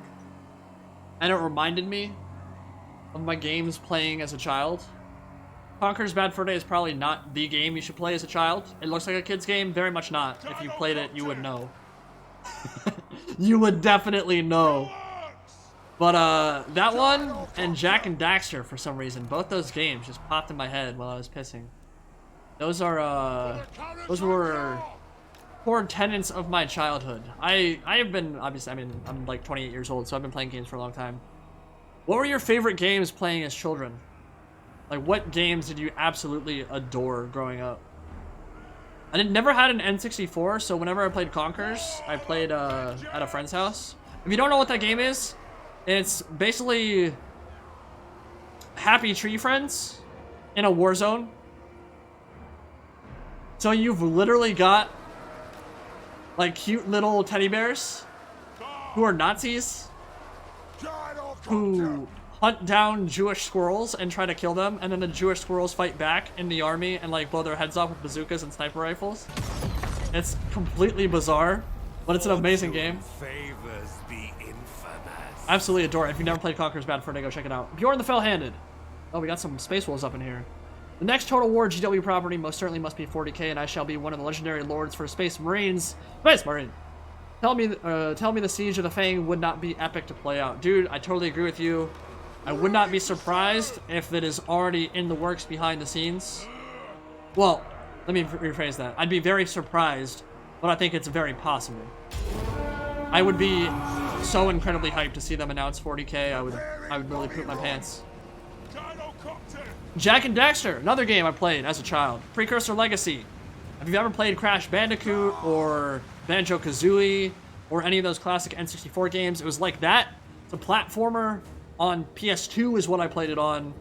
That was one of my first games on PS2 alongside SSX, the snowboarding game. And Jak and Daxter, Precursor Legacy is where it is at, my dude. Super, super fun game.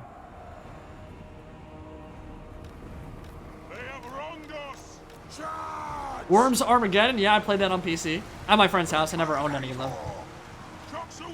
That one's a classic for sure. Red Alert 2, yeah. Obviously, there will be plenty of Age of Empires in here. I bet you a lot of you guys are going to be RTS fans through and through. Probably a lot of RTS action. ancestors. Yes, murder them all. Here to reach. We have scores to settle. Let's move up them iron breakers. Oh no, not slingers. How could this happen? How many? We got 3,000 again. Oh, Vengeance. the damage output. It's a thing of beauty. Gyrocopters are pretty good, my dudes. Nothing can stop us. Vengeance. Move. Actually, you're already in range. Just stop. Just get ready to fire. Sweet. Okay. So they're gonna get blobbed up. This time we got even more gyrocopters, so the bomb runs are gonna be super sexy. Karaz Ankor. Hopefully my guys actually throw their blasting charges for once. That would be nice. Dive bomb. I played a lot of Halo. A lot of Halo. Never played StarCraft. I've literally never played a single StarCraft game in my life. Bonds unite. I played a lot of Reach. I played... Ouch. Long be Rally to your lord. to the ancestor gods. A lot of Halo Reach. A lot of Halo 3. A lot of ODST, which wasn't my favorite, but I don't think it's anyone's favorite. We demand blood. Blood killers. Yes. And I did play Halo 4, but I think around Halo 4 is when I stopped playing. I haven't played Xbox in a long time. My brother-in-law owns one, but I don't play it. Preparing bombing run.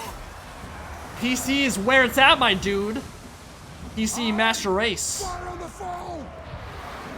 No. I know. Charge. Okay, that was almost a scary bomb drop there.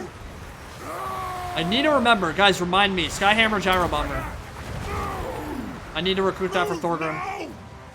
Long beard. Yeah, Bugmans can actually just beat them up in melee, they don't even care. The wizards. Oh, this army is pretty good. For the Eye King. Down. Dagger down. Strike out. I could go AFK, dude. I could literally go AFK with this army. And it's not even a doom stack either. Like, this is a pretty thematic army, too.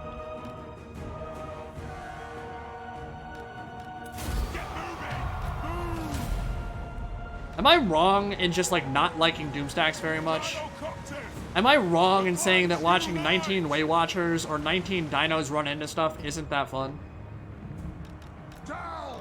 Yes. I mean, it's fun, like, the first couple times. Master the throng.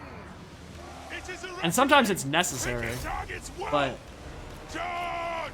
I don't know. I feel like a little bit of thematics in your builds adds a whole lot more flavor. Little bit of Bugman's Rangers play makes this a fun little stack, for sure. Oh. Alright.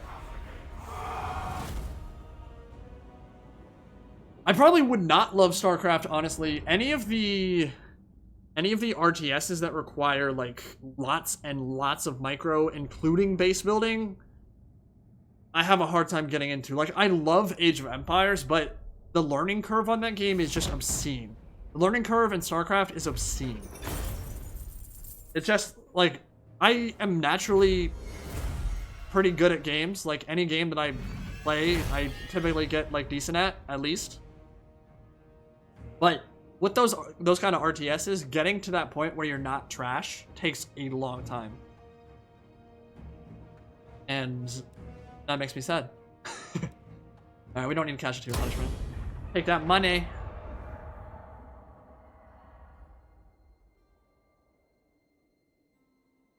It depends on the kind of Doomstack and the overall state of your armies. Let's talk Skaven. You have 3 trash armies and 1 Doomstack with them. Yeah, that makes sense. But, yeah, when it's literally like 8 stacks and that's all you're fielding and they're all like dino spam, meh. Lame.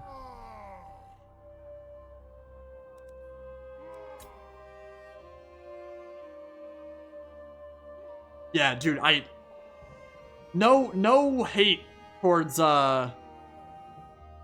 Paradox at all. Any of the Hearts of Iron, EU4, Solaris, all that stuff, I cannot get into. If it does not have a visual component, I don't care. Any like pure RTS is in, well, I guess it's not RTS, it's more a 4X game. Any pure 4X game where there's no battles to fight, I'm not into it. I need that visual component. Like, if Total War was just the campaign side of things and it was much more complex, but there were no battles, I wouldn't play it. I wouldn't have a YouTube channel for it. I play it for the battles. First and foremost. First and always. Yeah, really. So if I auto-resolve this, I would probably lose, like, a huge chunk of my army.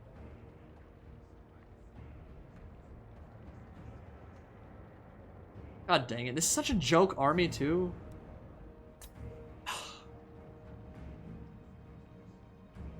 Should I quick save it and reload if the autosave or the auto-resolve sucks? I'm on very hard, so I could reload if it was bad. Whatever, let's just fight it. God dang it.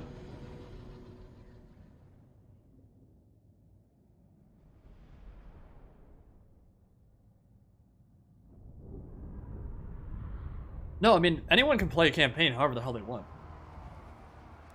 If you want to play that way, that's completely fine. There's nothing wrong with it.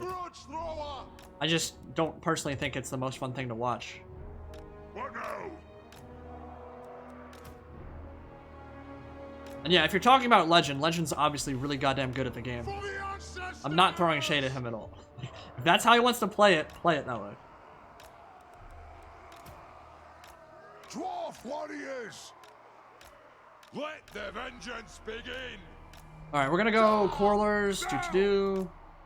And I mean, we're still using some of that here. Like, again, Grombrindal's gonna go in solo, and I'm gonna shoot him up with gyrocopters and artillery. Like, there's no reason to get my stuff killed for no reason. Bring them down! So we're still playing intelligently here. Oh, this is a unique settlement. They don't have any towers? Okay. Well, then let's move up the Corlers. If they get close, loot them! Gyrocopter! Move now! Well, I do think a bit of roleplay and a bit of additional flavor is always a nice little touch. Plan formed! Nothing can stop us! I think it can add a lot. Move! I wish the lore-friendly campaigns I did, like the one I did with Sigvald, were easier to put together. I really do. I wish they were worth the extra effort in putting them together. The narrative campaigns are so fun. I have just incredible respect for what people like Officially Devon and Monsters Abound do. Because they do, like, purely campaign stuff. But they put so much effort into each one of their videos. And obviously, I do that, but not for campaign stuff, usually. Yes! Take them down! Charge! Gyrocopter! As you command! I don't know how Officially Devon does what he does, dude. If you've never watched his narrative playthroughs, it's insane. Like, the amount of time that goes into that, I can tell you from first-hand experience. Narrative campaigns take forever to put together. Gyrocopter! Aye, as you command! Off we go! Will do!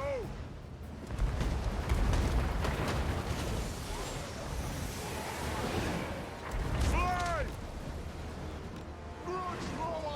Alright, that's done. Let's put one more hole in it, and then Gromby and the Iron Breakers and the Iron Drakes. So we'll get them in their own control group. It is a reckoning!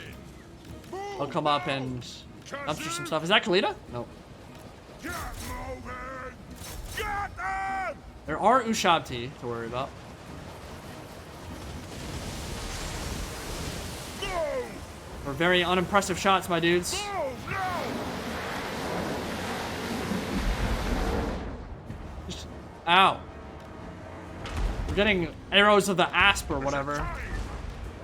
Drops away! Nothing can stop us! Keep the camera turned this way so I can actually turn and respond to it if requires. Anu! Alright, go on, Grumpy.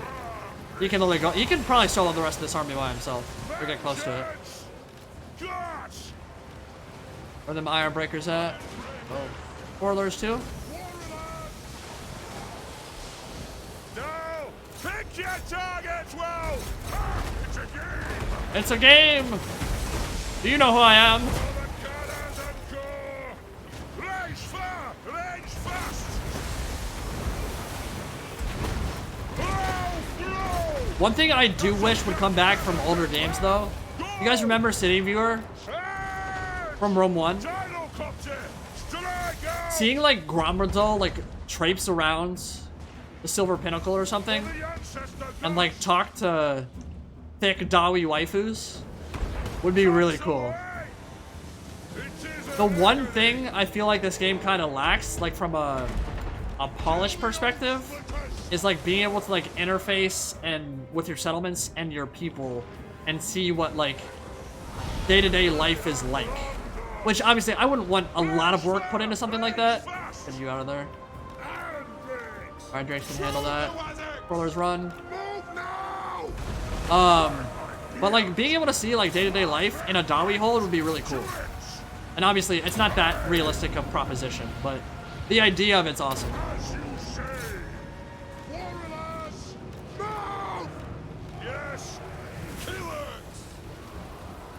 Only the brimstone guns should shoot. That rest of you come over here. Turn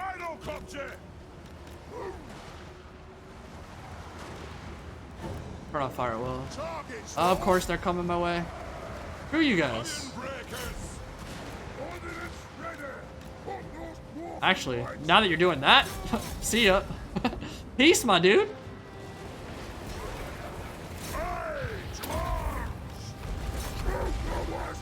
Oh, no, no, no. Stop, stop.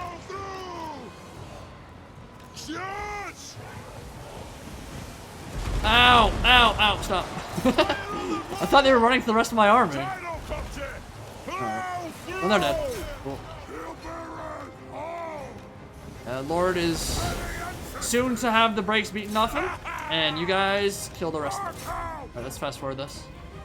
Dead. Shoot him.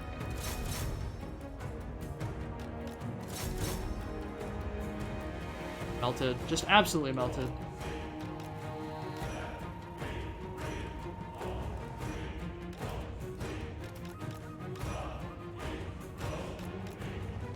So these are actually useless versus Shabti. We'll try it, but I think the damage will be minimal at best.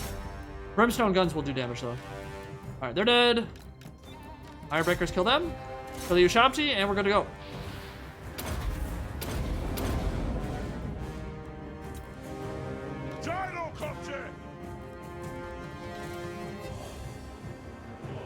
Have I ever happened to play Soulstorm? I've not. I've not played Dawn of War 1. People, every time I upload Dawn of War 2, people are like, yeah, dude, go play it. It's dope. I agree. Ultimate Apocalypse and stuff like that do look fun. But it's hard for me to go that far back at this point. Like, that is an old-ass game, dude. Dawn of War 2 is an old-ass game. I think visually it holds up pretty well. So I still like playing it because it looks good. Dawn of War 1 objectively does not look good. Like, there's just no getting around it.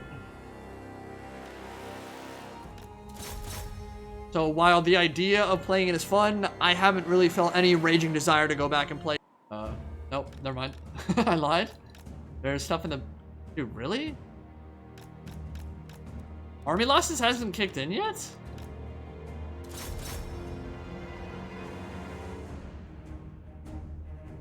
Thank you.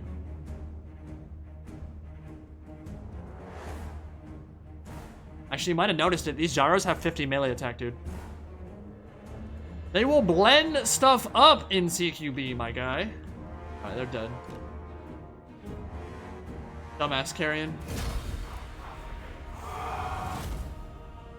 I don't know if you guys noticed that, but that settlement, it was like Tomb King's theme, desert themed, right? But it had mushrooms in the back. And it started like shifting into a Karak in the back of the map. You could like go into a cave into. Pretty sick. That's why I like GCCM, dude. The map variety it offers is really, really nice.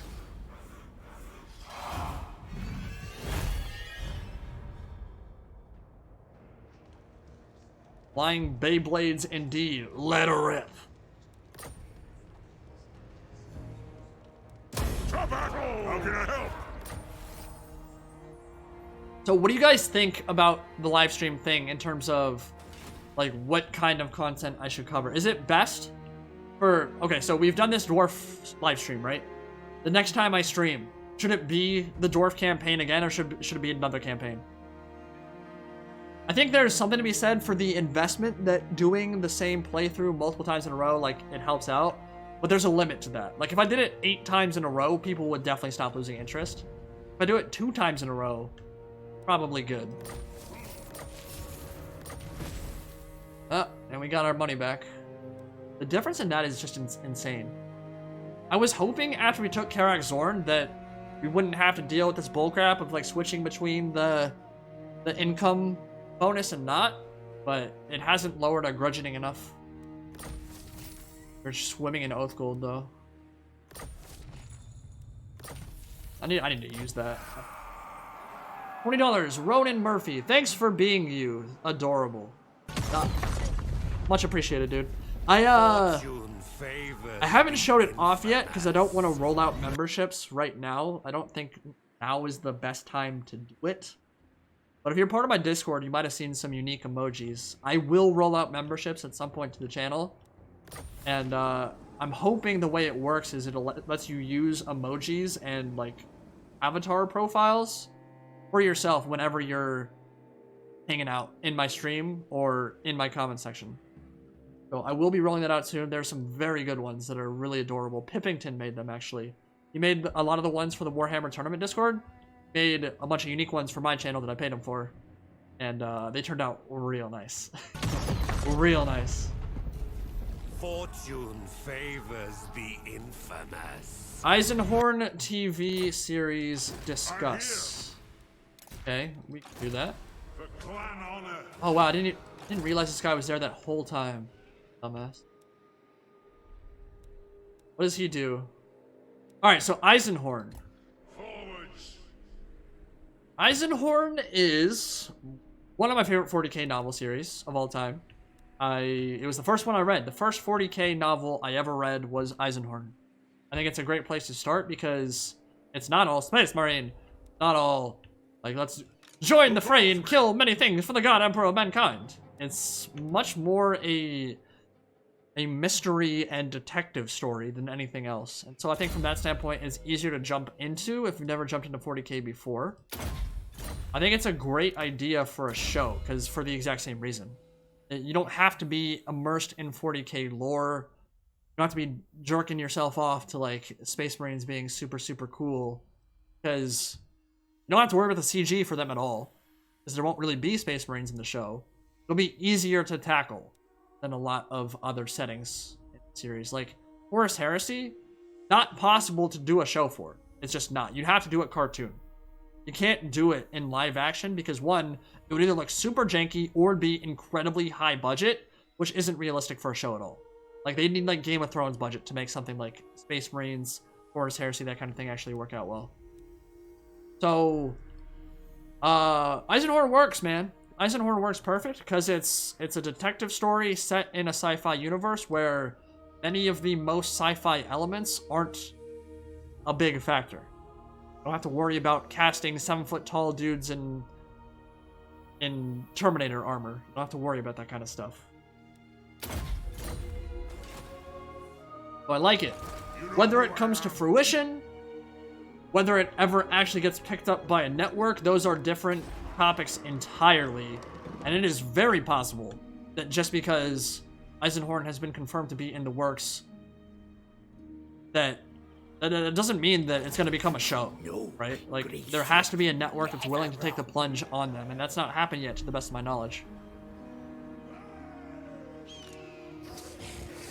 Don't cross lines. Do I do it? Do I YOLO it? This is really not that good a stack. Like, if we're being completely honest, I should definitely just wait. Right there, right there. Yeah, let's just force march over. Got a big battle brewing, my dude. The throng is mustered. The thong is mustard. Moving.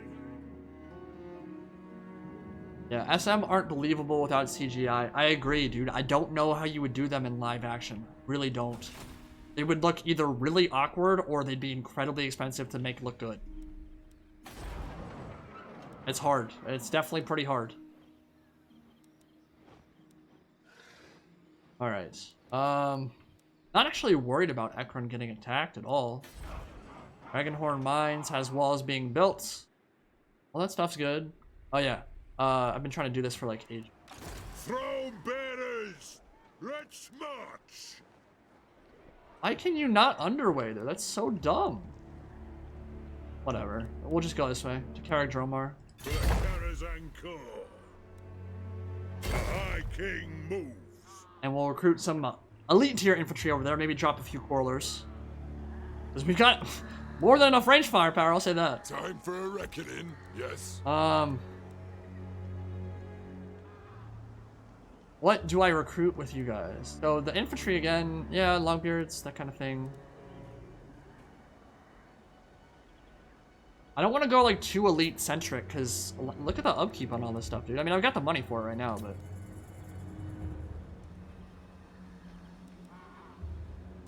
yeah, look at the stats on these Everguard, by the way.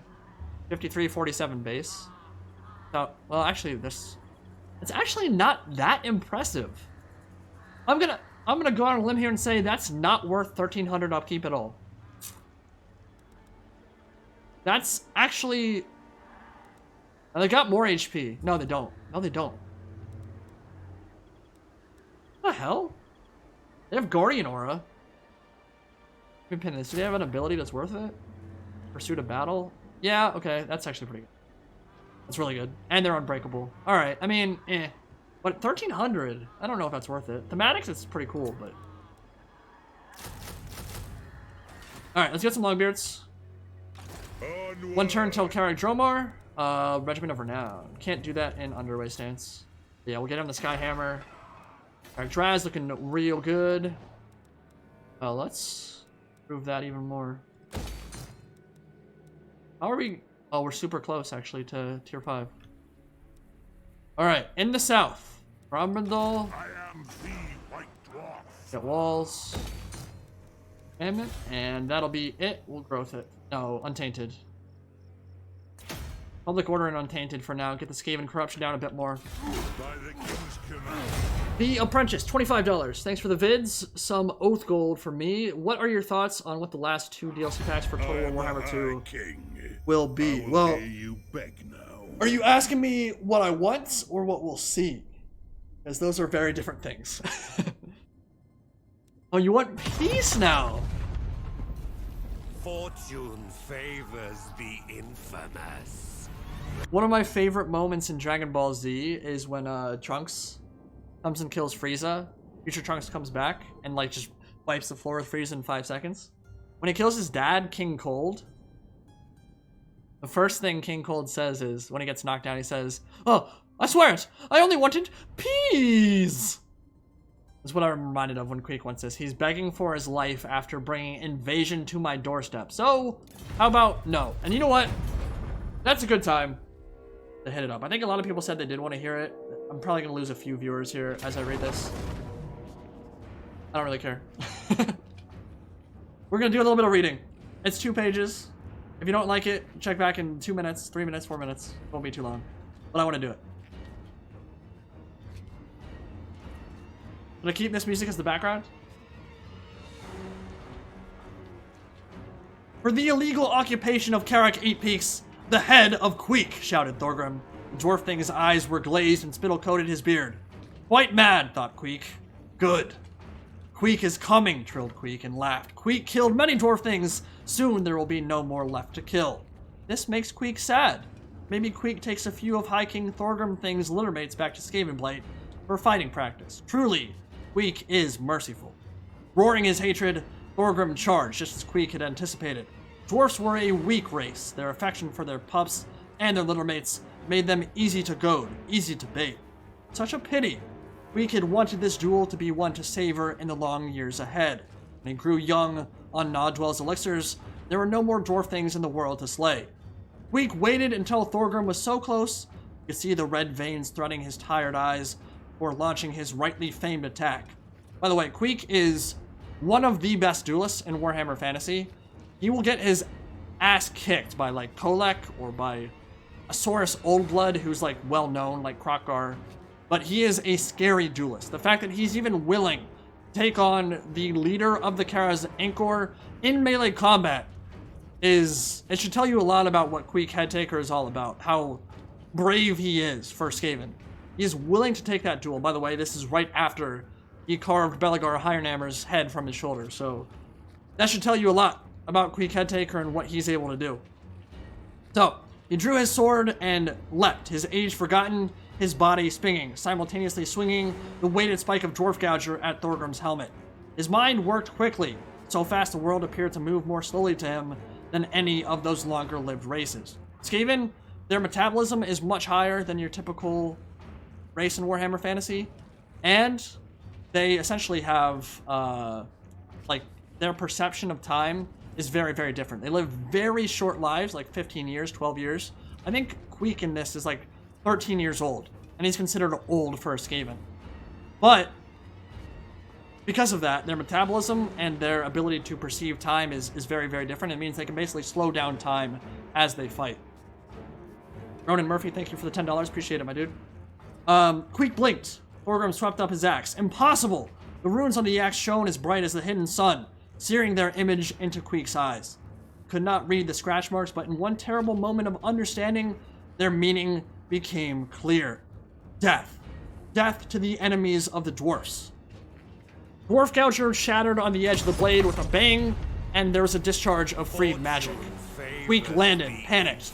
He thrust at Thorgrim with a sword, seeking to make him dodge aside so that Queek could put distance between them. Snarl nested in this thing's long face... Wait, what? What does that even mean? With a snarl nested in the thing's long face fur grew more ferocious. He grabbed Queek's sword in his armored fist and yanked him forwards. Queek scrambled to get it back, but could not.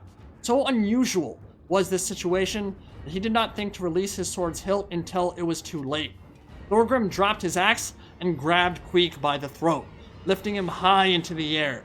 Only then did Queek let his sword go, and Thorgrim flipped it around, using it to cut loose his Queek's treasured back banner.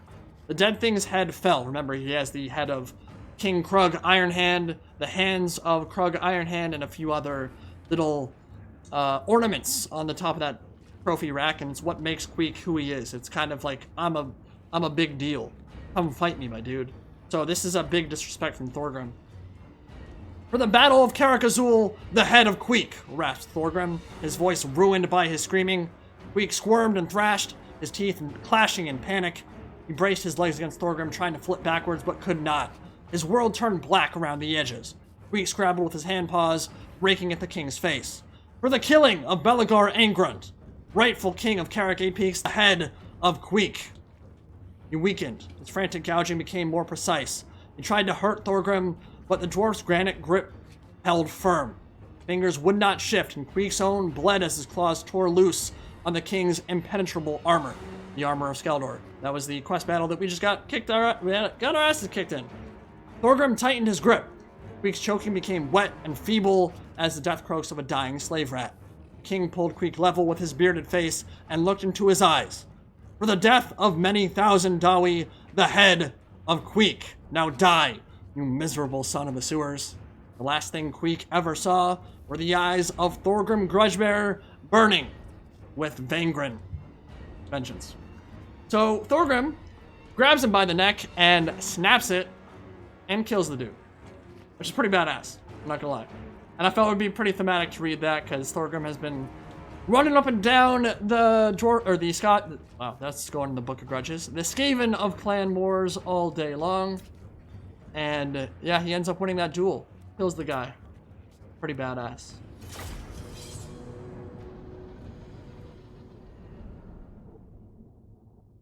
Okay. Yeah, as expected. We lost people as we did that. Whatever. It's been going on for a while anyway. Alright, so we might end on this battle here. We'll see in a second.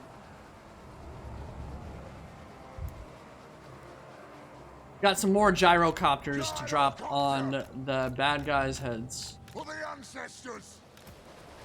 For the ancestor gods! Dwarf warriors! Alright, so Dwarf warriors in the front ranks.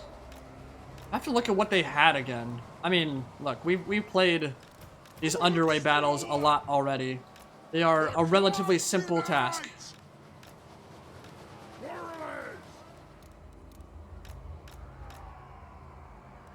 So gyrocopters in the front.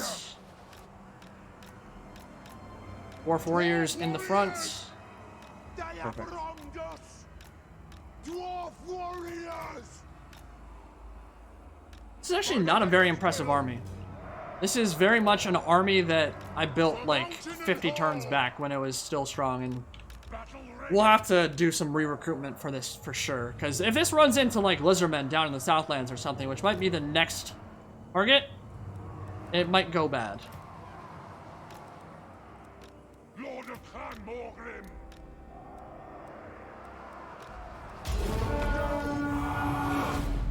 They were traitorous scum. My blood claws will happily hunt them into night. 24-hour stream impromptu.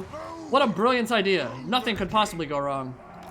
It's not like I would lose my voice like 2 more hours in. Fortune favors the By the way, if you've not liked the stream yet and you have been enjoying it, please do. If you haven't been enjoying it, well, screw you.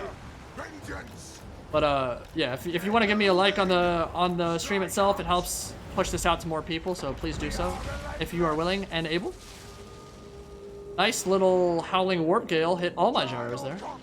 And they do have Giselle, so I gotta be a little bit cautious. It's gonna last for a bit. So you guys should probably start firing. Wow, we're really far back, actually. I didn't realize how far back they are. Nothing can stop us! Please stop shooting me. Thank you very much. Nothing can stop us! Rage fast! Chrome Lord coming in with the 10 SEK. Take 'em down! Is that Danish krones? What is that? Appreciate it. Thank you very much, my friends. Artillery! Ready! Kill them all! Let's walk this Kill everything without a beard! Helicopter! No! Charge! Ow. Leg claws, please stop shooting me. Thank you very much.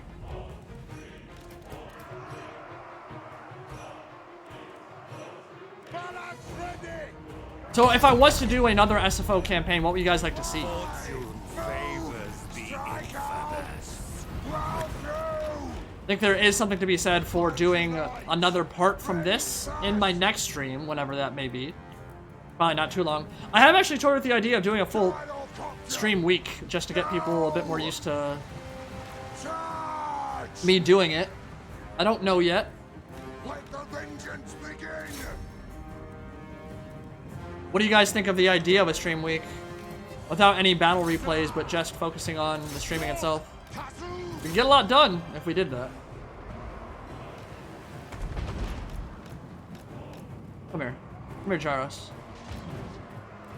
But what other campaigns have you guys done that you really, really enjoy in SFO? We demand blood!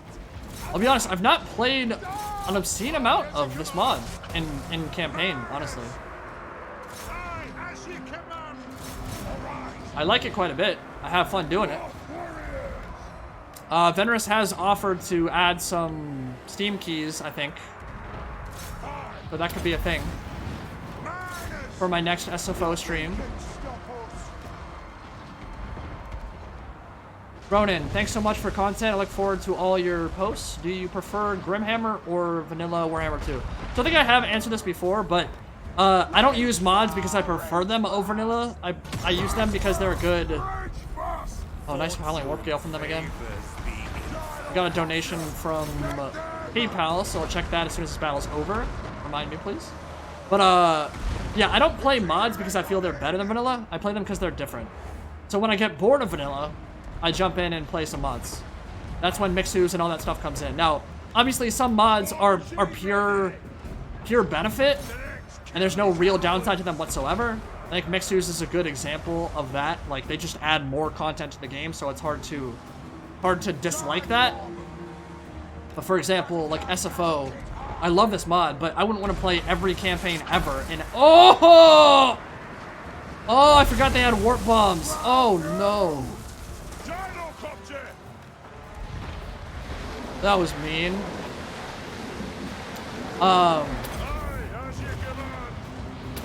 But yeah, I play SFO because it's different than vanilla. So when I get bored of vanilla, I jump into SFO, and when I get bored of SFO, I jump into vanilla. I like to work in some variety.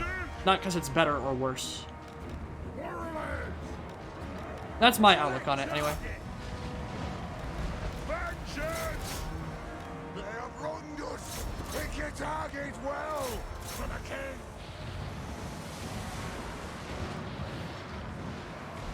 Raw killing blow! Kill him, Thorak!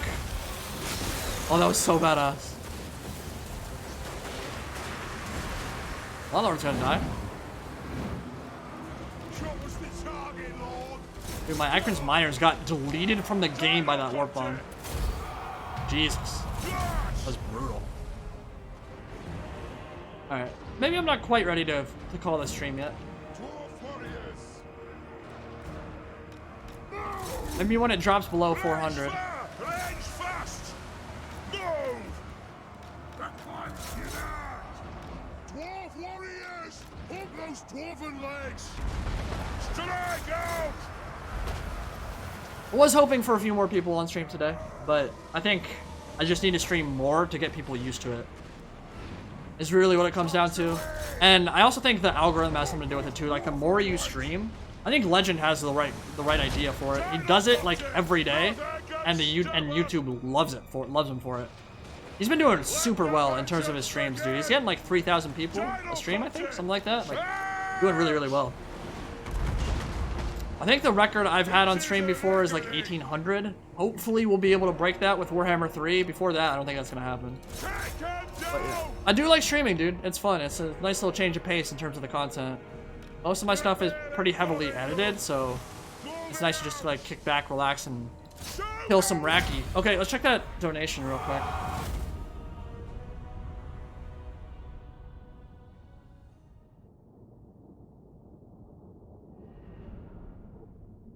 Huh. I don't see anything. Weird. It must have been a super chat that I might have missed or something. Go back.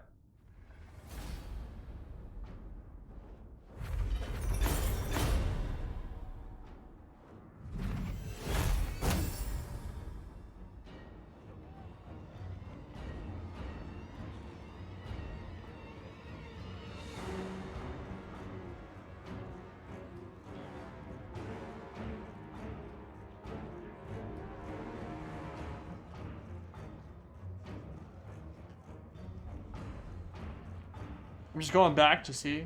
Oh, Flying Gobbo is who I missed. Nice to see you streaming Milk and Cookies TW, but why are we playing Destunties? You know why. Has kill everything without a beard, my dude. How we do? I think that's yen. Can't quite tell what that symbol is, to be honest. Thank you for the donation. Much appreciated. Okay, so I didn't lose anything, which is good. I can give missile resist to one of my units, but maybe the Icons Miners. Well, we need to replenish, so let's execute.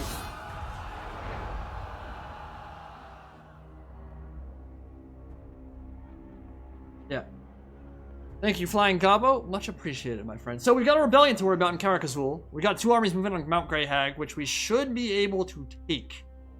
Hopefully with an auto-resolve, because I had my fill of siege battles today. Definitely. Volkmar. Is Volkmar going to make himself useful as well as ornamental, or is he going to just completely bypass my settlement and do nothing? Am I friends with... I am. Okay. I might be able to war target Orion then. Offers. What are you at war with?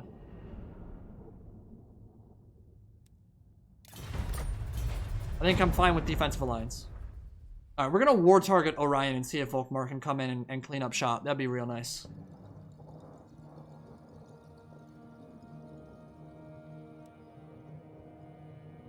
There's something to be, I mean, visually, like, what? No! I cannot believe the balance bar is that bad. Like, is this actually unwinnable?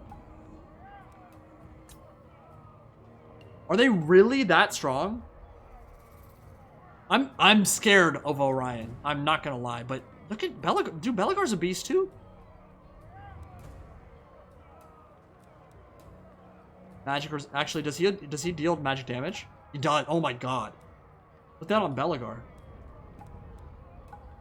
Their whole army deals magic damage, dude. Like his damage mitigation's gonna be so good.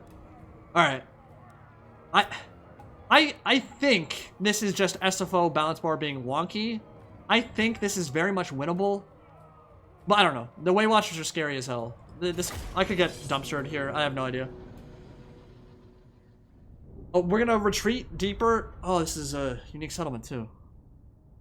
Actually, I'd rather play like a vanilla siege battle, to be honest. Oh, this is gonna get me super blobbed up for Orion's Hawk's Talon and stuff. Oh lord. It's a really cool siege map though. Oh, Orion's over there by himself. I don't know what's going on. What's up with this? Why? What? That looks so bad. Really? That's horrendous, dude. What? Like, use the space you have. What's happening?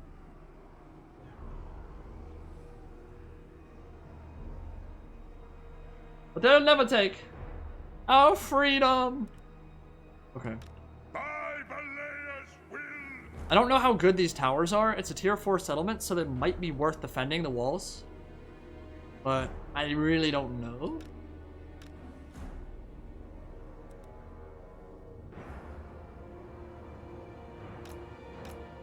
Move that right there. Like, I have no idea what to expect from this dude. I really don't. But I am scared of being close to the walls because of the Way Watchers. How do you defend this? I don't really know. Like, I think I just sack that side completely. And don't worry about that at all.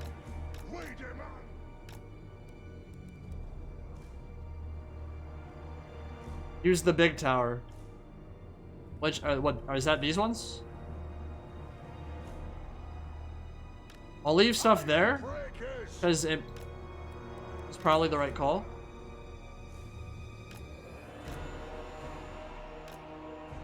And Iron Breakers can tank out for a while. I actually am going to put Thunderers on this side, because what I think is going to happen is Orion will bust through the gate, come up, and then I can just mow him down with Thunderer Fire, which could be real tasty. So let's keep these guys in a control group with the... Actually, I'll keep Belagar over here. But this is the problem. Like, if you invest too little on one side and you get spread out like this, that's when Wood Elves pick you apart. So they do have battering rams. Dude, I don't think I can defend the walls. The Way Watchers are gonna screw me up bad. I think that's just gonna be a waste of time. Yeah, Bounce Bar hates me. Alright, let's get all the ranger and range plays together.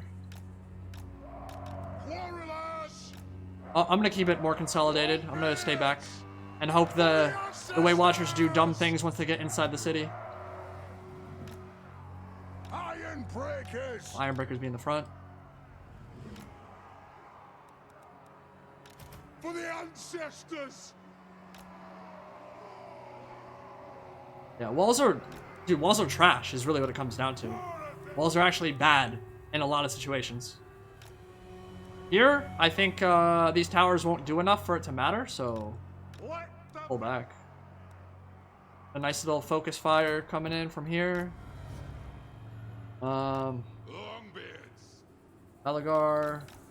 Now, I am worried about the Glade Striders on that side, so I'll need a couple more melee troops to support. Bring them down. You guys together? For the Karaz Ankor. Should be pretty fun though, hopefully. Unless they just roll my face, which is definitely a possibility. War of vengeance. War of vengeance. I just don't know what to expect They have from Wood Elves. Go. Alright, so this will be all one control group. Missing an Iron Breaker. Definitely don't want to be missing that. Alright. You can hold on to this for now, maybe? Let's do it! This could go so bad. Like... Blade Striders, Orion, and Treeman. Actually, they're running to their army over there. What? I hope they don't, like, bug out hard. The Wild Riders are bonus versus large, so those are the shielded variant, so I'm less worried about them now, which is good. There are Wildwood Wardens, which are scary as balls.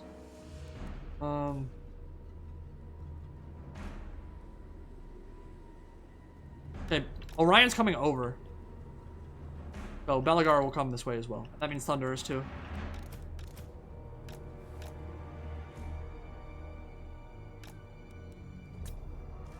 Alright, the towers are doing something. That is for sure. Colonel Wardens. Look at that stat line, man. That's crazy. What else OP?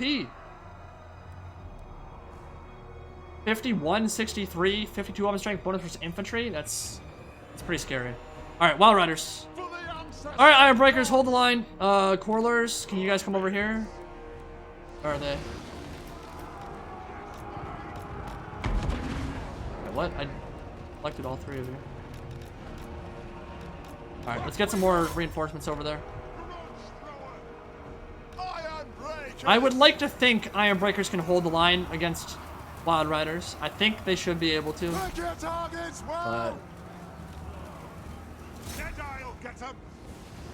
you know what? I'm actually feeling pretty confident about this. I might end up eating my words, but feeling okay. Armed and ready.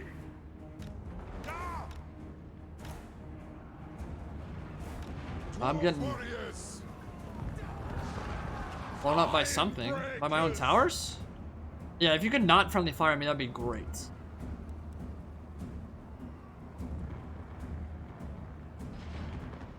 How's it going over here?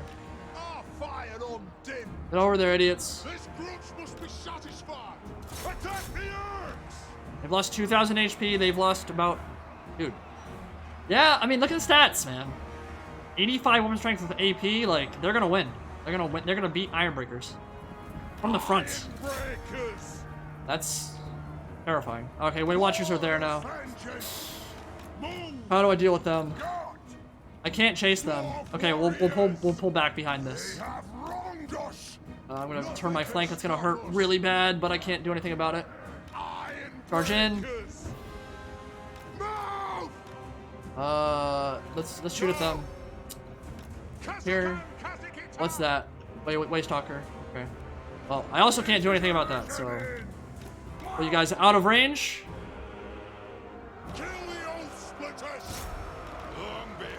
It's actually pretty epic. Alright, Belagar, come back. Alright, Orion, come fight me, you idiot. Come fight me, idiot. Your mother was a hamster and your father smells of elderberries. Okay, Wild Rider's dead. You're okay there? Thane, come help. Alright, Orion. Come here, buddy.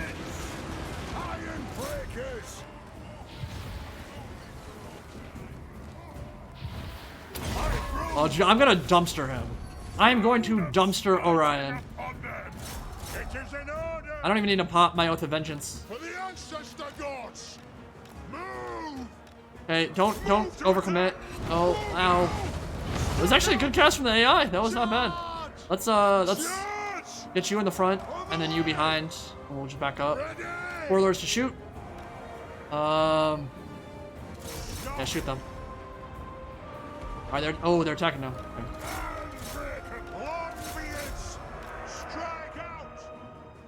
Alright, Orion's dead in about 5 seconds. Hell yeah. Weight Watchers are being idiots. Hell yeah.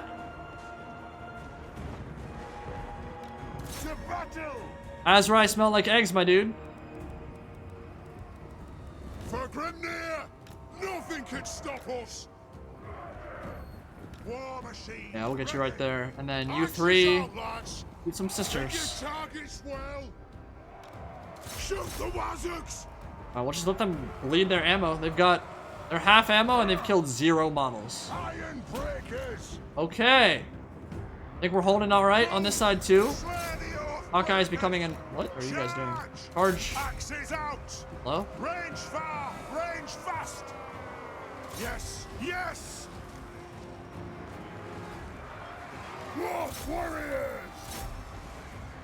We might lose on that side, but if we do lose, it'll be a... I mean, it'll be so pyrrhic for them it won't even matter. Iron breakers. They're just sitting in range. Aye. Right on. Yeah, this is a simple thing. Long beards. I love this layout. God, this is one of the coolest siege layouts.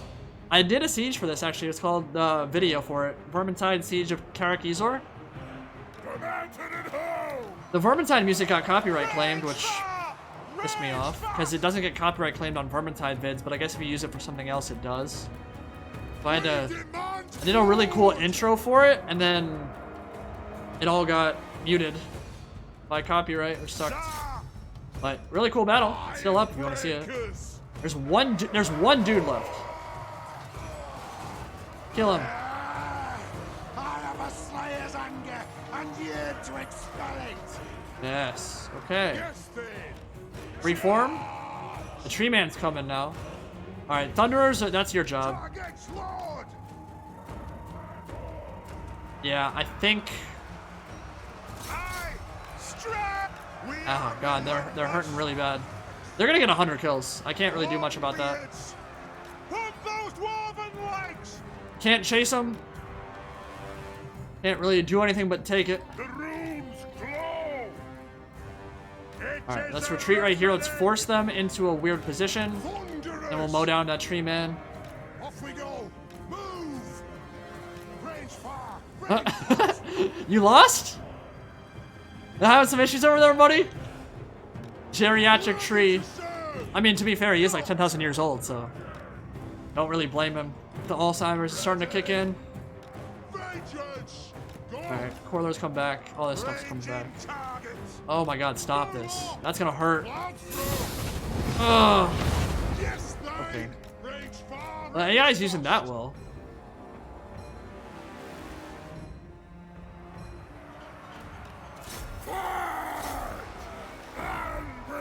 Wildwood Wardens are butchering me over there. Ow. Runesmith. Oh, the tree man's going to the other side, really? Thunderous. Okay, fine. Got. And the runesmith's over too. Okay, Belagar. Let's get you over to the most important part of the battlefield, which is there now. Actually, no, we'll keep you here to duel the Waystalkers. Don't fast forward, because they're just gonna shoot me for a while. Ooh, one thing I do have to worry about, the capture points. So let's not lose by capture point loss. That'd be incredibly frustrating. Alright, that's all routed. Flame. And the Iron Breakers too. The clans unite. With haste. Ball of vengeance. They do not have any. Oh my god, look at the damage they just did off the charge. 153? Alright, I need to pull them back. They're getting butchered. Oh, they're on it. Okay, well, there you go. Army losses kicked in. Alright! Easy. Heroic victory, too. So yeah, one of the Way Watchers did absolutely jack all. The other one, Hawkeyes and Drakira, have 300 missile damage, so I'm not surprised they hurt me pretty bad. Orion suicided himself into Belagar. I mean, he's level 30, so he is pretty scary. Didn't even have to pop Revenge Incarnate, and yeah, he's dead.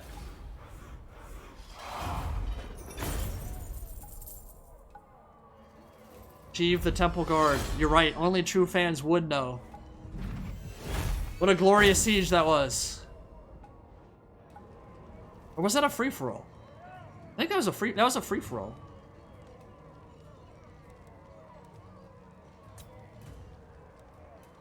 It has made me sad that the map making is slowed down, but I don't blame people.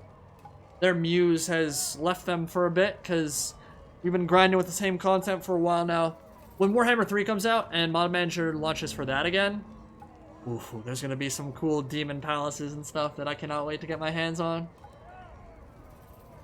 Alright, well, casualty replenishment has been a big issue for a long time. Let's pop that instead. Maybe Volkmar will do something useful.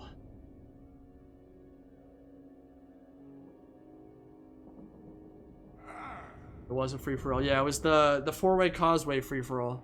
Achieve the Temple Guard getting sent all the way over the edge, plummeting to his doom. We had that happen in the most recent siege too. Skinks A couple skinks got sent over the edge to their dooms too. Alright, tribute for public work. Yeah, that seems worth. I'll pay you a little bit of money for that. Alright. We are super close to finishing this war with the Skaven, I think. Oh, it's burning. My axe thirsts for war. Vengeful Rune Lord. Let's let you go first. Let us be about this. Fight! Rune Lord, to battle! Beards in belts. Dude, can I really still not auto-resolve that with 2 full stacks? I don't want to fight this. But you know what? I've been streaming for a long time and I'm hungry anyway. Let me read chat for a few minutes here. What would you say? What would you say to Nagash's pre-order DLC for Game 3? I don't think we're getting a Game 3 pre-order DLC, my dude. I don't think they're going to do that again. They didn't for... Well, I guess Norska technically was, but that... They ran into so many issues porting Norska to Warhammer 2. I don't know if they're going to want to do, like... They probably learned their lesson, so they might have come up with a way to mitigate those problems, but... Bridging the gap between those two... The version management and all that, like... It was a nightmare for them. We didn't get Norska until 9 months, I think. Or 6 months, 7 months after Warhammer 2 came out. It was a long time. I don't think they're going to want to go through that nightmare again. So if it's a pre-order, then it would be like kind of like Chaos, as in it comes right before the game comes out, not like DLC for Warhammer 2. We're not seeing Nagash in Warhammer 2 anyway, so don't worry about that. I don't know. I don't know about pre-order DLC. I want to see Nagash. That is for sure. By the way, if you're wondering why I have so many saves, I essentially put a save at a cool part anytime I thought that it might be a good place to start a stream from. So these have been my... We settled on like turn 95, but... save Grombrindal right here. The auto-resolve in SFO is actually a lot better than in Vanilla. In Vanilla, it's a nightmare. It's so bad. In SFO, it's usually much better. But there are certain circumstances that will change that. I'm gonna call it here. I'm tired. I'm hungry. I need some food. Thank you very much for joining me. Thank you very much for all the donations today. I appreciate it. And I might end up deciding to do some more streaming tomorrow and just make this a full stream week. Like go 4 or 5 days straight and stream. Haven't committed to that yet. If I come up with a video idea that I really want to do, or if there are some battles I want to cover, I might just work those in alongside. But I think there will be another stream this week. So let me know if you want to see more Dwarfs or if you want me to go for another campaign. I still have that Beastmen one. Left it off at the exact same point I did last time. Might be fun to alternate between, but I think overall Dwarfs, you get actual Empire management, so something to be said for that. I do not think I've missed any donations. So again, thank you very much. Have a wonderful night. I'll see you all in the next stream or the next video. Any Pride signing out for now. Have a good one, guys.